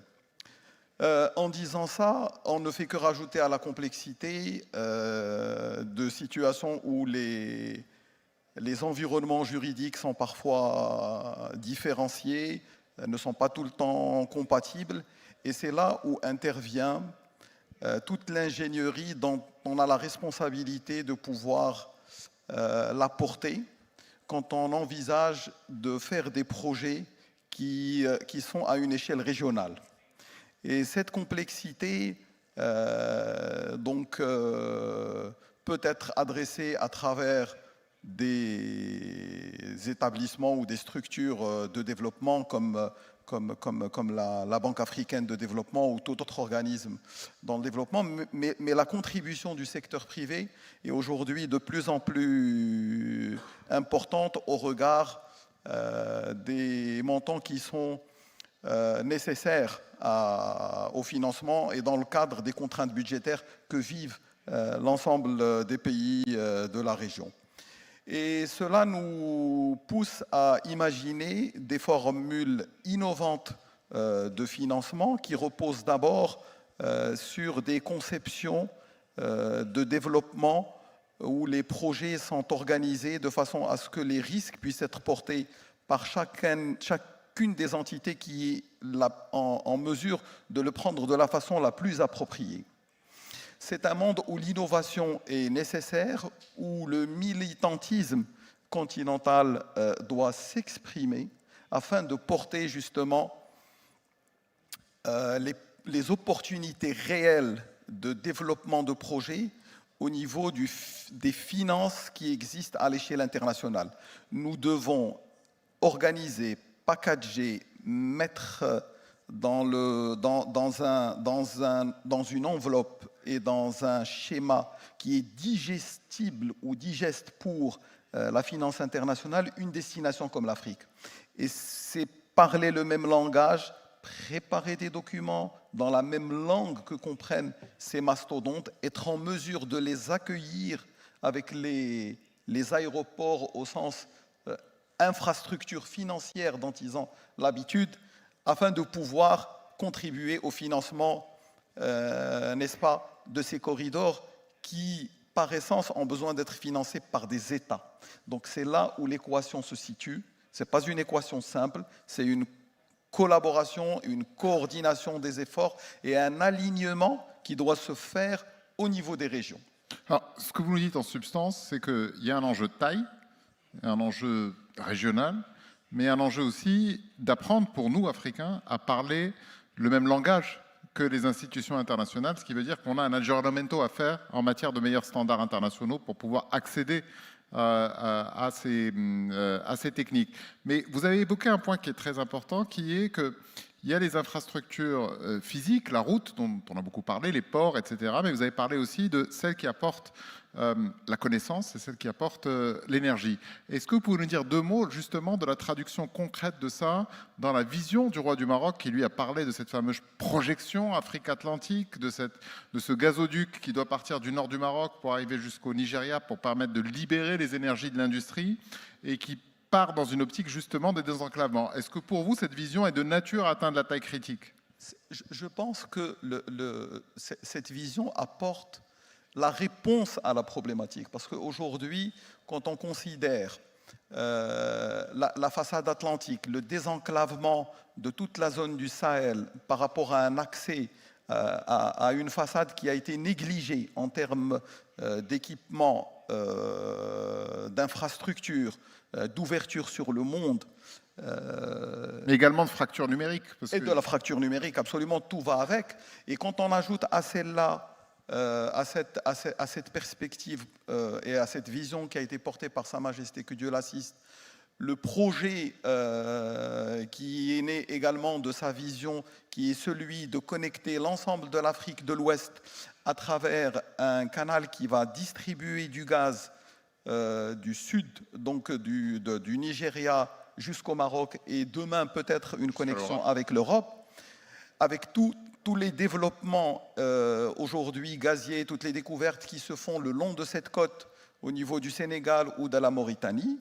Il s'agira bien entendu d'alimenter, parce que cette énergie-là, elle est nécessaire à la croissance, elle est nécessaire à l'industrialisation, et elle offre une opportunité aujourd'hui qui n'était pas envisagée, mais autour de laquelle il va falloir s'organiser avec le concours des... Et surtout, si vous remettez 2 secondes votre casquette d'ancien de Mazen, c'est une énergie de transition, c'est une énergie dite grise, elle est fossile, mais elle ne pollue pas. C'est une énergie qui viendra soutenir tout le développement énergétique, parce que les énergies renouvelables restent des énergies intermittentes. Vous avez besoin d'énergie baseload qui soutient le réseau, qui soutient le besoin.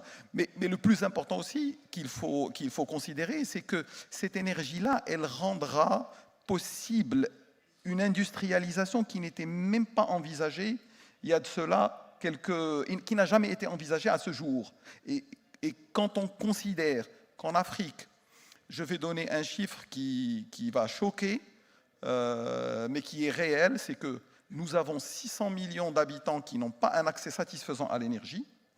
Et on a surtout, pour donner le potentiel, au cours des 2 ou 3 prochaines décennies, l'équivalent de l'Europe occidentale qui va rentrer en urbanité en Afrique. Donc, toutes les industries qui sont dans le ciment, dans la ville, dans l'urbanité, qui ont besoin d'énergie, auront besoin d'être alimentées pour avoir une croissance durable, une stabilité et une croissance, durable et paisible. Merci à Obeid. Je voudrais rassurer la salle.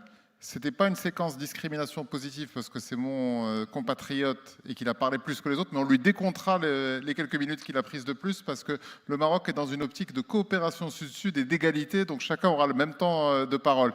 Ce qui me permet de me tourner vers vous, Sergio Pimenta, d'abord de vous souhaiter la bienvenue à Casablanca, cette ville qui est connue notamment pour la fluidité de sa circulation urbaine. Donc je ne sais pas comment est-ce que vous êtes en train de vous ajuster aux longues heures que vous devez passer en voiture à l'intérieur de la ville de Casablanca. Mais Obeid Amran nous parlait de la nécessité de faire de l'innovation.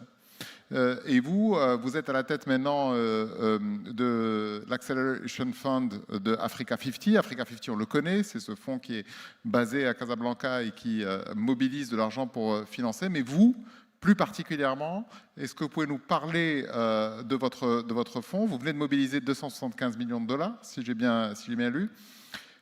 Quel levier vous identifiez pour mobiliser le capital institutionnel africain sur les projets d'infrastructures plus lourdes? Merci beaucoup, Malek, de m'accueillir et je suis très content d'être à Casablanca. Qu'il y ait de la circulation ou pas, ça ne fait pas grave, mais on va j'espère, continuer à travailler pour améliorer ça. Sinon, il y a des mobylettes, hein, si vous voulez, soit voilà. La mobylette, soit la trottinette. On peut marcher à pied, c'est une ville magnifique pour marcher à pied, donc ça fait beaucoup de bien. En tout cas, je suis très content de revenir sur le continent africain et de pouvoir prendre, j'ai pris mes fonctions il y a 1 mois exactement, et très content justement de pouvoir renouveler, de voir comment est-ce que nous pouvons, comment est-ce que je peux participer à cette belle histoire de développement du continent africain. Pour venir à votre question sur le fond, donc Africa 50, comme vous dites, c'est une institution panafricaine focalisée sur le développement à travers l'infrastructure, donc les infrastructures qui sont tellement nécessaires. Et je pense que je suis très content d'être sur ce panel parce que les infrastructures font partie des éléments vitaux pour parler d'ouverture de corridors, ouverture d'accès pour les pays du continent et pour vraiment mobiliser et développer le continent de façon le plus harmonieuse possible.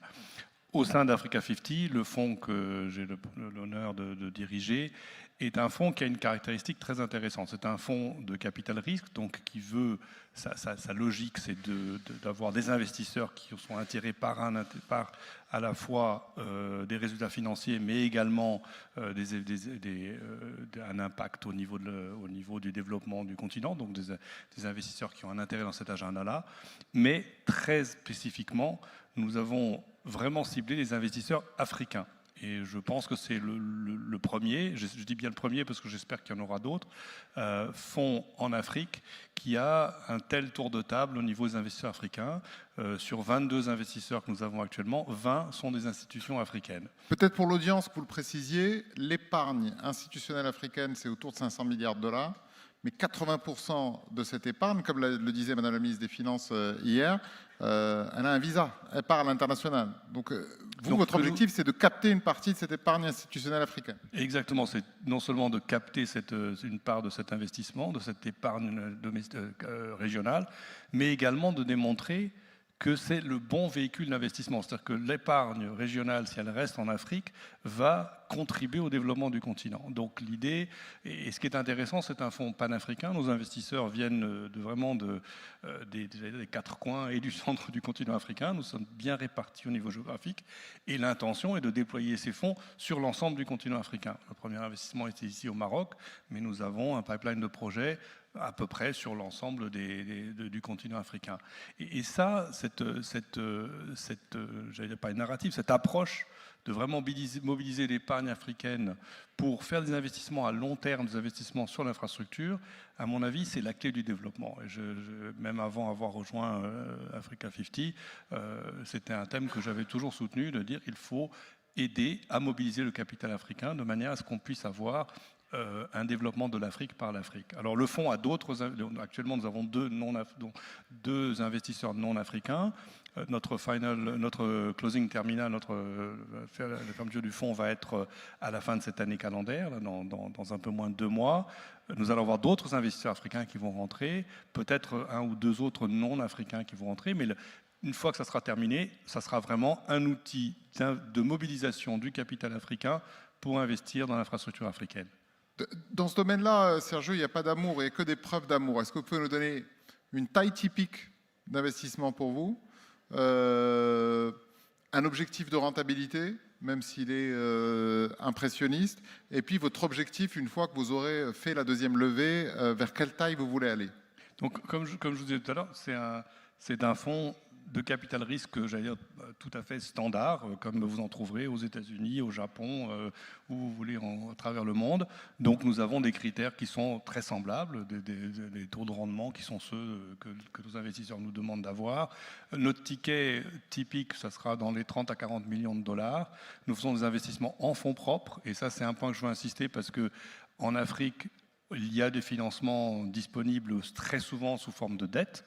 Les financements en fonds propres sont nettement plus difficiles. Donc vous partagez le risque avec vos partenaires. Nous partageons le risque avec nos partenaires.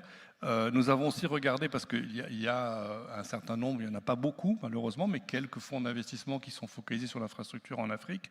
Et quand on regarde les générations, j'allais dire, de fonds un peu antérieures, ils ont connu pas mal de difficultés parce qu'ils prenaient des investissements qui étaient peut-être un peu trop petits, des participations un peu minoritaires. Nous voulons être un acteur. Nous voulons rentrer dans une société, soit on prend le contrôle, soit on prend une participation qui est une participation minoritaire, mais on ne veut pas être un acteur muet, on veut participer à aider cette société. Donc vous intervenez sur la gouvernance, vous intervenez sur le cadre de développement d'entreprise, vous leur permettez d'obtenir finalement de la maturité managériale. Exactement, on travaille sur la stratégie de l'entreprise, on veut rentrer dans des entreprises qui ont un avenir brillant, qui ont un avenir, qui ont des choses à faire. Et moi je vois en Afrique de plus en plus le développement d'entreprises africaines qui ont cette capacité, mais qui souvent ont besoin d'un soutien au niveau du capital. Et c'est là où le fonds AIF peut...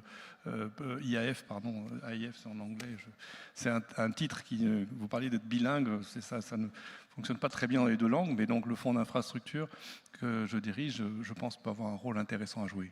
Et l'objectif, combien vous voulez lever? Vous voulez arriver à combien? Donc nous voudrions arriver vers les 400 millions à la fin de l'année calendaire. Vous me donnez la transition idéale, hein, parce que tous mes speakers ont du talent aujourd'hui. Let me turn to you, Solomon. So Sergio was telling us that he exploited this space that the big private equity firms did not go to, the BlackRock, the Blackstones. They only look at investments that are more than 200 million, 300 million. But you, as AFDB, you play a structural and crucial role in structuring corridors and having this regional approach.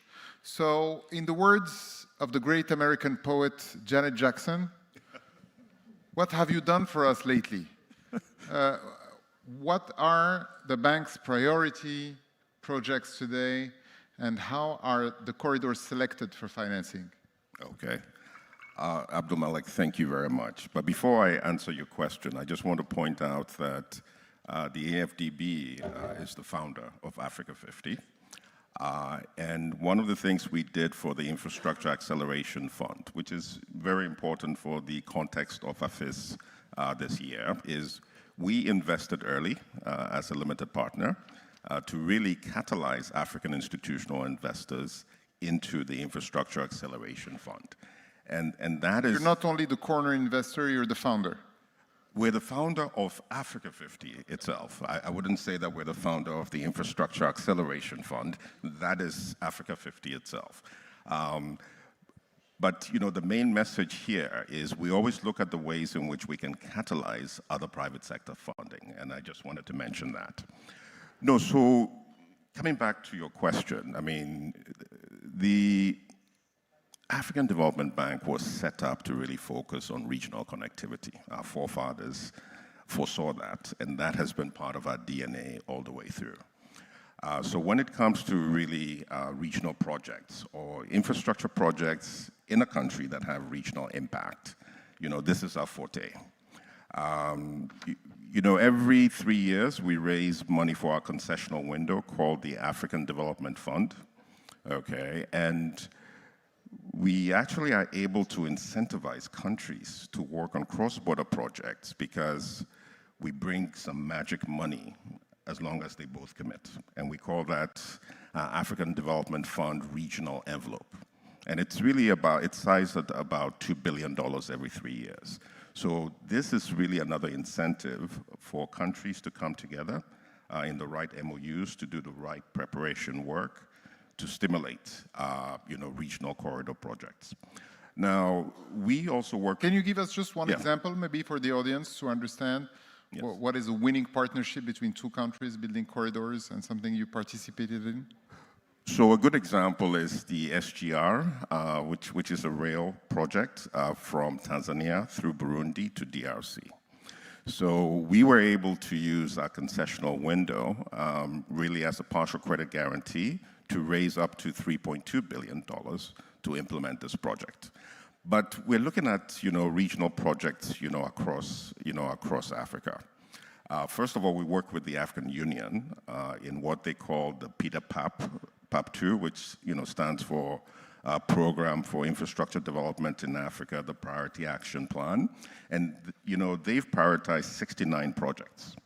We've gone further and also prioritized 20, you know, regional projects. And these are really based on readiness factors from both countries, you know, level of impact, you know, the potential to do it beyond public sector funding, because traditionally regional projects have been done through public sector funding. But where we can actually, I mean, with a limited fiscal space, where we can leverage private sector is really what we're trying to do. So a good example of that is Lobito Corridor. Everybody, I think, has heard about the Lobito Corridor. The Africa Finance Corporation are the lead developers. The Africa Development Bank are probably going to be the majority funders. And we're trying to not just deploy our capital as funding, but rather, you know, use it more from a guarantee perspective to raise more money. So, yes. To follow up on this question, let's be a little bit politically incorrect because we're amongst friends. Is it easier to do it amongst English-speaking countries than French-speaking countries? Because if we look at a corridor that doesn't work, it's the connection between Congo-Brazzaville and DRC. We still have barge and we still have boats in order just to cross this river, and it's been like 40 years that everybody's trying to build a bridge there, and it's impossible. So without, you know, keeping your reserve and all the diplomatic language that you need from AFDB, is it easier with English-speaking countries than French-speaking countries? Actually, no. We've done a lot of regional corridor projects, primarily roads, you know, cross-border in Central Africa. We've also done that, you know, as well in, you know, in West Africa. So I wouldn't say that. I would rather say, you know, sometimes, you know, the examples you have mentioned may have its own peculiarities. Yes. But no, it's not easy. You know, it's not easier in Anglophone versus Francophone. In fact, in any cases, it's difficult to build this project. It's difficult, but it's not impossible. I mean, we've actually, you know, set aside from our net income, you know, monies, and we've raised additional monies to develop regional corridor projects. You know, we call it the NEPAD Infrastructure Project Preparation Facility. To date, we've mobilized 160 million, and we've actually been able to effect a lot of corridor projects. So corridor projects, of course, are more complex than a national infrastructure project, of course. But if you establish, for example, if the regional economic committees, commissions are involved, like ECOWAS, like SADC, like COMESA, etc., and if you also establish, special purpose vehicles where, they are established under treaty between two countries, these sorts of commitments actually make regional projects, more feasible. Okay, thank you very much. Let me turn to you, Erica, because we need now the on-the-ground view, because you are in this special position when you know the field better than anyone. And in your view, what are the main still hurdles and logistical fractures that are holding back landlocked countries and their access to trade? And how does a private actor like Falcon Aerospace adapt to this reality in practice? How can you reduce the gap for these landlocked countries? Thank you. I probably need a whole... And you can say bad things about the financiers because they're all here. So if they don't give you money, you can... Now is the moment to have the tough conversations with them and take the audience as witness. I think I need a day, but I'll try and keep it as short as possible. The first thing is the regulation, right? In aviation, or in African aviation, this might be new to you, but there's something called landing and overflight permits. You want to go from Lagos to Addis Ababa, you need to apply for a landing permit. It takes between 48 and 72 hours for it to be granted. Till today, I really don't know what the parameters are for success. You submit and then it's approved, And let me add, in the words of the great Aliko Dangote, and sometimes you need a visa. Of course, so several times. It's better to be a French guy or an American guy inside Africa than to be a Ghanaian guy or be a Nigerian guy, because you need 3 passports with all the stamps and all the visas that you have inside. I will tell you another story. And Morocco is a really nice place. I love Casablanca. But in aviation, again, there's a part of the ICAO regulations called the Annex 9, which grants facilitation to airline crews to access countries without visa due to the nature of their work, especially when they are flying the vessels themselves. But in Morocco, my crews from Nigeria cannot come into Morocco without visas. We have to apply for visas to come into Morocco, which is completely against ICAO Annex 9. So we see this in Botswana as well. Nobody has been able to explain to us why. Is it the fact that you hold a Nigerian passport? And you need to go to Abuja because you don't have a consulate in Lagos? Absolutely. Well, now if you have an American visa or a Schengen visa, you can apply online for the visa. But point is, there's still no explanation why an airline crew would require a visa to access, an African airline crew would require a visa to access an African country. So this definitely slows down the consumption, whether you like it or not. First, red tape, regulations, visas, and landing permits. Absolutely. Then, again, I would say trust, right? The trust currency is very low in Africa. When I operate into, I'm not particular about any country, but most countries in Africa, the vendors there want cash. Nobody is giving you a 30-day credit but I can get 30-day credit from a vendor in the UK or in Paris, So the trust currency in Africa is very low. We don't seem to trust each other for some reason. And that, again, also slows down consumption.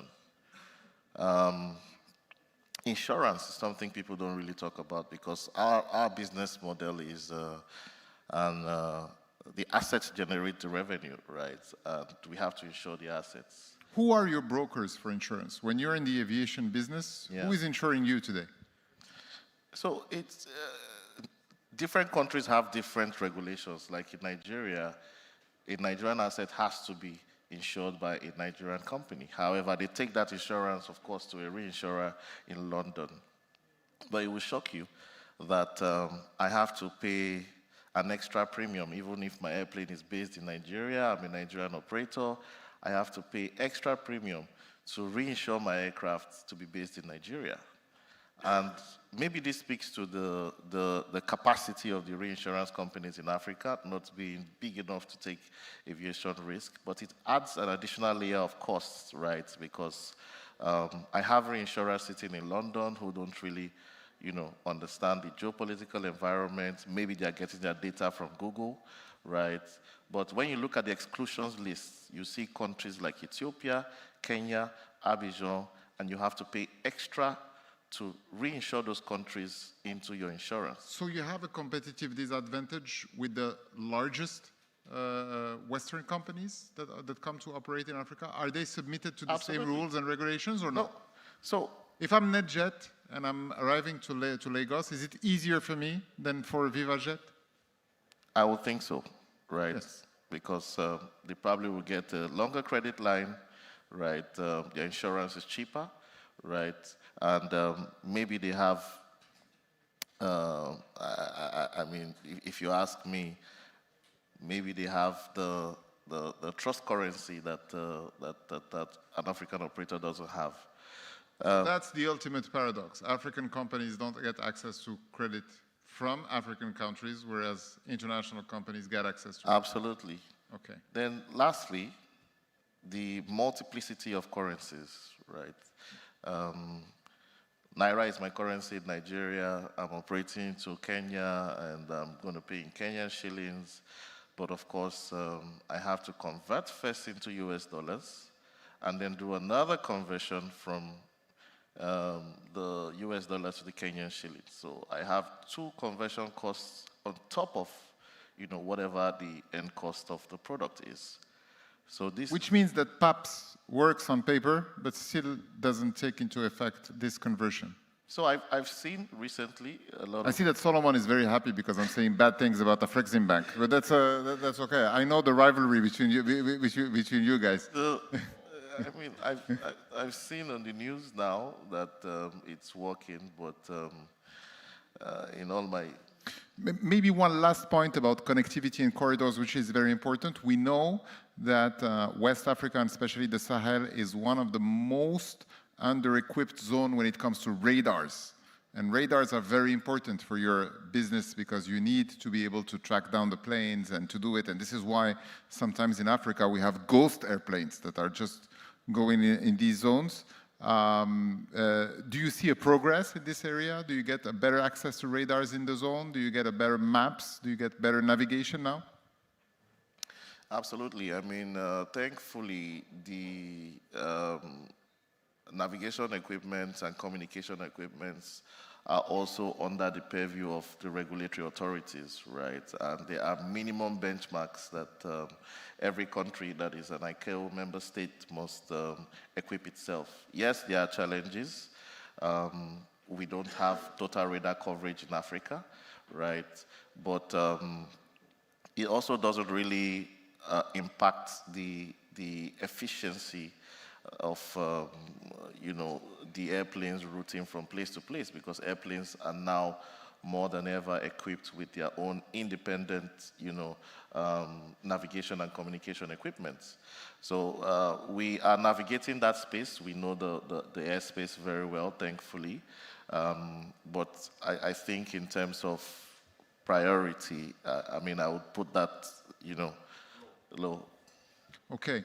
Let me go back to you, Yasmina. Erica was just talking about very practical things, red tape, visas, protectionism, because we see a lot of protectionism and countries trying to protect their internal interests and economies and wanted to favor some of their... take us back to the summit, to the Elysium, and give us some framework about this. Corridors go through a lot of influences and zones. What are the necessary frameworks, politically and diplomatically, to have the corridors work? What is the minimum ground that we need in order to have people actually talk to each other and lift those barriers that he's talking about? And just to be precise, because we still have 2 rounds of questions and we Even though we're African, we're progressing a lot, so we will try to keep it on time. You only have 60 seconds or 120 seconds to answer. So for each answer, please try to keep it brief. Okay, so the triangle of prosperity for any corridor is basically peace, diplomacy, security. To get those two, first thing you have to basically do is manage, regulate, and minimize great power rivalry and regional power rivalry on your territory. For Africa, basically, you don't want Asia, you don't want China and the US to fight on your territory when you're trying to invest, build, and sustain any trade corridor. Second thing is basically security. You need to be capable of calling a grand brother, a patron, to securitize the zone if anything happened. If you have any militia, any jihadi group in between Morocco and Nigeria who thinks it's a great idea to go debunk an oil station or any infrastructure. But doesn't it create a liability when you have a patron and someone who will send you? It can be internal. You can be yourself patron, but you really need to make sure that you have someone to call and a capacity of deployment if anything happens on the ground. And for this, I'll just give one concrete example that many of us knew and we've seen it over summer. It's Hormuz, where you have Iran controlling the north, Amman controlling the south, and basically the Gulf states in partnership with Western countries, mainly the US CENTCOM in Bahrain and the French forces, trying to create a framework to stabilize and make sure that 25% of the oil that goes into that zone every day goes through quite safely. So what it takes is diplomacy, multilateral trust, and frameworks that function to make that execution possible. Why am I saying that? Is that because we've mentioned how post-Trump, but even before Trump, there was a massive desire for bilateral talks, bilateral frameworks. You cannot do any corridor that runs for more than a decade if you're not understanding that a corridor is not a 2 years marriage. It's a lifetime work. It will go beyond and survive the governments and people that put it in place. So you need an infrastructure to protect the infrastructure. I would say, thank God, we still have one speaker who believes in multilateralism and diplomacy. Let me turn to you, Obaid, because Yasmina just spoke about these minimum conditions. But in order to have the minimum conditions et pour pouvoir également travailler sur la mise à niveau, quelles sont les liaisons routières et ferroviaires qui ont un besoin urgent de financement dans la zone actuellement, soit pour la construction, soit pour la réhabilitation, pour qu'ils puissent arriver à ce seuil minimal? Je pense que dans cette zone, on est parmi les zones les moins bien équipées au niveau mondial en équipement d'infrastructures. Et je pense que, c'est-à-dire que s'il faut chiffrer aujourd'hui le gap de financement annuel en Afrique, il est exprimé en centaines, voire en quelques milliards de dollars annuels. Par contre, l'élément important sur lequel je souhaitais revenir pour compléter ce qui vient d'être dit et faire un parallèle avec une initiative qui a été expliquée son sens par le Royaume du Maroc, qui est le lancement d'une plateforme des fonds souverains africains. C'est une plateforme aujourd'hui qui réunit une quinzaine de fonds dont l'objectif est justement de pouvoir travailler sur des projets à des échelles régionales afin de pouvoir dérisquer les projets au sein de chaque pays, mais aussi de créer justement la possibilité de financer ces infrastructures par du financement privé. Et c'est à ce titre-là qu'on a travaillé avec avec la Banque africaine de développement, mais aussi d'autres partenaires, afin d'identifier les attentes qui sont exprimées par ces bailleurs de fonds et pouvoir les organiser dans des schémas de financement réplicables, mis à l'échelle et industrialisés. Et parmi les secteurs prioritaires qui ont été identifiés dans le cadre de cette démarche, il y a l'élément énergie avec le corridor énergétique qui sont nécessaires parce que certains investissements ne deviennent malheureusement en Afrique rentables qu'à partir d'une certaine échelle géographique et d'où donc le facteur déclenchant devient la régionalisation de l'infrastructure plutôt qu'elle-même. Les corridors d'infrastructure et de logistique, mais aussi les éléments qui sont en relation avec les infrastructures sociales et économiques. Donc ces trois chantiers, aujourd'hui, il y a un besoin important, il y a un espace d'innovation en termes de financement, il y a un espace important de financement autour duquel peuvent s'organiser un certain nombre d'initiatives de financement au bénéfice de la croissance et des populations de la région. Alors, Sergio Obeid parle de ce triptyque vertueux, la taille, la coopération et la capacité à pouvoir coordonner les actions des différents bailleurs de fonds et des financeurs. Mais vous avez le regard, si vous voulez, sur des projets qui sont concrets à taille intermédiaire. Ce n'est pas des très très gros projets sur lesquels vous êtes.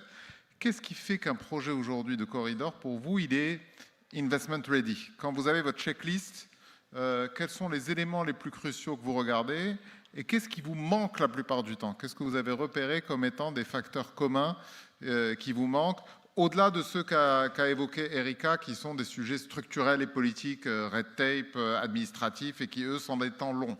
Mais vous, quand vous devez faire l'allocation de moyens, quels sont ceux que vous regardez en priorité et quels sont ceux que vous trouvez manquer la plupart du temps? Écoutez, d'abord sur la taille des projets, effectivement, en tant que fonds, on a la taille là, sur laquelle nous on se focalise, mais je pense que pour qu'il y ait un vrai développement du continent, il faut toute une gamme, un écosystème avec des petits, des moyens et des grands. Et pour résoudre les problèmes d'infrastructure, je pense qu'il est important aussi qu'on ait des plateformes qui permettent de mobiliser à forte échelle. Et ça, si vous voulez, quand vous dites qu'est-ce qui nous manque parfois, parce qu'on dit il manque de financement, il manque ceci, il manque cela, si on peut mettre en place des structures qui soient de taille plus importante, des plateformes qui permettent de mobiliser de façon plus globale, ça permettrait, y compris avec les fonds d'investissement, les fonds de pension, les fonds souverains africains, d'apporter ces fonds-là. Je pense que ça, c'est un problème, c'est la question de la taille des projets, mais derrière cela, il y a aussi la question de l'état de préparation des projets. On en parle beaucoup, mais c'est vrai qu'il y a beaucoup d'idées, il y a beaucoup de... Vous parliez tout à l'heure, un pont reliant les deux Congos, etc. Qu'est-ce qu'il manque? C'est de préparer ces projets de manière à ce que les investisseurs puissent venir et puissent les soutenir financièrement. Donc je pense que la préparation de projets est une part importante. C'est la fameuse dimension de les dérisquer avant qu'ils puissent arriver chez vous. Ce n'est pas forcément dérisquer, c'est vraiment les préparer. C'est-à-dire faire les études de marché, les études de faisabilité, les études environnementales et sociales, mettre un tour de table, avoir des investisseurs, avoir des gens... Mais ça coûte cher. Qui paye pour ça? Alors justement, c'est ça. Nous, par exemple, au sein du groupe de l'Africa 50, on a un département qui fait que ça, du développement de projets, qui a réussi à mobiliser des fonds pour le faire et avec ça développe des projets qu'ensuite nous-mêmes ou d'autres institutions peuvent financer. Mais ça, c'est important.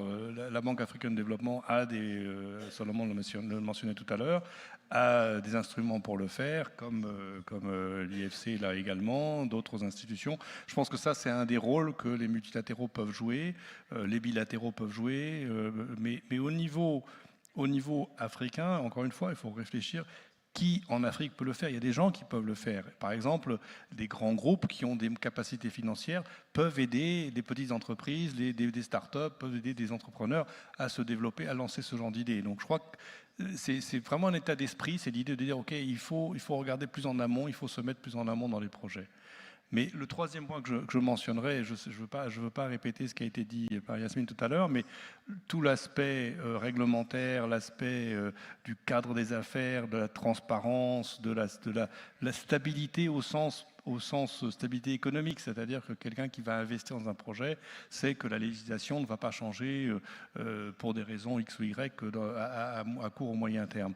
Donc ça, c'est un des aspects que nous regardons évidemment, c'est où est-ce que nous investissons, ça fait partie des critères importants. D'accord. Alors, je me tourne vers vous, Solomon. Let me go to you. We just heard a lot of things about size, de-risking, being able to invest in research.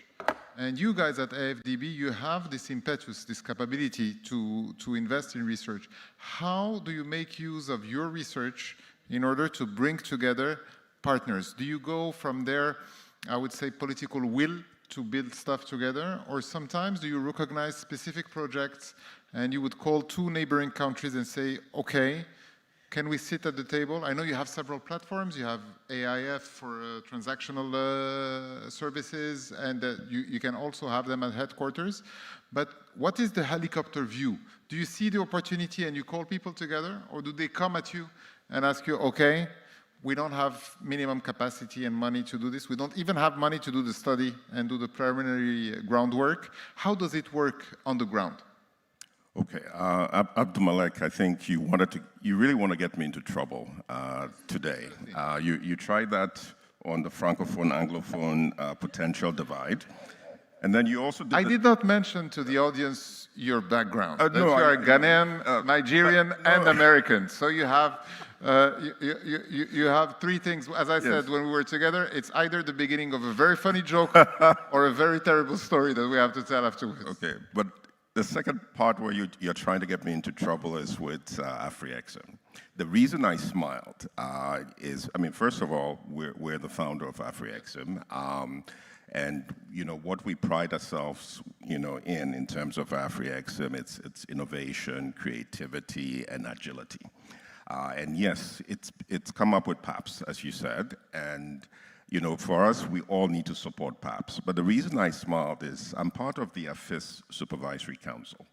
And one of the big discussions we had today around, you know, how do we use AI to really enable the financial system was how can we use that to actually resolve settlements? Because settlements is really the big, you know, point that, you know, you were just raising. Because if we don't effect settlements, you know, very efficiently and more affordably, we're not really going to stimulate, you know, the regional connectivity. Absolutely. So that's the reason I smiled. So I'm glad I've clarified that. Look, what I was telling you earlier is that we have funds, you know, under the NEPAD Infrastructure Project Preparation Facility. It's grant money that we use to develop regional projects, okay? And this is what we've used over the years. So I'll give you an example of how we work with OBED and the Sovereign Investor Funds, right? So Ghana is currently looking to develop what they call the Volta Lake Corridor, which is to link up, you know, the Ghanaian ports all the way to Burkina. So the Ghana Infrastructure Investment Fund, which is a member of the Africa Sovereign Investors Forum, founded by, you know, OBED, we are going to co-develop the project. We're going to do the technical feasibility. We're going to, you know, look at the MOUs between the two different countries. Would be a game changer for Burkina. Yes. But also for Ghana, because when we look at corridors nowadays, it's not only to transport to the endpoint container it's also cargo. To transform, to open the container, to be able to enrich it. No, it's actually to link agriculture, you know, production centers with agriculture consumption centers. It's to lay fiber cable along the way so you can harness it for greater telecom connectivity. So we actually look at these as economic corridors. But you know, the main point is, for us, we establish what we call regional, you know, regional integration strategic programs, as well as country, you know, strategic programs. So all of these ideas are already programmed with different countries, and it all depends on really their readiness to commit that makes us, you know, proceed.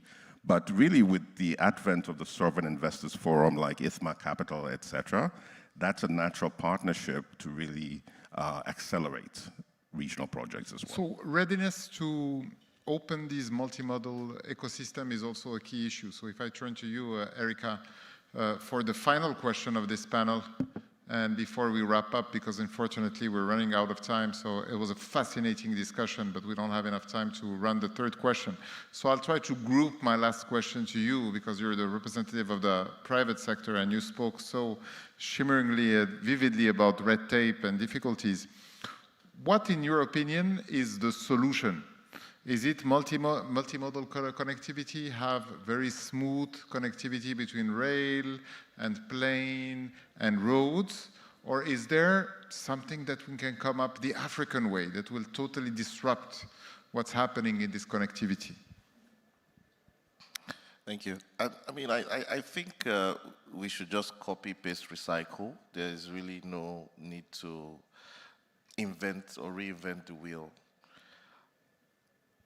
We want a shipment to leave Shanghai via Ethiopian Air Cargo, arrive in Lagos, and then from Lagos, we can put it on the rail line heading to Maradi, Niger Republic. I mean, this will simplify, this will accelerate growth, this will, you don't need to add any sort of invention to it. It's just simple, right? And I hope that, at the end of the day, some of the key stakeholders here are able to accelerate conversations, in their different, places of interest that can help finance projects like this that could continue to have multiplier effects on economies, on businesses, and for me, I think the simple answer to that question will be going back to the basics. Thank you very much, and I think this gives me the ideal transition for the final word. I quoted Janet Jackson before. Let me quote Al Pacino. The future for Africa is either we strive and we fight together, or we will die as individuals. Thank you very much, everybody.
ça à l'image, ce serait bien d'avoir. Pardon.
quick word. Good afternoon, everyone.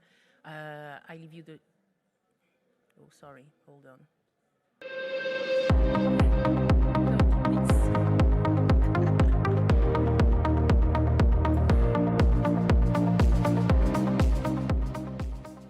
Yes, thank you. Good afternoon, everyone. We are going to start very shortly, maybe in 1 minute or two. So I know that there's a shift, of room. So you are here on time. We will wait a couple of minutes for the other people to come here. Thank you.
What a start, what a start. Hello, good afternoon to all of you and welcome to Women in Finance panel, another panel, ED's Vanishing Act, the next play for women-led SMEs and FinTech funding.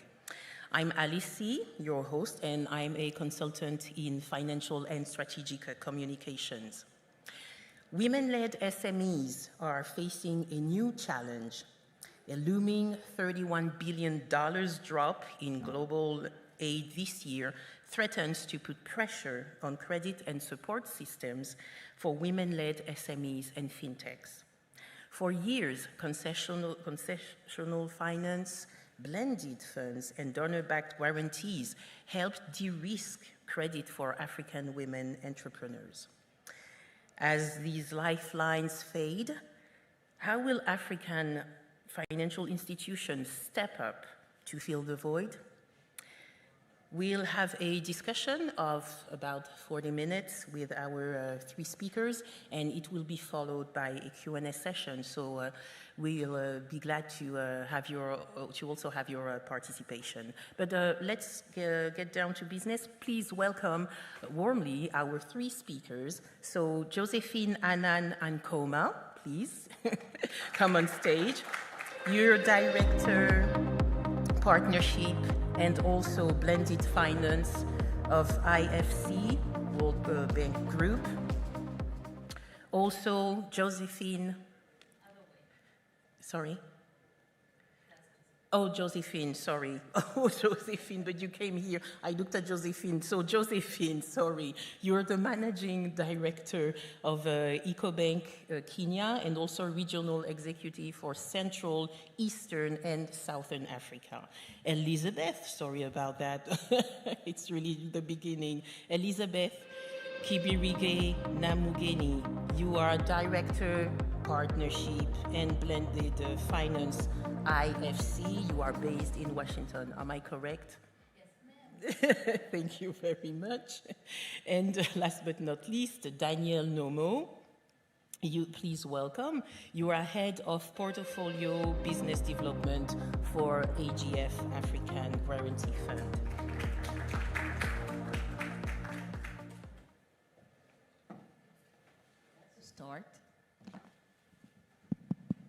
the mic is working. Your mic are working too. Let's do a little test. So welcome to the three of you. It's a real honor to have such leading experts, you know, to this critical issue. So, Josephine, we're going to start with you.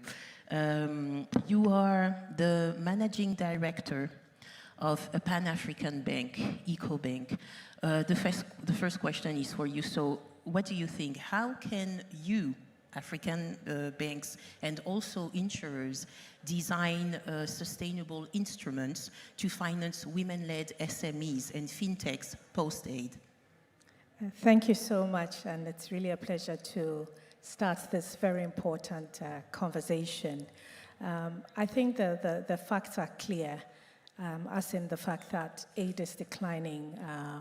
Whichever way you look at it, whether you're looking at data from the OECD, from UNCTAD, you're looking at it from the Africa Development Bank, that is real. And then you juxtapose that against, you know, how much female startups are able to raise from the capital markets. Data has it that this year, as at quarter 1, they had been only able to raise, let's say, 2% of capital for startups. That's about $10 million. And put that against the $50 billion gender financing gap that we're trying to close. But I would want us to look at this not as a problem, but as an opportunity. Because really, when the aid taps stop running, as Africans, and I would say as an African woman, you always find a way to pivot and, you know, find out what solutions you can give. And I want to look at it 3 ways, and I'll give examples of how we at EcoBank have been able to, you know, provide these sustainable solutions. One of them is that we need to ensure that we are designing to suit the lifestyle and the business life cycle of the woman. You can have a woman who is selling lace, for example, at the Balogun market in Lagos, and she collects her sales on a daily basis. So how do you structure to ensure that her repayments are daily and not monthly or quarterly? Or you can be dealing with, you know, an agribusiness in Malawi that has an LC that is looking to, you know, import some agri-products in foreign currency, but then there's a shortage of foreign currency, and that business lady is collecting local currency. How do you support? So really ensuring that we are solving for the woman, creating programs that are customized to them. And that is what we have done with EcoBank's gender financing program, our Elevate by EcoBank product, that ensures that, for example, we're able to lend collateral-free up to $50,000. We have longer tenors. We can lend all the way up to 24 months and longer. And we're doing this together in partnership with AGF, who help us to de-risk the credit. So really solving for the problem. Now, the other thing is that we're dealing with several women doing several things in several geographies with different nuances. For example, if I'm selling in DRC, I'm collecting dollars. So don't give me a facility that asks me to pay in the CDF, you know. And the women are not all formal. So how then do we lean into insurtech? How then do we lean into fintech, you know, to use alternative data to still credit score and still be able to lend to these women? So also being aware of the nuances that these ladies go through and ensuring that they can solve for that as well. And I think my final point then is, you know, what else can we do to bridge that capital gap? And there's one thing that we've done as well at EcoBank. We, in our Cote d'Ivoire affiliate, raised, had the first gender bond in local currency for 10 billion ZOF, almost about $16 million, which has been raised through African, you know, capital to support and to help bridge this gap that we have. So there's various innovations that we're doing as EcoBank, focused on solving for the problem ensuring that the product that you're selling is fit for purpose, and also figuring out how we can raise capital from Africa to solve the problem of women in Africa. So these are some of the things that we are doing practically on the ground in EcoBank, and with support from Africa Guarantee Fund to help us to de-risk this credit. Okay, thank you very much. So that was, really complete information. So I know that, so you're like, okay, it's about filling the gap. I know data is also important for you. I think when we were preparing the session, you were also talking about, for the future for women's finance, it's not about donor dependency. So it reminds me, of what the CEO of Jeune Afrique said yesterday at the plenary session, saying that African money should finance African business, African growth. So thank you very much for these highlights. And talking about data, so we'll develop that topic later, fintech and also insurtech a bit later. So yes, so you mentioned opportunity, intention, also it's about guarantee. Yes, it's also about really being able to de-risk, because there's that perception. About lending to women being riskier, but our data tells us different. We've been able to lend $600 million across our 33 markets, and our NPL ratios are lower than 3%. So our data tells us different, that women are actually good borrowers. And so really having that partner that goes along with you to de-risk that credit is something that's important to us as well. Okay, great, thank you. Talking about the partners, Daniel Nomo, you're part of AGF, the African Guarantee Fund. So what can you tell us about guarantee as a key leverage? Since you are head of portfolio and business development. Thank you. So very happy to speak just after Josephine, and it's a very important opportunity for us to highlight the partnership we are having with EcoBank, with the ETI, and the Elevate program that you have with EcoBank. So actually, what we are doing with financial institutions is to provide them with these guarantees expected to help them to finance more, especially finance more in terms of women business financing. We are developing and we are implementing with AFDB the AFAWA program. AFAWA is Affirmative Finance Action for Women in Africa. It's a program of the African Development Bank with the support of G7 countries. This program aims to reduce the financing gap which is affecting the women in Africa, women businesses. It's a gap of 50 billion that we are trying to solve. So what we are proposing is a value proposition with three pillars. The first pillar is how can we enable the environment? How can we push this story of women business financing within our governments and within the stakeholders in our governments. The second pillar is the risk sharing. So we are proposing a risk sharing mechanism, guarantees that can cover up to 75% of the banks or the financial institution exposure. And we are adding on top of that our technical assistance programs, which will help the financial institution, the SMEs, in terms of capacity development. At the end of the day, we expect it to promote the financing of women business, and we have interesting numbers that we can share. 1 billion disbursed since we started the program in 2020. 1 billion additional financing for women businesses in Africa. 13,000 SMEs financed with our partner financial institutions. So this is basically what we are doing for women business at AGF. Okay, thank you for telling us about the program and also its outcome. So, Elizabeth, you are Director, Partnership and Blended Finance of IFC. You are IFC, the largest global development institution focused really on the private sector in developing countries. So when we're talking about sustainable instruments, what does it imply for IFC?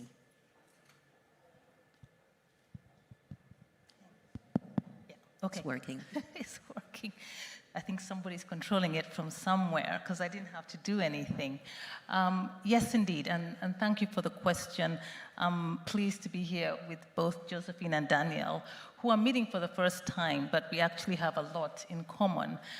So there are two things that I think about, because the reality of shrinking aid is real. I'm also responsible for fundraising for IFC, and what we've come to a realization is that we cannot rely on sovereign donors as much as we used to. And so we have to look more and more to non-traditional donors when we are particularly seeking to de-risk our clients. And when it comes to women MSMEs in particular, I don't want to repeat what my fellow panelists have said. I think what I just want to emphasize from that perspective is women are good business, right? We're not doing this through the good of our heart, but actually women have proven to be good business. And there's a lot of opportunities that we can leverage when we actually engage with women MSMEs. And the ability to de-risk, particularly when we have an aggregation of women through the use of platforms, we are able to reach a much larger number of women. And the thing about blended finance in particular as a de-risking element is that you're able to get more from a dollar. In our data for IFC, for example, shows that we can raise an average of $6 from just $1 of blended finance. And so in an environment of scarce resources, it's going to be even more important that we use instruments that are able to generate even more leverage. So that is number one. Number two is the use of, it's not the use of, the partnership with local banks. More and more, that will be something that we are engaging within IFC. One example I can give is Bank Misr in Egypt, where we gave them a financial package of $234 million, of which 50% was very specifically carved out for women businesses. And we're able to reach 75,000 women through that program. It may sound like a modest number, but you have to start somewhere. I think the value of that is that we've been able to replicate it with other local banks. And with that replication, we're able to reach more women, to be able to fund their businesses, as a result, have job creation, and as a result, have economic growth. So again, just want to emphasize it. We're not doing this just because it's women and for the good of our heart. It's actually good for the economy. Okay, thank you. Yes, it's really important, to remind us, yes, it's about the economy, it's about the growth of African finance. So it's really interesting. We started talking about fintech and also insurtech. So a question for you also, Daniel. So what role can fintech and insurtech innovation, for example, mobile money, alternative credit scoring, play in widening access to finance for women entrepreneurs? Thank you, Alice. So we at AGF, we really think that fintech is the new step. We have nowadays we have around 255 partner financial institutions in the continent, mostly commercial banks. but the few experience we had with fintechs shown that the numbers they can provide in terms of impact are really impressive. And in this view that we are developing with MasterCard a program that will be addressing the fintech needs. The fintech needs are mostly when they are in the inception phase, they need to have liquidity. AGF is known for our guarantees that are mostly unfunded, but with this new program that we are developing with MasterCard Foundation, the program is called FinRise. We would like to be able to propose to them liquidity, to propose to them our risk-sharing mechanism, the guarantee, technical assistance, and our expectation is that if they have these three propositions, they will be able to finance young women in agri-food value chain, finance these young women in agri-food value chain, but with a significant reduction of the interest rate. So this will be like a covenant in the agreements that will be signed with this fintech, and also we are touching microfinance here. So this is to say that it's a priority within the development of AGF. How can we, as a guarantee fund in Africa, how can we have a proposition for fintechs aside what we are already doing with our partner financial institutions? Okay, yes, thank you.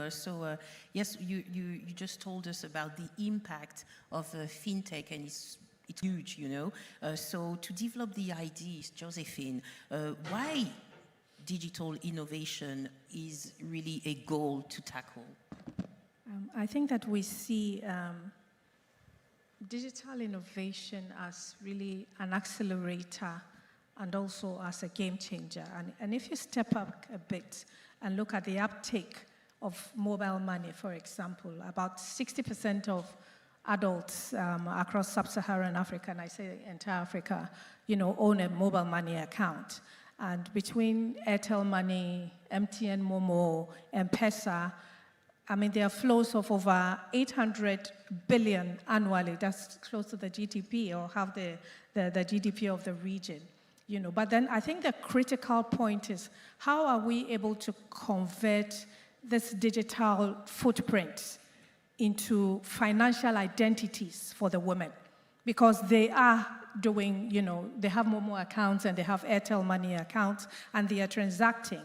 You know, whether they are in the Carioca market in Tanzania, they are selling spices, or they are the Abobloshi market in Accra, and they're selling vegetables, they are collecting money using their Momo accounts. So how do you then convert this, make them visible through this, through this footprint? And that's something that we've also been able to do in partnership with MTN and Jumo at EcoBank, where we lend on the back of the credit history or the digital footprint of the woman. So that's how we then converted that into collateral. So we lend to them based on the collections that they make daily. And on the back of that, we don't ask them to bring in any collateral at all.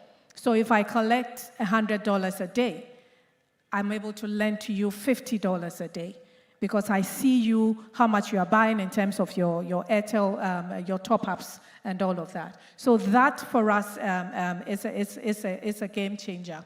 Another thing that we are doing is really trying to incorporate insurance at the point of origination, also through that digital footprint that lady is when she opens an account digitally.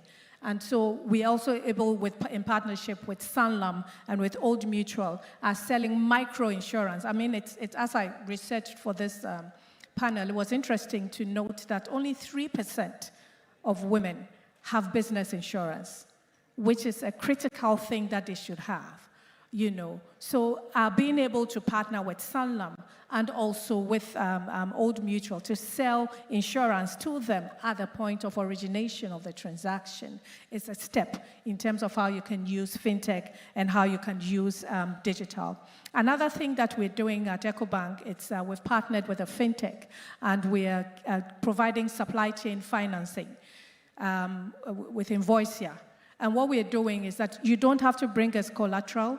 Just tell us that you have, you know, an order from GTP or an order from FunMilk or an order from Newmont. And on the back of that anchor name and our ability to ring fence that cash flow that is coming from that anchor, we then are able to lend to you collateral free.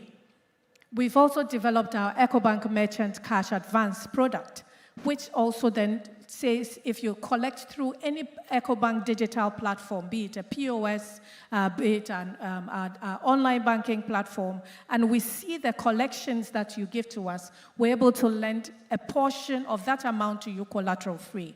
So through that digital footprint, we then are making that, you know, lay seller at Balagon Market or fish cold store producer in Abobloshi Market visible within the transaction, within the financial value chain, and solving for that collateral problem, and then working together then with our partners to de-risk. So this is how, for us, fintech and insurtech enables us go down to the grassroots and lend to the momomboga, you know, the granite seller, you know, that woman on the street, because that person has a digital identity. And then we've been able to convert that. Yes, it's all about visibility. You wanted to add something else.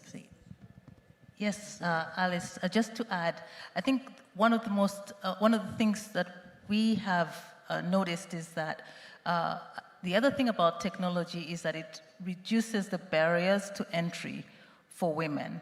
But there's also a downside because some of the technology is inherently biased towards women, not in a positive way, but more like a negative way. So it's really important as we support women that we also take into account some of these additional factors that are gender specific. Mm-hmm. Thank you. So yes, it's about visibility, data, of course. I mean, visibility through data. So you just said, Josephine, that only 3% of women entrepreneurs have insurance. How do you explain that? I think that it's sometimes lack of knowledge. It's sometimes the product not being readily available to them at the point when they're actually going into the transaction. And it's just sometimes, it's just a misconception, is that you take an insurance only when you have a big program, you know, you have a big project. But when I'm selling cloth between Accra and Lome, when I'm transporting grain between Uganda and Kenya, it's still a flow, and I still need that protection. So I think that our duty as we think through how we solve for Africa is to then bring in that technical capacity building. And if you allow me to develop that point a bit, you know, we've realized that as we get through blended financing and supporting women, that pillar of providing them with technical assistance is so important, because women actually self-exclude from financing. They would not go for the credit because they are afraid, they don't feel confident, you know. And it's not only women down the ladder. I recently gave a lecture at the University of Ghana, you know, on a similar topic. And during the cocktail hour, I was talking to graduates who were running businesses. And they were like, I don't want to go in for the loan because I don't want to go for it. You know, so just that confidence building aspect of capacity building, you know, and capacitating the woman for growth is also important for their access to credit. And it will interest you to know that sometimes they are not going for the loan not because of interest rates, but just because they feel they are not up to the task. So through these capacity building sessions and mentorship sessions, then we can bring out the topic of, growth, insurance, all of that, succession planning, networking, marketing, so that we can upskill them for the future. Okay, great. Thank you very much. So we understand how this transformation is really crucial for women-led SMEs. It reminds me, yesterday I've attended a session, a roundtable called From Startup to Scale Up, and it was about also data, who's really essential to make that shift, from startup to scale up. So as we said at the very beginning of this roundtable, a drop in global aid is about to happen. Elizabeth, I have a question for you. So in a transactional world, what level of support can we expect from DFIs and also overseas sovereign aid to develop women's entrepreneurship? Thank you, Alice, for the question.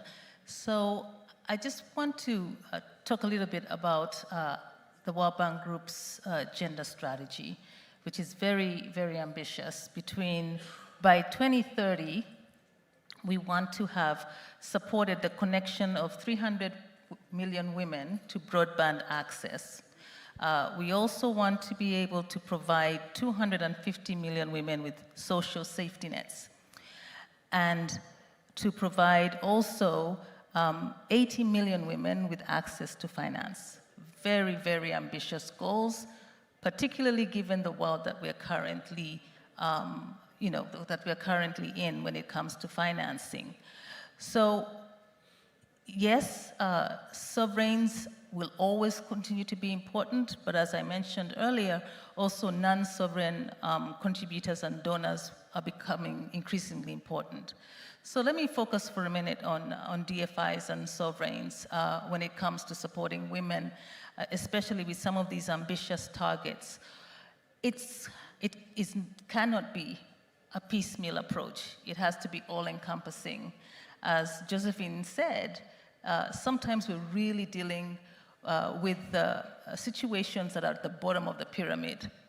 So starting with education and capacity building, that is one particular example that Josephine provided in terms of making these women aware, connecting them to supply chains that they didn't know even existed, and we do that as the World Bank Group by the use of our technical assistance and advisory programs, where we go in combination with our financing to be able to bring these women up to speed. Something else that we do is to help with policy reforms that are particularly gender inclusive. We work with governments to be able to, adjust property laws. In many, many countries that we deal in, women don't have the ability to own property. If you're trying to set up a business and you don't have that ability, it's going to be that much harder. It's going to be that much more of a barrier. And so gender inclusive reforms are also particularly important. The other thing, of course, which I think is kind of intuitive, is financial inclusion through access to finance. And again, my colleagues here are partners in making that happen. The last thing that I'll say, and I want to emphasize, is partnerships. As I just mentioned, we are moving beyond sovereigns for partnerships, in as much as we are also moving away from them when it comes to raising finance. One example that I'll give is our partnership with Goldman Sachs through our WeOff program, Women Entrepreneurs Opportunity Facility. And through that program alone, we've been able to raise nearly 30 billion worth of financing for women. And I think the the most important thing about that program is that it's replicable. And to the extent that we can continue to expand the lessons that we learn and take that into other programs, that will move us from startup to scale up. Back to you, Alice. Thank you very much. So yes, Elizabeth is just mentioning a support and sovereign aid at several levels, you know, really to meet the goal of developing women entrepreneurship. So Daniel, what about AGF? What are your thoughts? This discussion is linked to the one we had the opening session, because we have the at the opening session we were saying there's resources, there's liquidity in Africa, but they are not where they are expected to be. And one of the panelists was alluding to pipes and plumbers. So where will I see AGF there? AGF will be, I think, at the end of one of the pipes. So we have to identify where we should look for this liquidity. And what I think is we should consider increasing the resources dedicated to institutions like AGF. Why? At AGF, we are able to transform $1 into 8. With $1, we are able to issue $4 in terms of guarantee. And this same $4 can be transformed into $8 of additional financing for women. $8, but if you consider that it is most of the time our instruments are revolving, it will be more than $8. So my take is that the resources should be channeled to institutions who are able to have this impact we are looking for. At the end of the day, the question that will be asked is what are we being able to do to help these women businesses? What were we able to do as commercial bankers, as DFIs, to reach this target of impacting the women business in Africa? And I think institutions like AGF, we have a solution for that. Channeling, transform, multiplying for this impact that we are looking to create. Okay, so it's a big program ahead, you know, that you've already started. Josephine, I also would like to ask you, so what can we expect, and also what should be the priorities? I think that we will continue to work with DFIs. They will be a part of how we close this financing gap, you know. But I think that the priorities when these DFIs are lending and working with us, the commercial banks, first of all, is that they must demand accountability. You know, I think it's not enough to say, I have given you 20 million, 30 million to lend to women. Which sectors do you want us to lend into? How many women do you want us to touch? And after we've touched that one woman, how many more jobs do you expect us to create? And how many more households do you expect us to impact? And that should then lead us into that question of working with our regulators to ensure that the women are visible and what we're doing is visible. And that, to me, brings us back to the question of gender disaggregated data.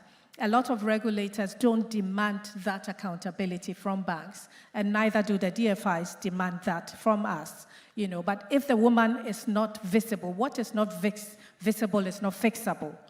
We must know what we are doing, whether it's going well, where the gaps are, where the challenges are, so that we can, like I said, solve for the problem that the woman is facing. So for me, first of all, ensuring that the guarantees are not open-ended, that they are demanding accountability, and then also share the success stories, because it helps to remove the perceptions about the fact that lending to women is risky. It's a perception, it's untrue. I've spoken to $600 million of loans across 33 markets in Africa with an NPL ratio of 3%. That is EcoBank's Elevate program. So the more success stories we share, the more good news of how we have moved a business from Tanzania to Rwanda to Kenya, the more you get private capital to flow in, because then they know that it's a viable business. And then for me, the most important thing is for us to pair the DFI funding with the demand side investment. And I can't repeat that enough. The bit about, creating capacity building, building confidence and capability in the woman. And I think another thing, as I thought through it, especially seeing that EcoBank is a Pan-African bank across various markets, we must make the guarantees passportable. What I mean by that is, I am in Kenya. I'm selling leather products to a customer in Uganda. I have to take a guarantee in Kenya for the business I am doing, the export business, and I may have to take a guarantee, as in apply for that in Uganda. But from EcoBank's point of view, it's one client. So how do we work to make sure that the guarantees are passportable within the trade corridors that our customers are trading in, so that then we remove the bureaucracy? And to layer that then to say, how did we then digitize the guarantee so that at the point of origination, you know the client, you pre-qualify the client, and as that client is going through Invoicia to do their supply chain financing, or going through Jumo to do their cash flow back lending, borrowing, at that point, that customer can access that guarantee. And if there should be a claim that is paid, use that same digital platform to make that payment. So it's seamless. So that's how then you create that identity. You're able to passport the guarantee from one market to the other. This is some of the things I think we should be looking at as we work with DFIs, as we move forward to support women-owned, women-led businesses. And it's possible, it's doable. Daniel, you want to react? Just to say that when we renegotiate our partnership, it needs to be a digital guarantee. So we'll attach to each of the borrower something that will be able to follow him in every geography where he will be found. And what that does then is that it also reduces the manual work from our side in terms of how we report. And you, as the DFI, are able to get real-time the utilization of that product, because you measure us by how much we have utilized and penalize us if we don't utilize them too much. But then you can see real-time what is happening. And then you are able to then know how to sub-allocate so that your facility is used to the maximum. You have the maximum utilization that you're looking for. So we should be thinking through and looking forward, in terms of how we build this partnership a bit stronger, leveraging digital footprints. Yeah. Okay, that's a good partnership. You could do that. So yes, it's about visibility, transparency, as you said, an efficient system, seamless, as you just said. So thank you for all that. So before the Q&A session, I have one last question for you. So we talked a lot, you talked a lot, you mentioned a lot, confidence. I would like to know what are the key, or what are the other key bottleneck blocking advancement on this topic in Africa at present? Maybe Daniel, you would like to answer first? Nothing much. I think Josephine said a lot. The key point there is data. Because sometimes we are doing things, but we are not able to communicate on what we are doing. So how can we have success stories? Because it is with these success stories that we will be able to share this message on financing women business is not just, by financing women business, it's not just that we are doing charity. We are doing that because they reimburse the loans, and the commercial bank that will be lending to women business, they will be doing money on that. So it's not charity. also, the models that we are having, they are replicable. We have data saying that, for example, AGF has been able to unlock 1 billion to 13,000. We need this data, and it's very important for to be able, with the partner financial institutions we are having in the continent, to collect this data from the very remote branches when an SME is entering in a branch, or when they are applying for a loan. What type of data are we collecting? We have this 2X criteria. Is it the best approach? But it's the one we are using to qualify what is the women business. So data is very important to highlight the interest of financing women businesses. But also another challenge could be the cultural challenge, because you know, even until now, sometimes you are facing difficulties to explain that we need to dedicate additional resources to women business financing. It's not obvious. For us, it can seem to be obvious. When we are discussing with financial institutions at the headquarters, it's simple. But when you dig deeper, it is starting to be, okay, why should I do that? Why should I put in this file that it is a woman? Why should I check how many women they have in the staff? Why do you want me to do that? So there's these discussions that should be taken. And I think with technical assistance, and you were talking about that, with technical assistance, capacity development, we can make progress on these topics. So inclusion, barriers that can be cultural barriers also, these are a big issue. Josephine, when we're talking about key bottlenecks, what strikes you most? I think for me, two other things, aside from the data we need to create visibility. The next thing for me is just outdated rules that, choke innovation. To open an account across several of our markets, it's a pile of things they're asking you up to here. But look at how the MNOs are opening accounts. As at the end of last year, there were 1 billion, mobile money users with accounts. They use KYC Lite. You just need your ID and you're good to go.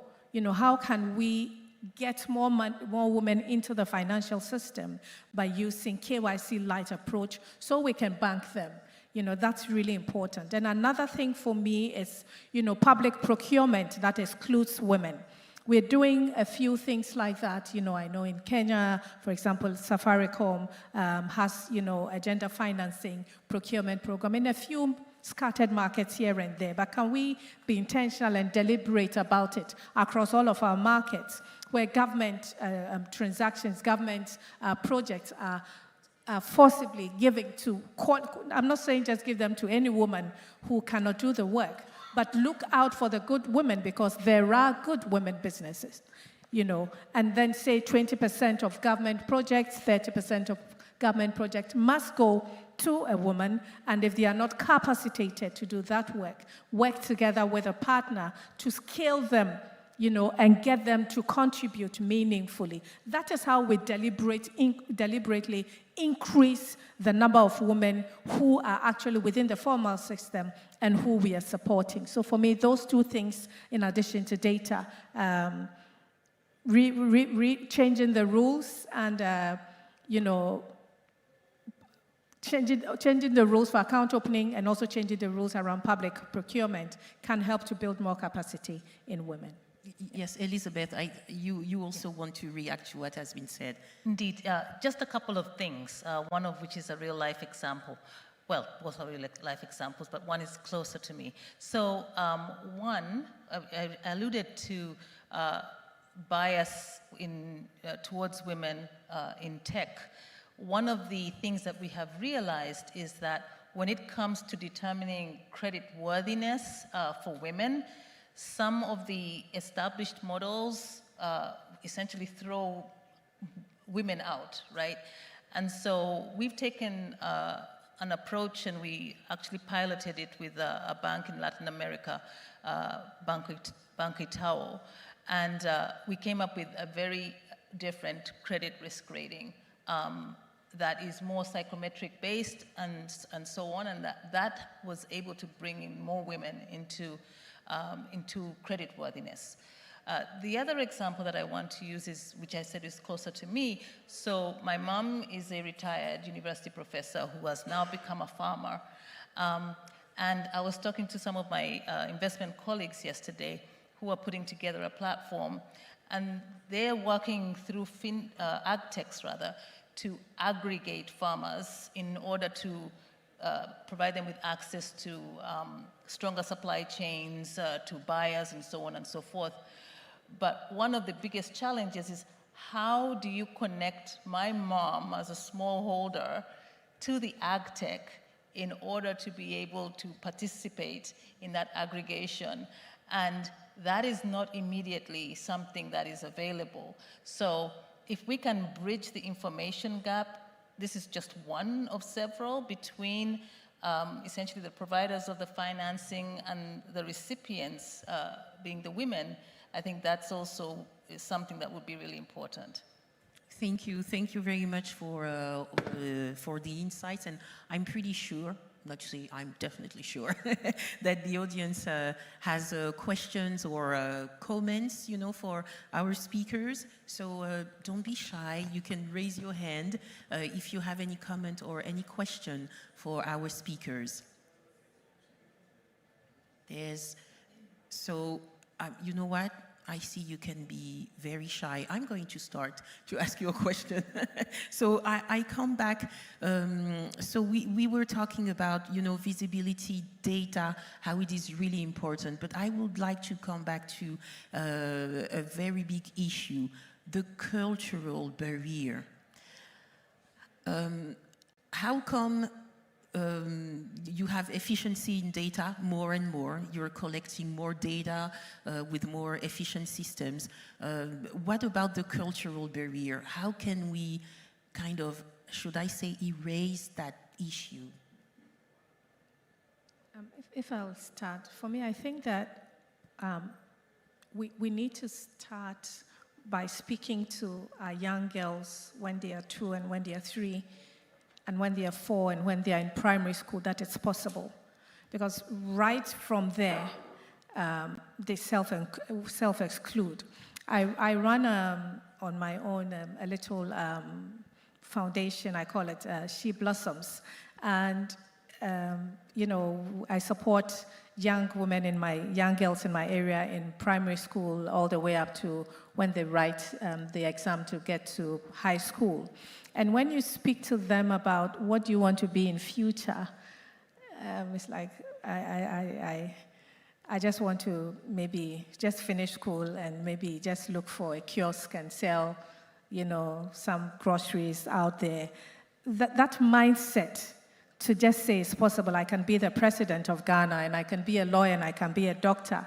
Sometimes they find it so self-limiting, and it's just because of how we've been culturally brought up, or, when your child is growing and the child is a girl, your immediate first toy for her is a doll, and not a doctor's set or a carpentry set, It's just the way we have been socialized. So for me, breaking those barriers right from birth is the beginning of how we get through that barrier. And secondly, educating the boy child, and getting them to know that there is no difference between a boy and a girl can play football, and a girl can be a doctor, and the place of the girl is not in the kitchen because they are socialized that way. So bringing us together right from primary school and breaking the barriers and the traditions that we grow up with, for me, is the starting point of just bridging that cultural divide. And I know it's not simple, but it takes you and you and you and me talking to our daughters and talking to our sons and talking to our home managers and our mothers and our aunties to say, this is really what a woman can do. And sharing the success stories, and you and I going into those secondary schools and into those primary schools and sharing our life stories with them so they can see and know that practically it is possible. Okay, yes, thank you. You would like to add something, Elizabeth? Yeah, this is my favorite topic, but I will restrain myself and just add to what Josephine has said. I think two anecdotes that I want to share. So I'm a Girl Scout mother. So when my twin girls were young, they're 20 now, I took them through the Girl Scout process. Now, somewhere along the way, the Boy Scouts were not getting enough enrollment, and so they opened Boy Scouts to girls. And it was an outrage, right? Because, and my son, who is older than my girls, who's 25, he's an Eagle Scout. And to me, it was just an outrage that they were trying to put them together, because the thing about Girl Scouts is that it teaches them to be leaders. It teaches them to be fearless. I don't believe that females are born risk-averse. I believe that society shapes us to be risk-averse. As you said, Josephine, the way that we're socialized. And so I think it's not only is it important as we start, but we have, as the children are born and in their early years, but you have to keep reinforcing it. Why is it in the US, for example, that the girls outperform boys? I mean, the data will show that. But somehow we're underrepresented in leadership and in the commercial world. So something is happening that we need to deal with, and it's not just in Africa. I think it's a global problem. And when you think of the cultural context in Africa in particular, where the odds are against females right from the very start, the interventions that we need, I guess, have to be that much more rigorous in order to see that change. But women, again, like I said, women, if I was to bet, I would bet on women. Given the right support, given the right resources, I mean, I even see it in my personal life. The females are the go-getters and the drivers. And, you know, I love my brothers, I love my male cousins and so on and so forth. But they're not as driven.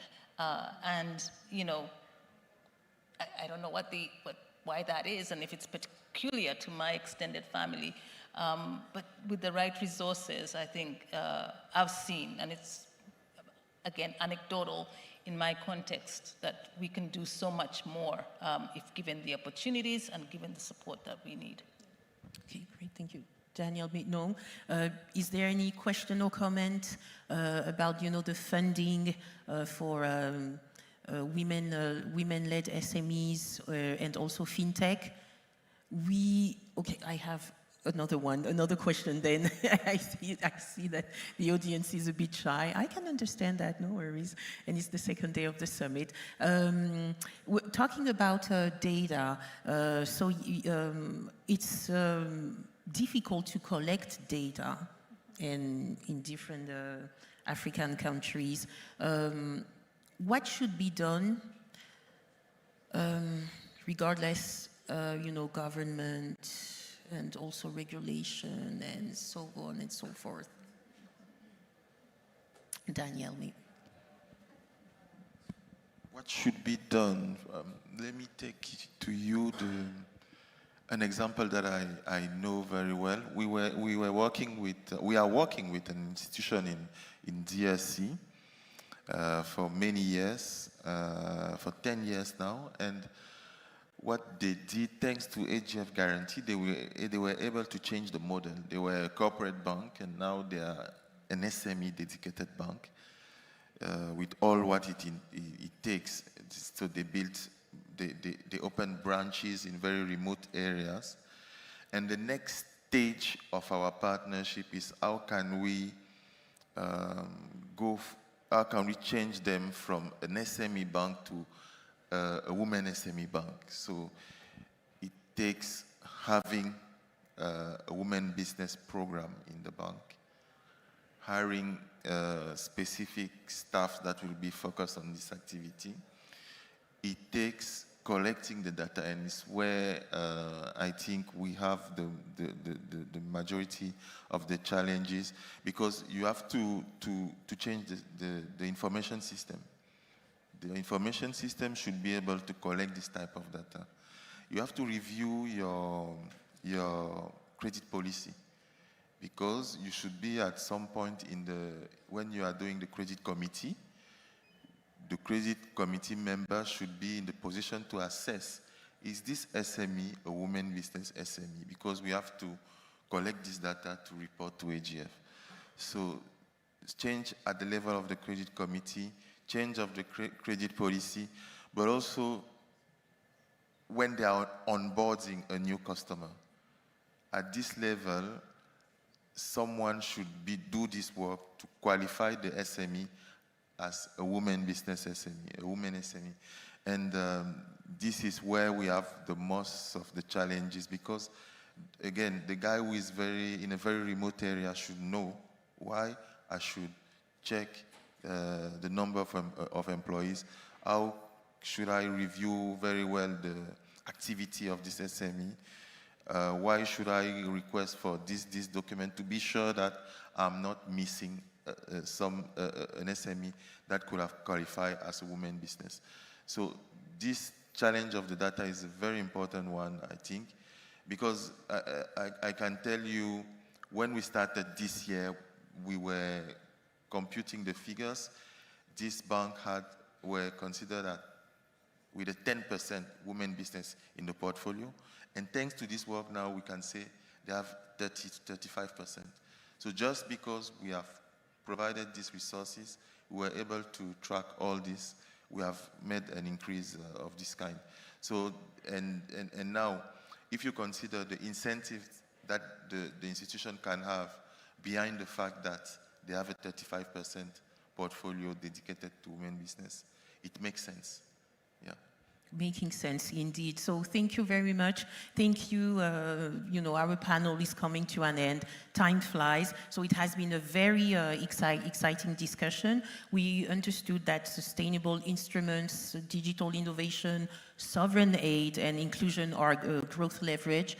A lot of work still has to be done regarding inclusion. And talking about digital innovation, we saw that it's a real game changer. And yesterday at the awards gala, the Women in Finance Award is actually for a fintech Ishandi from Lufia Mutalemvula. So thank you very much. Thank you for you, the audience, to have attended this round panel, and also your participation, listening. And thank you to the speakers for sharing their insights. So Josephine, thank you very much.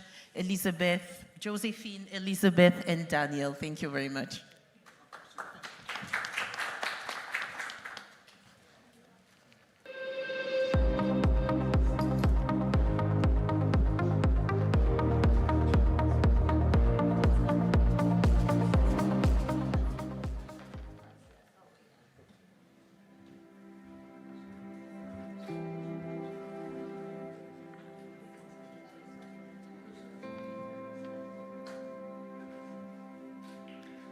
Thank you to Alice and the panel. We invite everyone to join the Durham Plenary Hall, where we'll be having the closing ceremony that we're starting very soon. That's the Durham Plenary Hall, where we'll have the Central Bank Governors panel. Thank you very much.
Test de relais, test de relais.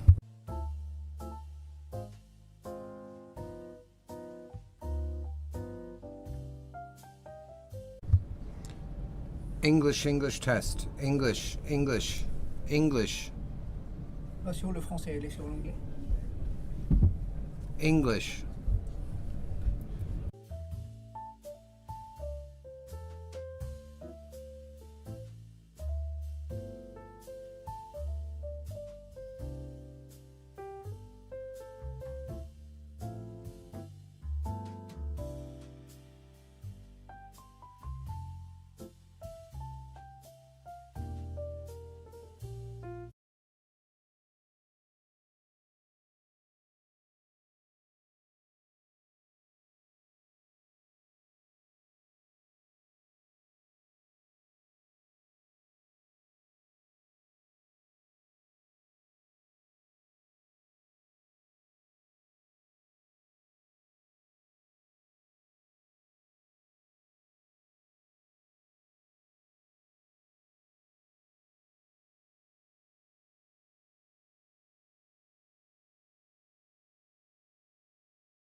Mesdames et messieurs, bonjour.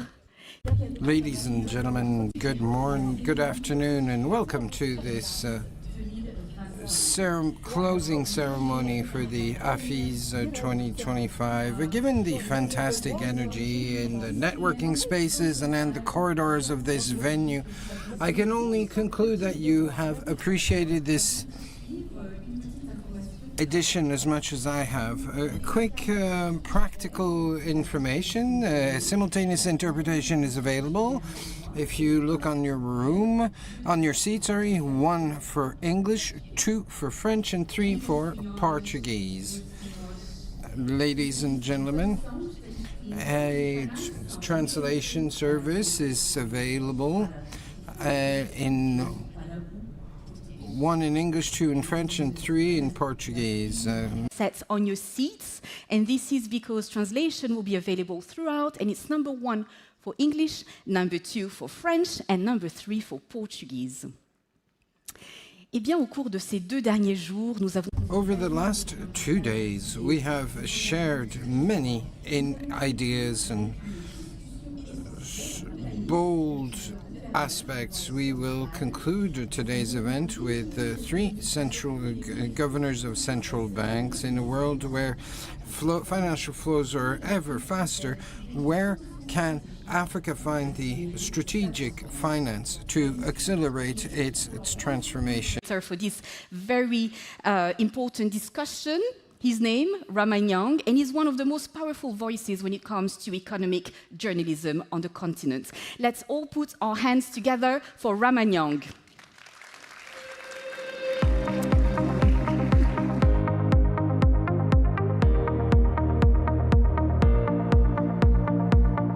All right. Well, this is a fun one. It's fantastic to see you all here yet again for the 4th consecutive year running here at Afis for these important discussions that we need to have about how to build our economies right across the African continent, to build a sort of Africa, the companies, the continent that we do want pretty much across the board. I do apologize, my Portuguese is not quite as good as Anne-Marie's is, but quick reminder for the house rules, you're going to have translation in 3 languages because we'll have this panel in 3 languages, in English, French, and in Portuguese as well.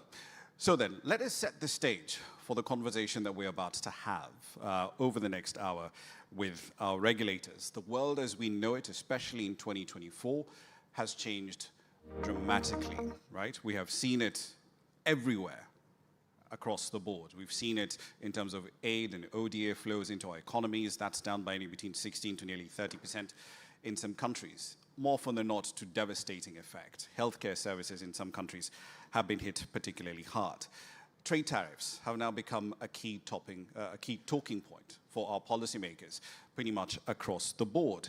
And yet, we're still running countries, we're running economies where SMEs are asking us, where do you find affordable credit? Where's that credit? Can we find it at affordable rates?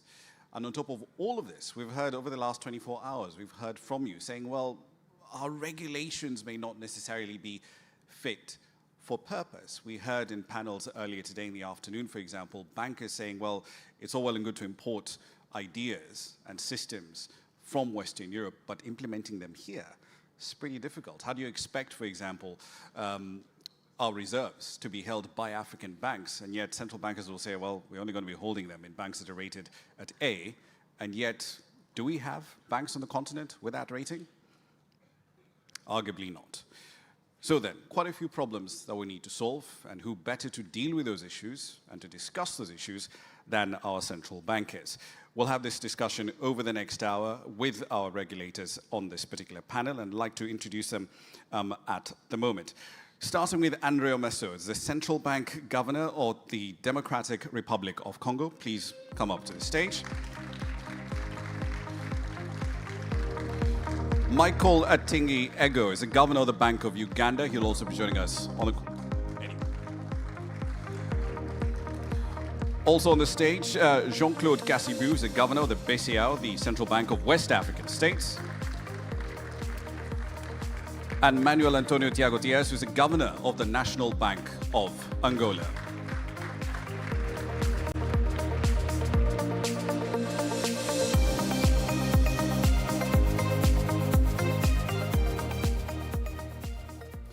All right, I see we already have the countdown clock going. So keep your questions in hand because we'll come to them at some point. I'd like this to be an engaging two-way discussion between us here on the panel and, of course, you as members of the financial industry.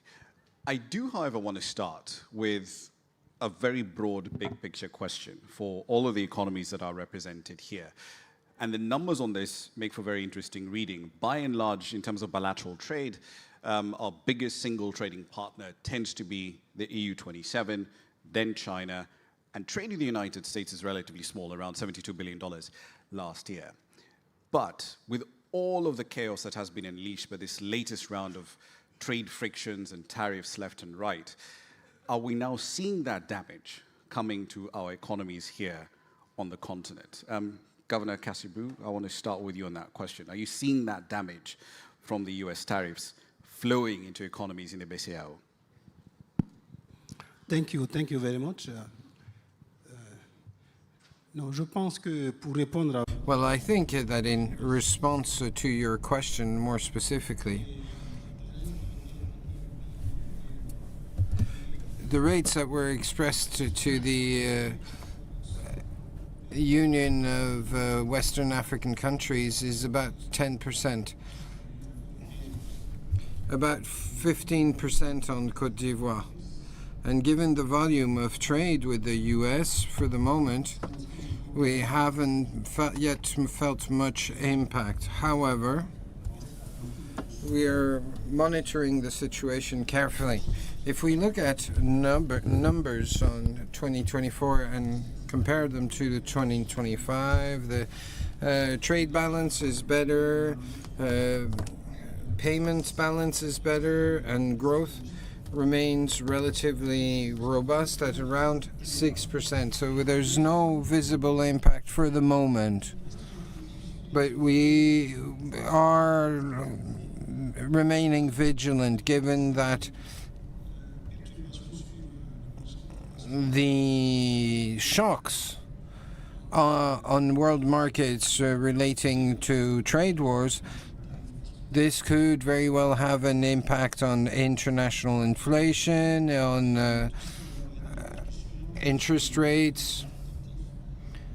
So we keep a watchful eye on the situation on short and midterm.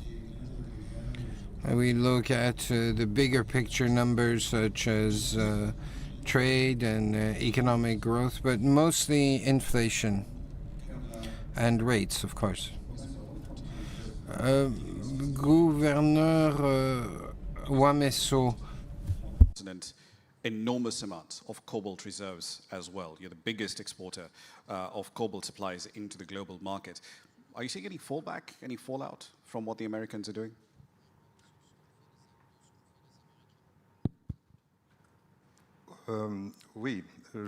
I would say yes. I think that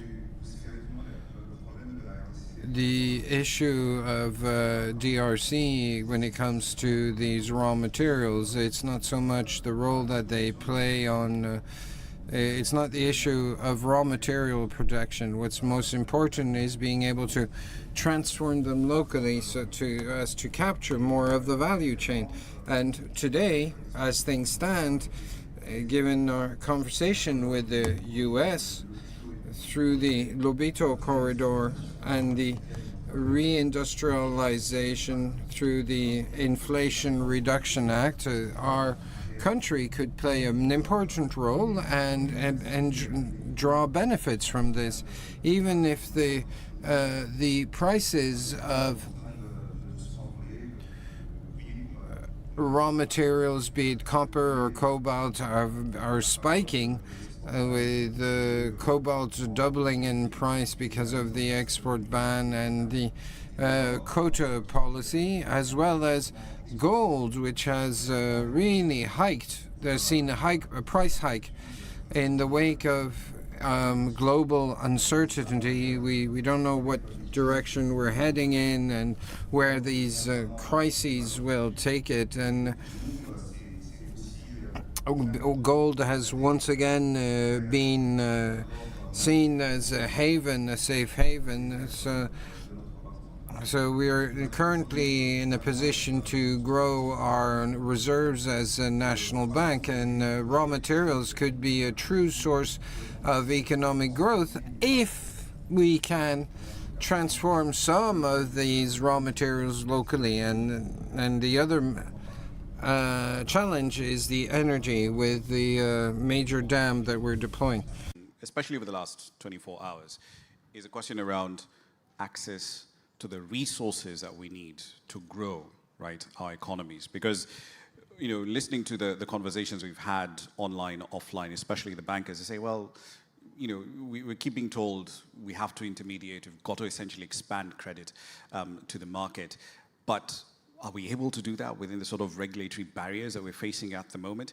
Where do you stand at the moment? How do we expand access to credit in the economies that we cover? Well, thank you so much, Ram, for the question. I think the challenges that we're facing today requires new ideas. It's not business as usual. If we're going to rely on the traditional ways of increasing access to credit, it's going to be very difficult for us. And why is it going to be difficult for us? First of all, governments are crowding out the private sector through increased government borrowing from the banking system to fund the budget. So how do you increase credit to the private sector from that angle? So we have to be innovative. So what am I talking about here? We need to come up with new ways of increasing credit to the private sector. What are some of the new ways? Let me begin by looking at things. How do we institutionalize environmental, social, and governance issues in our banking sector? Because if you look at the bulk of our SMEs, the bulk of our population, they're involved in agriculture that is rain-fed, and we're seeing that the climate is not helping us. So we need to encourage the banks to become ESG compliant. Show from their balance sheets, what are they doing to promote ESG? What are they doing to promote the environment? And in so doing, we will see them lending more towards agriculture, also financing some climate-friendly investments. In the case of Uganda, we've just struck oil, and following the final investment decision, there's ready cash that banks are dishing out to support the local content. So we are going to have a conversation with the banks that as you lend more to the oil and the gas sector, which is carbon emitting, what are you doing about carbon absorption? What are you doing about green financing? And in that way, you will find that most of the credit will start going to small, medium enterprises and green financing. And then there's the issue of developing our capital markets. We need to broaden, we need to diversify the fixed income market products other than just having only government securities. We need to introduce products like green bonds, diaspora bonds, infrastructure bonds, and you name it. And then also, we need to increase digitalization because we believe that we can reach the last mile, we can reach the SMEs through digital financing, an area where the formal financial institutions have been reluctant to get into because they don't have what it takes to get there. But we have the fintechs that are now moving in there. Can I play the devil's advocate on that point for a moment, Governor? Because speaking to banks that are in this room, and not necessarily in this event, but most of the time when we talk to banks about lending into agriculture, their argument is, we don't have visibility, right, into what the revenue flows are from these SMEs. We don't have access to instruments that can mitigate that risk, crop insurance, for example, parametric insurance that may need to handle that climate risk. So who should cover that cost? Should the banks take on it? Well, we can innovate some tools. Take, for example, in the case of Uganda, the government has put in some capital to finance agriculture under what we call the agricultural credit finance. So they're de-risking, all right? So government offers a zero-rated lending.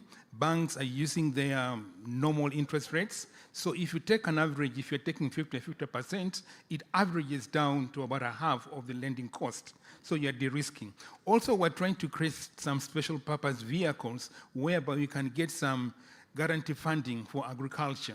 And in that way, we are lowering the cost, the risks of lending to agriculture. So it's possible to lend to agriculture, particularly if you are using appropriate tools, if you're using the appropriate instruments like fintechs and what have you, and lending to the right borrowers.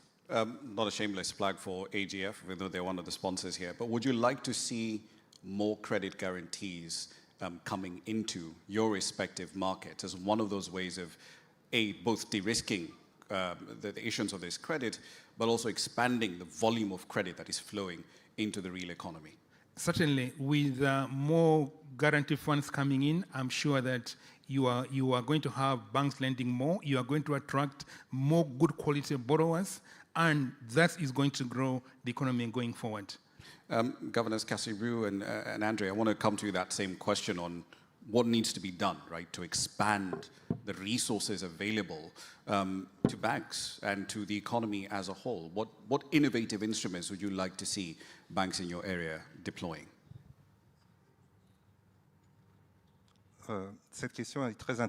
This is a very interesting question. However, I think that we need to look at the world as it is. We are moving towards digitalization. This is an immense opportunity for Africa. Africa is young. And is not as industrialized, which means that all the equipment that needs to be amortized is not there. For example, internet. With Starlink, you don't need to develop for a country as mine, which is a continental country, as in as large as a continent. If you had to develop fiber optic, you would need 200-300 years. But as of June 2025, we can access Starlink, and Starlink is currently discussing with the telcos. It would provide internet more or less everywhere. But speaking to digitalization now, is our youth aware that in its DNA there are the sciences that it mastered and brought it forward, brought Boolean code, for example, existed, for example, through the Banana code and other codes in South Africa, in Madagascar, in Central Africa, Zeke. Fractal mathematics, which form the basis of internet, are very well known in Africa and through its arts and urbanism. So African youth can reappropriate such elements to invest the field of digitalization.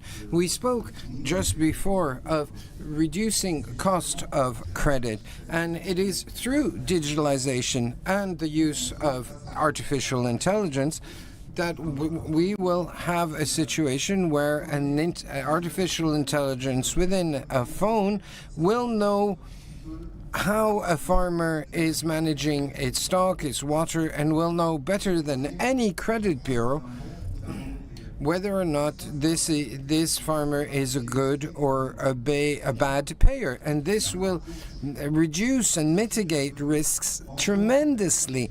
If Africa were to not leapfrog ahead and follow the traditional paths, it would take centuries. But if we embrace new technologies, artificial intelligence, then we would remove all barriers and experience a massive leap forward. We are a young population. We have a market that can be interconnected and sufficiently prosper to provide us all with our future. There's 1.5 billion of us. If we only have 20% of middle class with an average revenue, that's a market of 300 billion. But we need to work on this integration, fluidity, and interoperability. And it is through these efforts that we will be able to broaden and deepen our market and provide credits much more easily, thanks to these tools. Merci beaucoup. Yes, I think I agree with what my predecessor had just said. I think banks, of course, within the context of the improvement of the overall macro environment that we've seen, dropping in inflation, growth that is about 4% on the continent, I think we need to increase mobilization of resources. This is very clear because of one of the issues that was mentioned, the crowding out, because of the sovereign bond issue and so on. I think banks must do more, commercial banks, in mobilizing resources.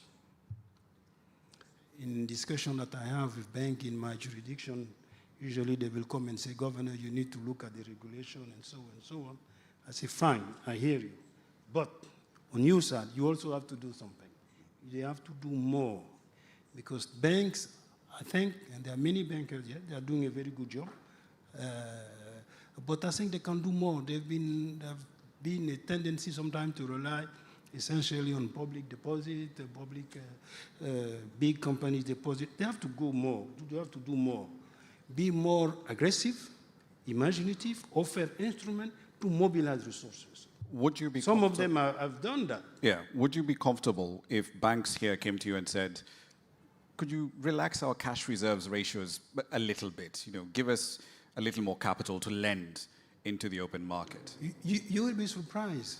Banks are holding more liquid resources with the central bank than what is the required reserve requirement. So they have. But they are not lending enough. This is another issue.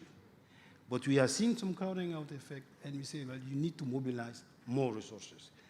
Otherwise, what do? They have a tendency to come to the central bank to get resources. And that's not the case. Central bank resources, we all know, are short-term resources.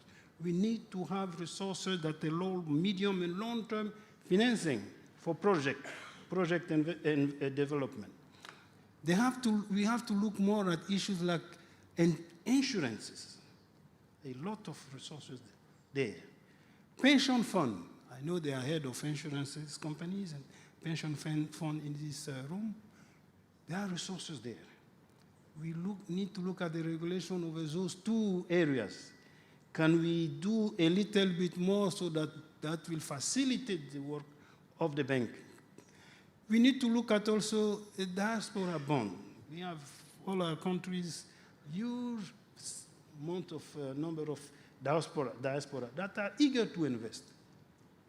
We need to tap on that, on this saving. And someone mentioned digitalization, fintech, financial inclusion. Those are huge amount of potential resources that need to be mobilized. But we need to be, bank need to be more aggressive, and again, more imaginative, look at specific instruments that will attract those financial savings. Well, I guess when we meet here next year, one of the benchmarks, I guess, you're giving us homework for us and the bankers to ask, okay, what is your loan book by end 2024? What does it look like now? Let's see what progress has been made. Governor Miguel, I want to come to Manuel Antonio Diaz. I want to come to you. Angola is in an interesting place, especially when you're talking about freeing up resources. And I know this sort of verges onto the fiscal policy side of things. But Angola is in an interesting location because the estimate from the debt management unit in July was that the country's debt, at least to China, was going to fall to around $7.5 to $8 billion by the end of this year. Is the country still on course to hit that target? And one of the other trends we've seen in some other African countries, Kenya certainly has done this, is they've tried to convert dollar-denominated debt into the Chinese yuan with a view to lowering their debt service costs. The estimate by the Kenyan finance minister is that that's going to move their annual debt service costs from something like $1 billion a year to $750 million a year. Kenya is arguably a vanguard in that front, according to the IMF. Is that something that Angola would consider? Bom, vou falar em português, também para saudar os meus compatriotas que estão. So I will be speaking in Portuguese to also hail all my colleagues who are in the room, and thank you for this kind invitation. Before speaking to this question of debt, I wanted to react quickly on the issues that were asked before. In particular, the issue of financing SMEs. We have, in our planification, we are fully aware that banks tend to be very conservative And those decisions that would be bold are somewhat foreign to these banks. But in the central bank here in Angola, after much reflection, we decided 5 years ago to find regulatory tools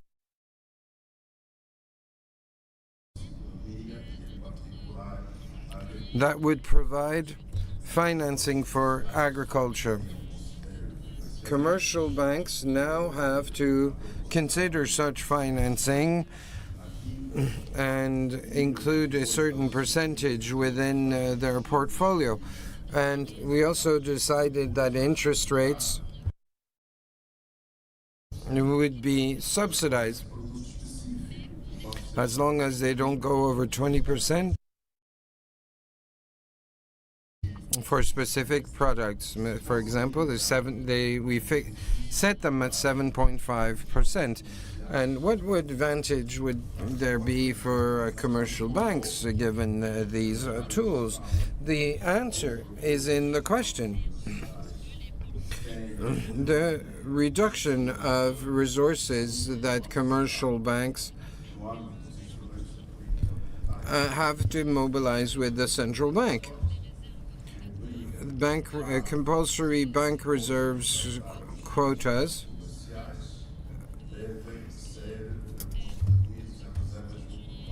means that today deposits must reach a certain level. Such resources could be mobilized even if they were not accruing interest, but at least create novel forms of credit, especially for agriculture. We have selected to create credit options at about $6 billion, which is quite impressive given our economy. So this means that we have built up sufficient reserves, which means that today we are in a position to allow the government to access the credit government fund, which was only made possible because of the decisions that were made by the central bank 5 years ago, as I explained. So today we have a growing agricultural sector, which has significantly contributed to the trade balance for our country. Inflation today is relatively modest, but is nonetheless driven by food goods and non-alcoholic beverages. At 15%, it's one of the most important components of inflation. So this progress made in agriculture has enabled us to reduce this headline inflation rate. When it comes to Chinese debt, or debt with China, should we say, the strategy that we have selected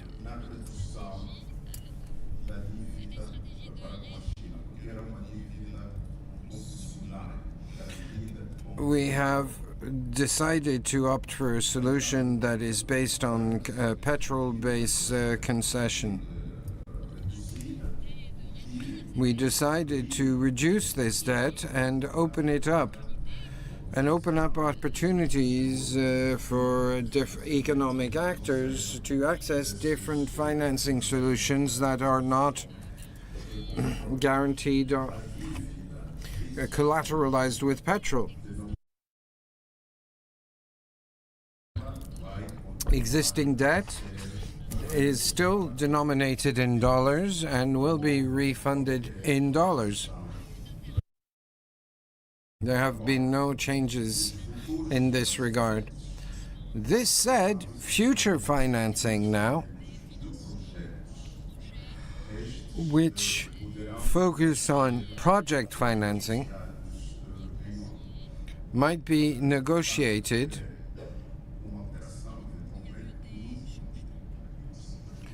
there have been changes in our perspectives, but the contracts already existing will be carried over. There will be no changes to existing contracts. I do want to open up the floor to questions, as I mentioned earlier. This isn't just a conversation between us here on the panel. If you've got questions for our governors on the panel, please raise your hand. There's a couple of roving mics on the floor at the moment, and we'll get to you as soon as we can. Are there any questions at the moment? Because we surely can't have answered everything, that all the concerns that banks have at the moment. Ah, perfect. Okay, gentleman in the front row here. This side. There we go. Yeah. Yeah, there's a microphone coming your way. So please introduce yourself and then tell us who you want your question directed Yes, hello. My name is Philip Ziekwart. I'm Group CEO of Baobab Group, a microfinance group. And my question is addressed, in fact, to Governor Wasemo. We have operations in Congo DRC, so it's a wonderful country, which I know quite well. My question is, you mentioned AI. And imagine a future which could happen in 5, 6 years, maybe even sooner, where banks use AI models to do credit scoring, take credit decisions, and so on. And then you send a central bank inspector who wants to understand how the credit decisions are taken. How are you getting ready for this world where AI, a lot of decisions will be taken by AI?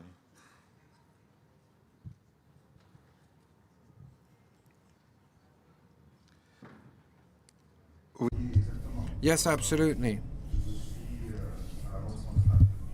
I've just joined the central bank for 3 months, and I have made digitalization my absolute priority, as I do not believe that, as things stand, if looking at our country stands, where it comes from, and that if we have to cover the same beaten paths, we will not be able to get out of the mess we're in, or the situation we're in.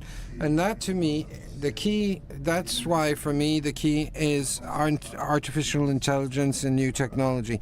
The Central Bank of DRC is in discussions. I was in discussions yesterday with Bank al-Maghreb, the central bank of Morocco, which has been working for 4 years now on regulations regarding to AI and crypto assets. And when it comes to artificial intelligence, I've also had consequential conversations with partners in the US, but I also encourage all men and women of Congo who are involved in these technologies from across the world to join us so that we can build something new and which in some way is actually unavoidable. As you said, within 3-4 years we will have artificial intelligence deployed in banks. It already exists. When you open Google and everything you do on your smartphones, there's some element of AI, and you have thousands of robots spying on everything you are doing. What are the wines that you prefer? What food do you prefer? So that they can suggest it after. As central bank, we need to have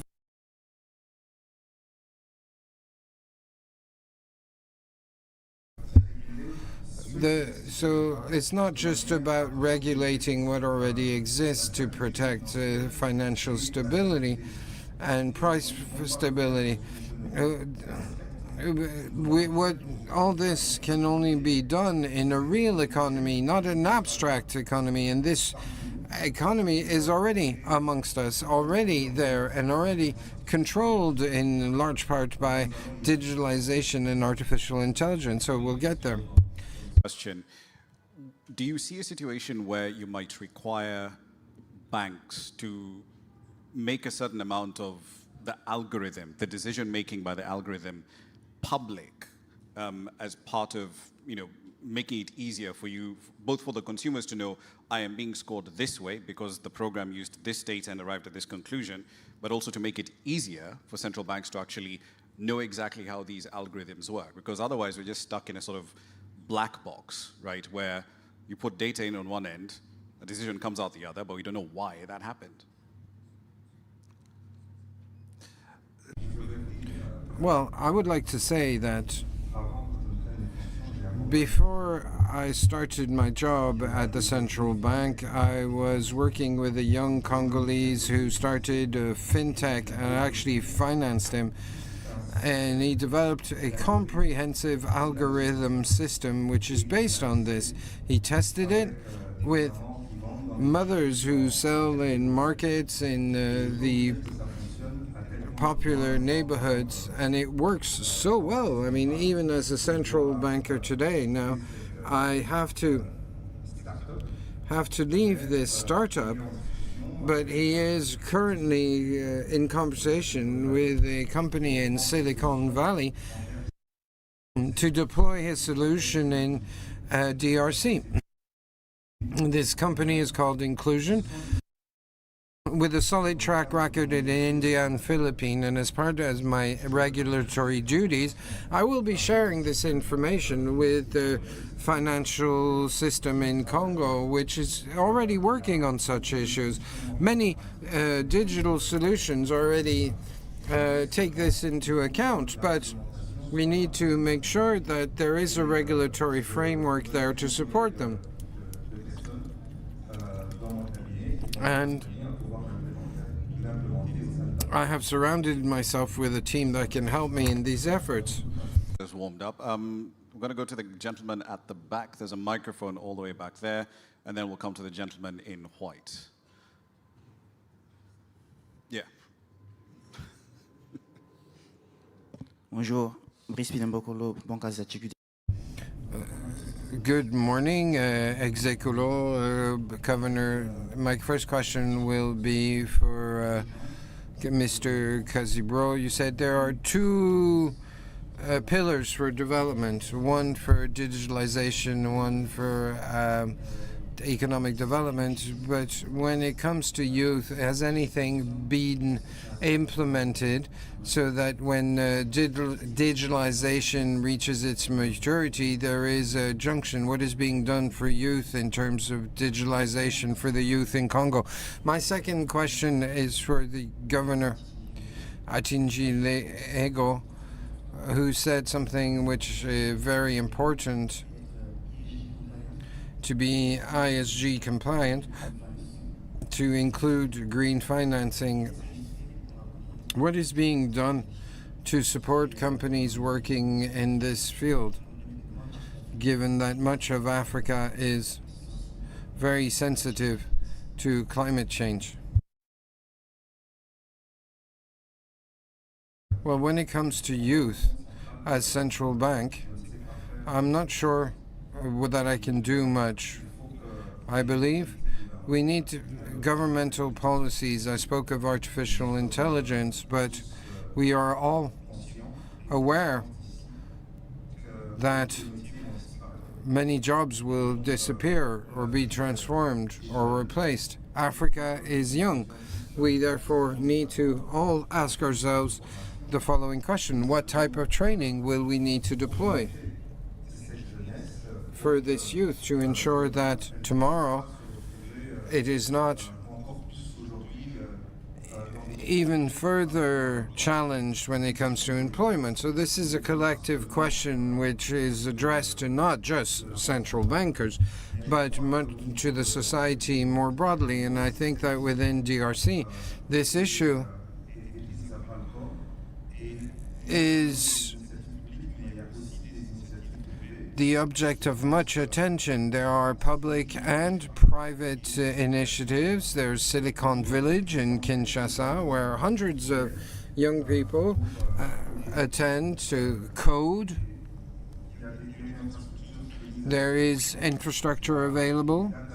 We have data centers that are developing in Kinshasa. It's still at the embryo stage, but it needs to become something much wider, much more vast. I dream, but I would love to see a data center zone between the Inga Dam and the Atlantic coast of the DRC. As there is much green energy where that would power a zone where African startups could set up shop. With the deep water port being built nearby, this would be a source for intelligence and important industrial production for my country.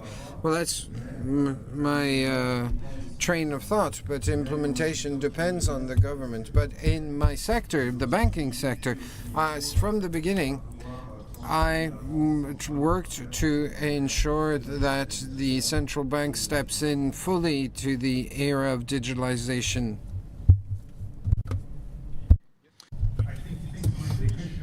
Merci beaucoup pour la question. Je crois qu'en termes de coopération, de bénéfices, fonctionnement climatique, comme je l'ai dit précédemment, nous avons des ISG institutionnalisés. Ce qui nous intéresse est que chaque institution financière doit poursuivre son modèle d'affaires, mais ce modèle d'affaires doit être conforme. Si je prête à une organisation d'économie verte ou de mitigation du risque climatique, vous vous conformerez si vous prêtez à de telles institutions.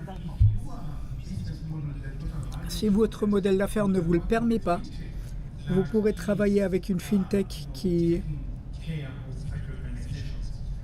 de laquelle une organisation prend soin et voir les retours des banques commerciales afin de montrer la création de valeur en termes d'économie verte, de conformité,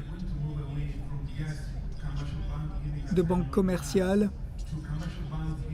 vers les banques commerciales qui offrent des retours annuels intégrés qui montrent le modèle de création de valeur et son impact sur la durabilité de l'économie, car, comme on l'a dit, les choses ne se passent plus comme d'habitude pour ce qui est des questions des jeunes et des femmes, sous l'angle de l'inclusion financière qui fait partie de l'ISG. Comment les banques commerciales gèrent-elles ces groupes d'intérêt?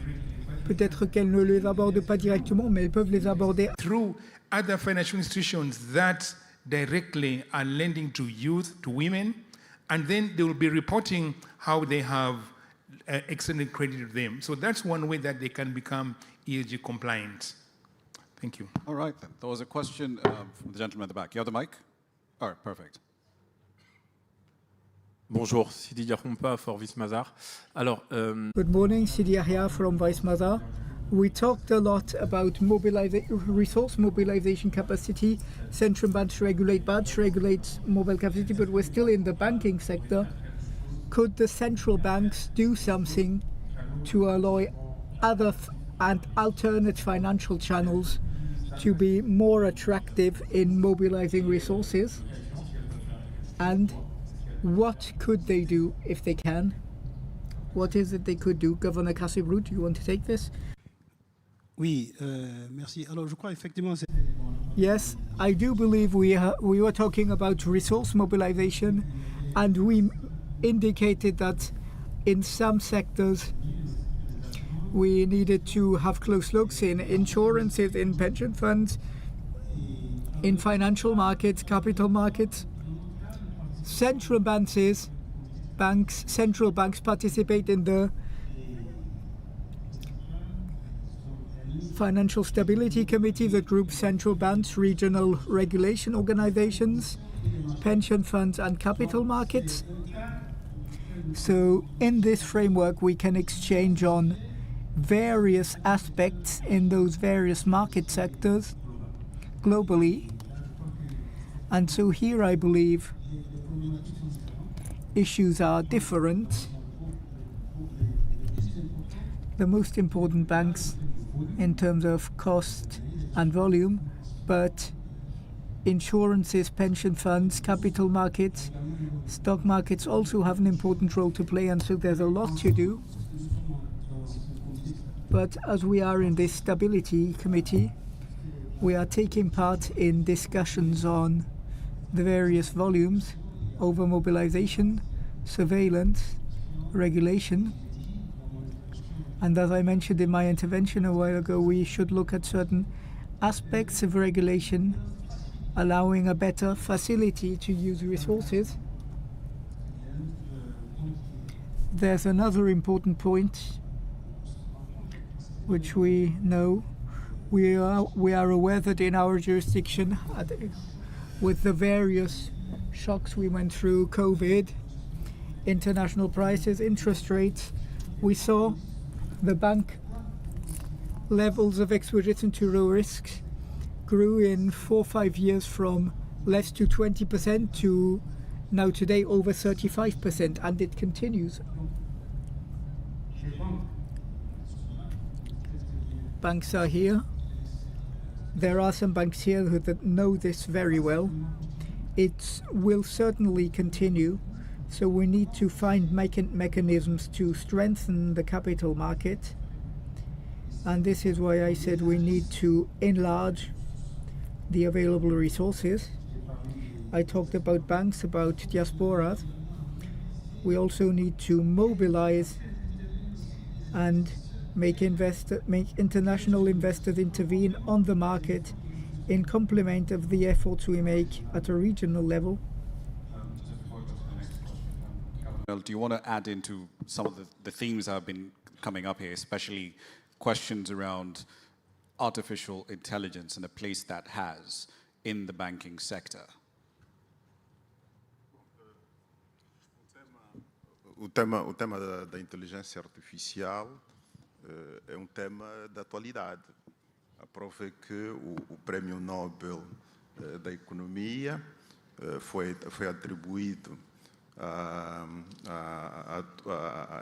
eminentes personalidades que trabalham nas questões de crescimento econômico relacionada com as tecnologias, incluindo naturalmente a inteligência artificial. Nós, a nível do Banco Central como tal, também temos grupos de trabalho internos que refletem sobre essas matérias, principalmente no sentido de saber como é que a inteligência artificial pode ser usada no âmbito da regulação, no âmbito da supervisão, no âmbito da elaboração de estatísticas, porque também é uma das funções do Banco Central, e é óbvio que os bancos comerciais não esperam pelo Banco Central para adotarem a inteligência artificial nos seus processos. Agora, o que o Banco Central pode fazer é que a adoção da inteligência artificial pelos bancos comerciais obedeçam a determinados requisitos, em particular, que não lesem os interesses dos seus clientes. Agora, de uma maneira geral, nós entendemos que a digitalização é extremamente importante. Nós, recentemente, em Angola, aprovamos uma estratégia nacional de inclusão financeira, por iniciativa do Banco Central, mas com suporte e coordenação do governo para permitir o envolvimento de todos os atores da sociedade.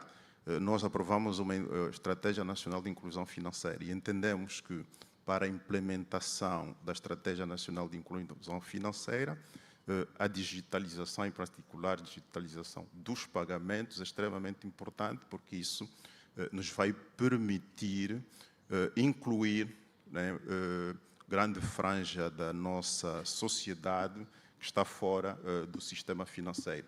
E como nosso país é vasto, temos zonas recônditas, entendemos que a digitalização será um dos fatores essenciais que nos poderá ajudar a alcançarmos o nosso objetivo de uma maior inclusão financeira. We've got about 2 minutes left on the clock, so I do want to come to the last question here from Mustafa. CEO of Royal Bank. Hang on, who's got the mic? I have a microphone and I have a question. Thank you. Sorry, sir. This is called market moving information. I know. Bon, je suis Moubarak Moukaïla, je suis le directeur du financement de développement durable de la Banque Ouest Africaine de Développement. Ma question s'adresse au gouverneur de la BCEAO, mais elle est valable aussi pour les autres gouverneurs. Alors, nous avons fait un mapping dans notre sous-région pour les besoins nécessaires pour le financement des engagements des pays sur l'accord de Paris. Et 70 à 80% des ressources viendront du secteur privé. Et on s'est rendu compte aussi que la liquidité et l'argent n'est pas un souci, comme vous l'avez si bien dit. Mais le problème, c'est que les ressources disponibles ne sont pas adaptées aux besoins du financement du développement. Et l'un des leviers qui a été identifié pour apporter de la concessionnalité au projet, c'est bien les crédits carbone. Qu'est-ce qu'aujourd'hui la BCEAO ou les autres gouverneurs, qu'est-ce que vous faites dans votre juridiction respective pour l'harmonisation de la réglementation sur les crédits carbone? Merci. All right, interesting questions around carbon credit. I want to get the mic to Mustafa, and then we'll take those questions as a pair.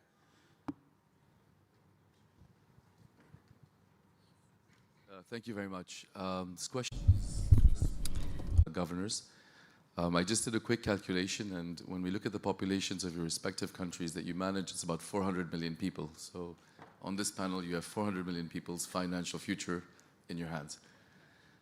The question that I have is, do we not believe that it might be a time now that we think about the rules that we apply to commercial banks and adapt them to our local realities?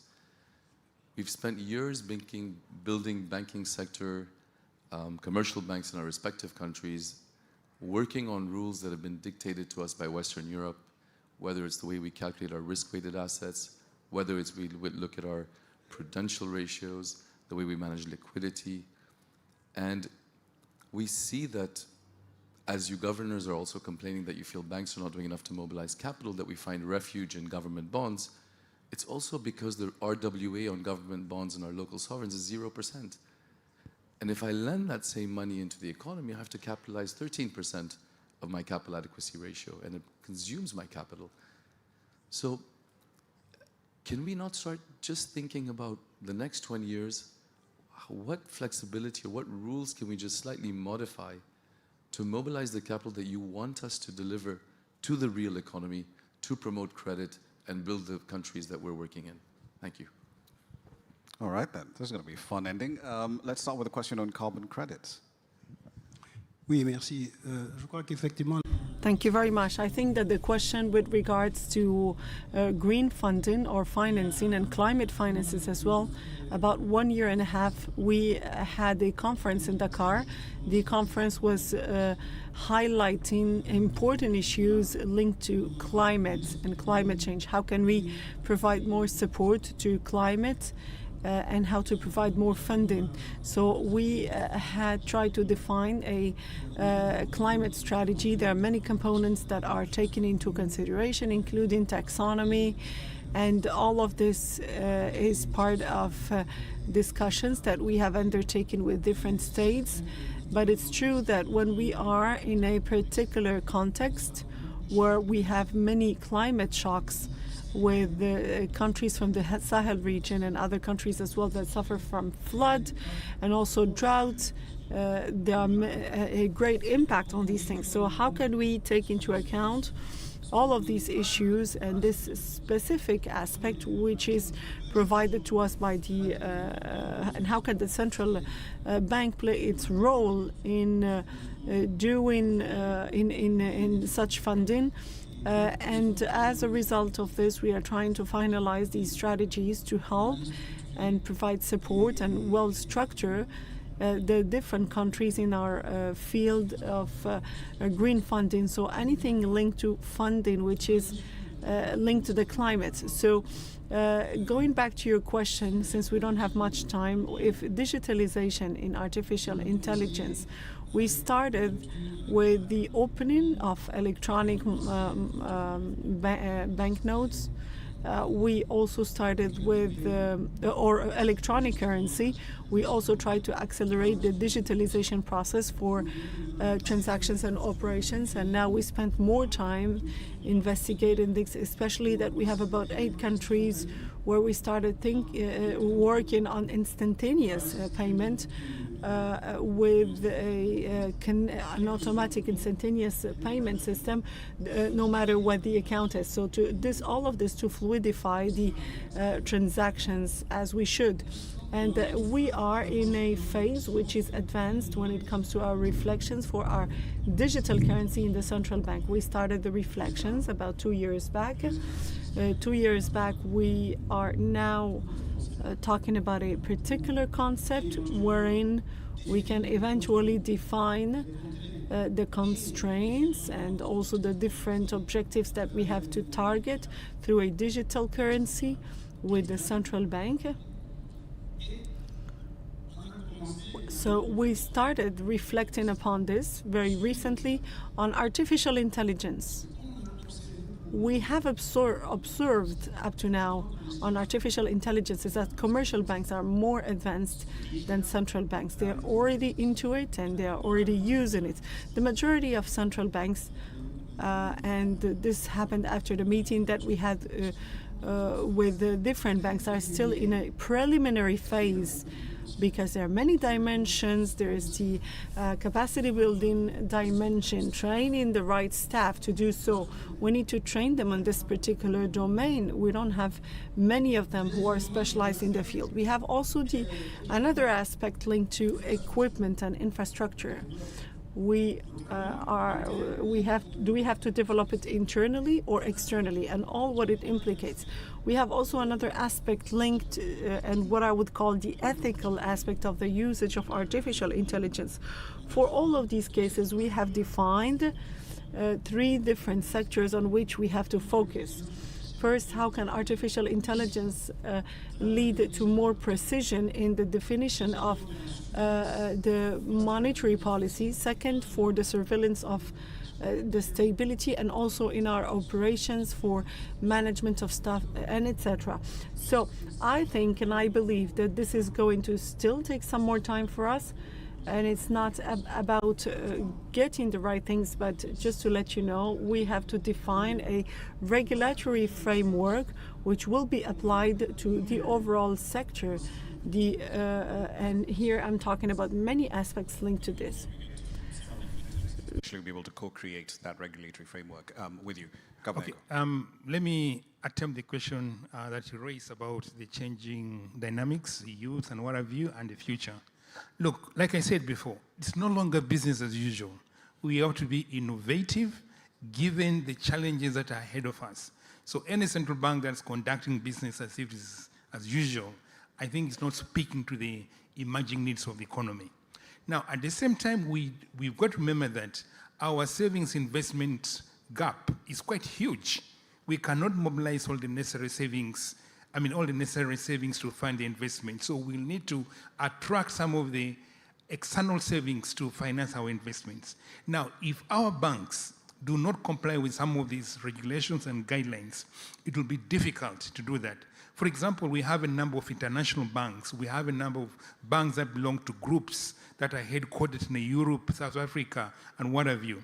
You cannot really run away from all these regulations and think that you are going to mobilize the savings. We are now thinking of how can you use the group network to mobilize additional savings to come on board to support the youth activities, the women activities, and what have you. So we have to navigate within the limited degrees of freedom. We have to be purposeful, intentional, and strategic. You need to come up with different initiatives. I told you, for example, ESG. That one will talk to how are you going to bring financial inclusion that addresses the needs of the youth. How do we bring in alternative finance like venture capital if the youth have got certain ideas that they need to begin funding in order to promote it? Then that venture capital is welcome, and then commercial banks will then finance those commercially viable organizations that have been put by the youth. But we need to be purposeful, intentional, and strategic. It's no longer business as usual to address the emerging needs. Well, I guess maybe next time we'll actually have an opportunity to turn this into a town hall. Yeah, go for it. Sorry, I need to say something. Par rapport à la question de Mustafa. Regarding the question of Mustafa, how can a commercial bank that can borrow money, meanwhile there is a regulation which is adapted to international standards, which is sort of hindering this. So this was the question: can we adapt our funding methodology and approach to our own environment? This is the fundamental problem. However, the fact that I've worked on many subjects like this one, it's essentially what the rules tell us. What does the basic rules tell us? Either we should apply the standard methodology, or we, in order to lend money, we need to consume a capital, and this is according to the quality of the of the lender. But with the two rules, there are two particular aspects. There is the standard approach and there is the advanced approach. The problem with Africa is that we don't have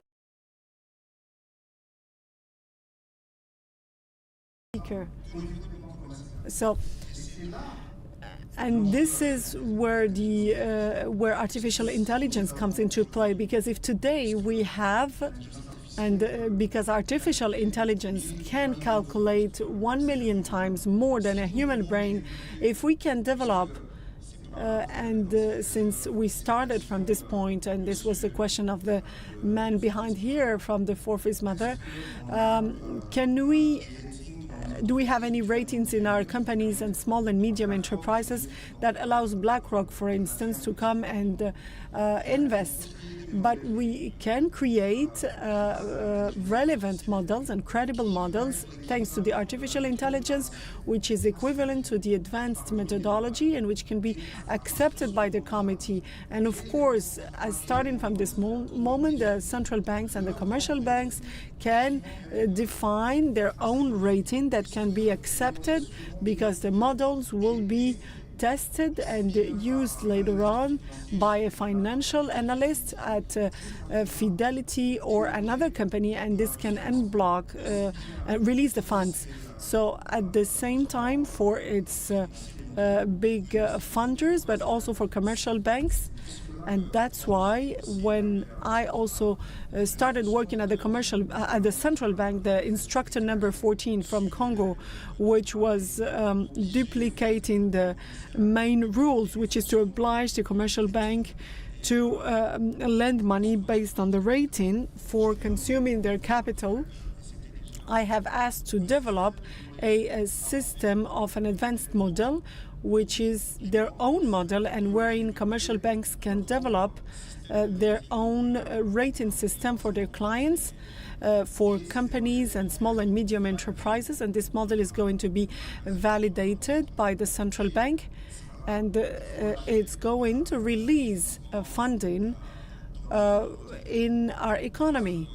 And this was my addition. Thank you very much. Governor of the Central Bank of the Democratic Republic of Congo. With the benefit of hindsight, perhaps we should negotiate with the Jeune Afrique team for next year so that we turn this into a proper town hall session, because there are clearly lots of questions that do come up with these sessions. But either way, we are certainly out of time. A round of applause, please, for our governors from the DRC, Uganda, BCAO, and Angola for this wonderful and engaging session that we've had today.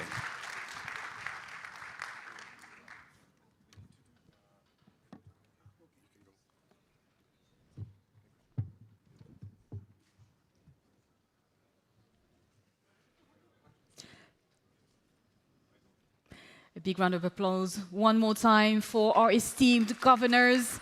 And Rama, always as masterful. Thank you very much. We could have indeed done with another good hour of this fascinating discussion. Wonderful. Thank you once again to you all, gentlemen.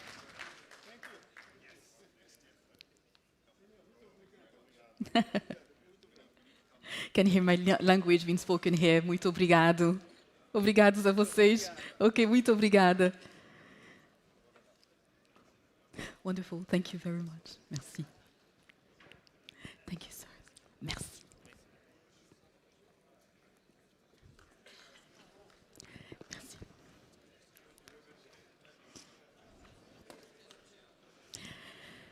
Fantastic. Well, mesdames et messieurs, maintenant, nous avons l'honneur. Ladies and gentlemen, it's a real honor for us to welcome our partner, our main partner of the Afis and a key actor of a key stakeholder. I would like you to give a round of applause to Mr. Aliou Maya, who is in charge of the SFI Africa. Mr. Maiga. Mr. Aliou Maiga.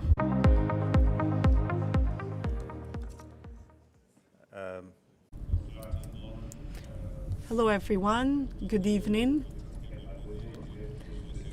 I would say that instead of talking about the industry director of financial institutions, I'm rather a person who's serving this institution. So it's been a while since us and Jeune Afrique, we worked together throughout the year, especially the last 3 months, with weekly meetings to discuss different topics and subjects.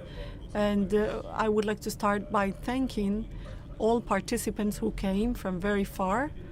It was a real success. Following the comments I have received, I would like to also thank my partner, Jeune Afrique, through Amir Ben Ahmed, who had this idea, and also the different IFC teams who worked on organizing the Afis event from the beginning of this year. I would like to remind you what our General Director said about this summit. Last week I was in Mali and I signed an agreement with a local bank. And if you are up to date, the situation in Mali is quite complicated because of the economy and safety. But the economy, when it comes to the economy, it touches, it actually impacts many African countries. And as a finance specialist, I can tell you today that finance is what can help us to provide more funds to the economy and make it more productive. And that's why our general director, or our chairman of the World Bank, after started to change the perception of the mandates in Africa and started to focus on employment creation, and everything else is about also trying to create employment, or so if it is possible, for instance, to talk about the strategy in the detailed manner, what we call the enablers of the infrastructure, including human capital and digitalization. It's a sector that creates many employments and many jobs, and this is a way to also recuperate taxes. As long as we don't have, as long as we are not connecting all of these elements, it's difficult to achieve this objective. So as a person in charge of development, our objective is to find means for our financial directors to make this economy productive and create employment for different companies, and also creating the foundation for tax purposes. And how can we do so? It's finally the objective of this summit, and it was the main topic, which means that how can we bring about the different financial stakeholders with all the efforts deployed up to now in this sector. I can say that from our side at the AFC, we were doing $100 million in Africa. Last year, we did almost 5 billion, and it continues to grow. The same thing happened as well for this sector, and also for the funding opportunities. Banks have increased in size. So the topic of the Afis was to try to see how can we push this further so it can play a bigger role in providing funding to the economy and the development of the continent. And I think that the subject and the discussions were mostly focusing on this, personally, I'm very confident about the fact that with the regulators who are with us here in this boardroom, and that we can definitely achieve this objective by calling for different instruments and by also using technology to solve the main problems of the economy. For instance, agriculture. Agriculture is at the heart of our economies, at the same time in terms of production, but also in terms of employment, and in terms also of transparency of the economy. If we can digitalize it today, if we are able to find a solution only for agriculture, we can definitely solve a big problem for Africa. I can also talk about small and medium enterprises. I can talk about funding these SMEs. It's quite complicated because, as it was said before, the current regulation is based on securities and collateral. How can we, together, by maintaining stability and collateral, create other mechanisms of credit evaluation and assessment, which could be multiplied by 2 compared to what we do for the SMEs, and by, of course, predicting their behavior and it was in fact the spirit that we wanted to build around the summit. Personally speaking, we have received great feedback, and the discussions were fruitful for everyone. In terms of development, we are here to help and support all those who are working.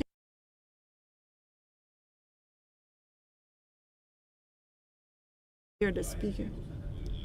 So we not only at the AFC but also with the World Bank, and we can try to also bring together the different groups to work closely with each other, whether we are talking about public sector or private sector, through different partnerships, because we want also the private sector to play its role. Artificial intelligence and local currency, all of these are tools that come under the umbrella of the spirit, and all the participants who are with us, including regulators,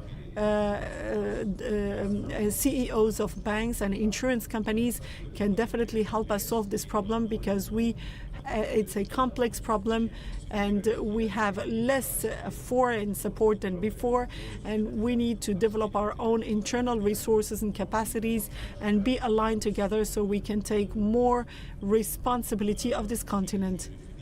Once again, I would like to end here and thank everyone. I hope that next year we will be able to progress on all of these subjects and meet again in another summit. Beyond what we have discussed, there are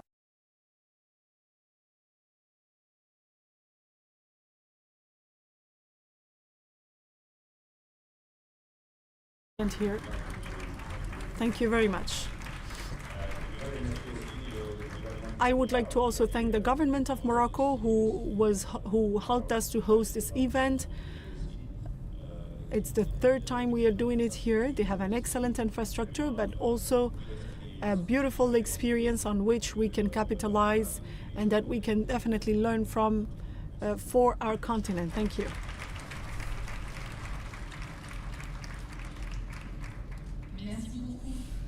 Thank you very much, Mr. Maya, for your commitment, for your endless commitment for the service of the development of finance in Africa. Ladies and gentlemen, during the last 2 days, we debated different topics and subjects on fintech, innovation, capital market, infrastructure, climate, and youth. Figures are talking on their own. Afis of 2025 is 45 sessions, 200 speakers, and 70 countries. The Afis has to become a community to collaborate, develop quick answers, and share our solutions and worries. At the heart of our discussions here in Casablanca, a clear vision, an Africa that develops its capital, that invests in itself, and that inspires with its financial ambition. ideas for sharing and coexistence, and also this pride, African pride, that brings us all together and leads us further. The Africa that we all wish for is imposing itself. In other words, ladies and gentlemen, it's time for Africa to trust Africa. I think we all agree on this.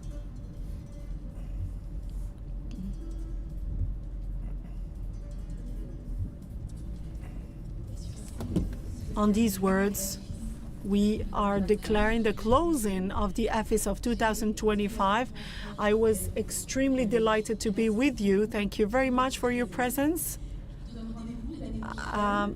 I hope to see you again on the 14 and 15 May at the Africa CEO Forum. For all details, please come and scan the QR code that you see behind you here. See you also next year for the upcoming 2026 edition. But in media, I'm going to meet you at the networking space for a cocktail. Bislama. Nitlakao. Au revoir. See you soon. And have a good evening ahead.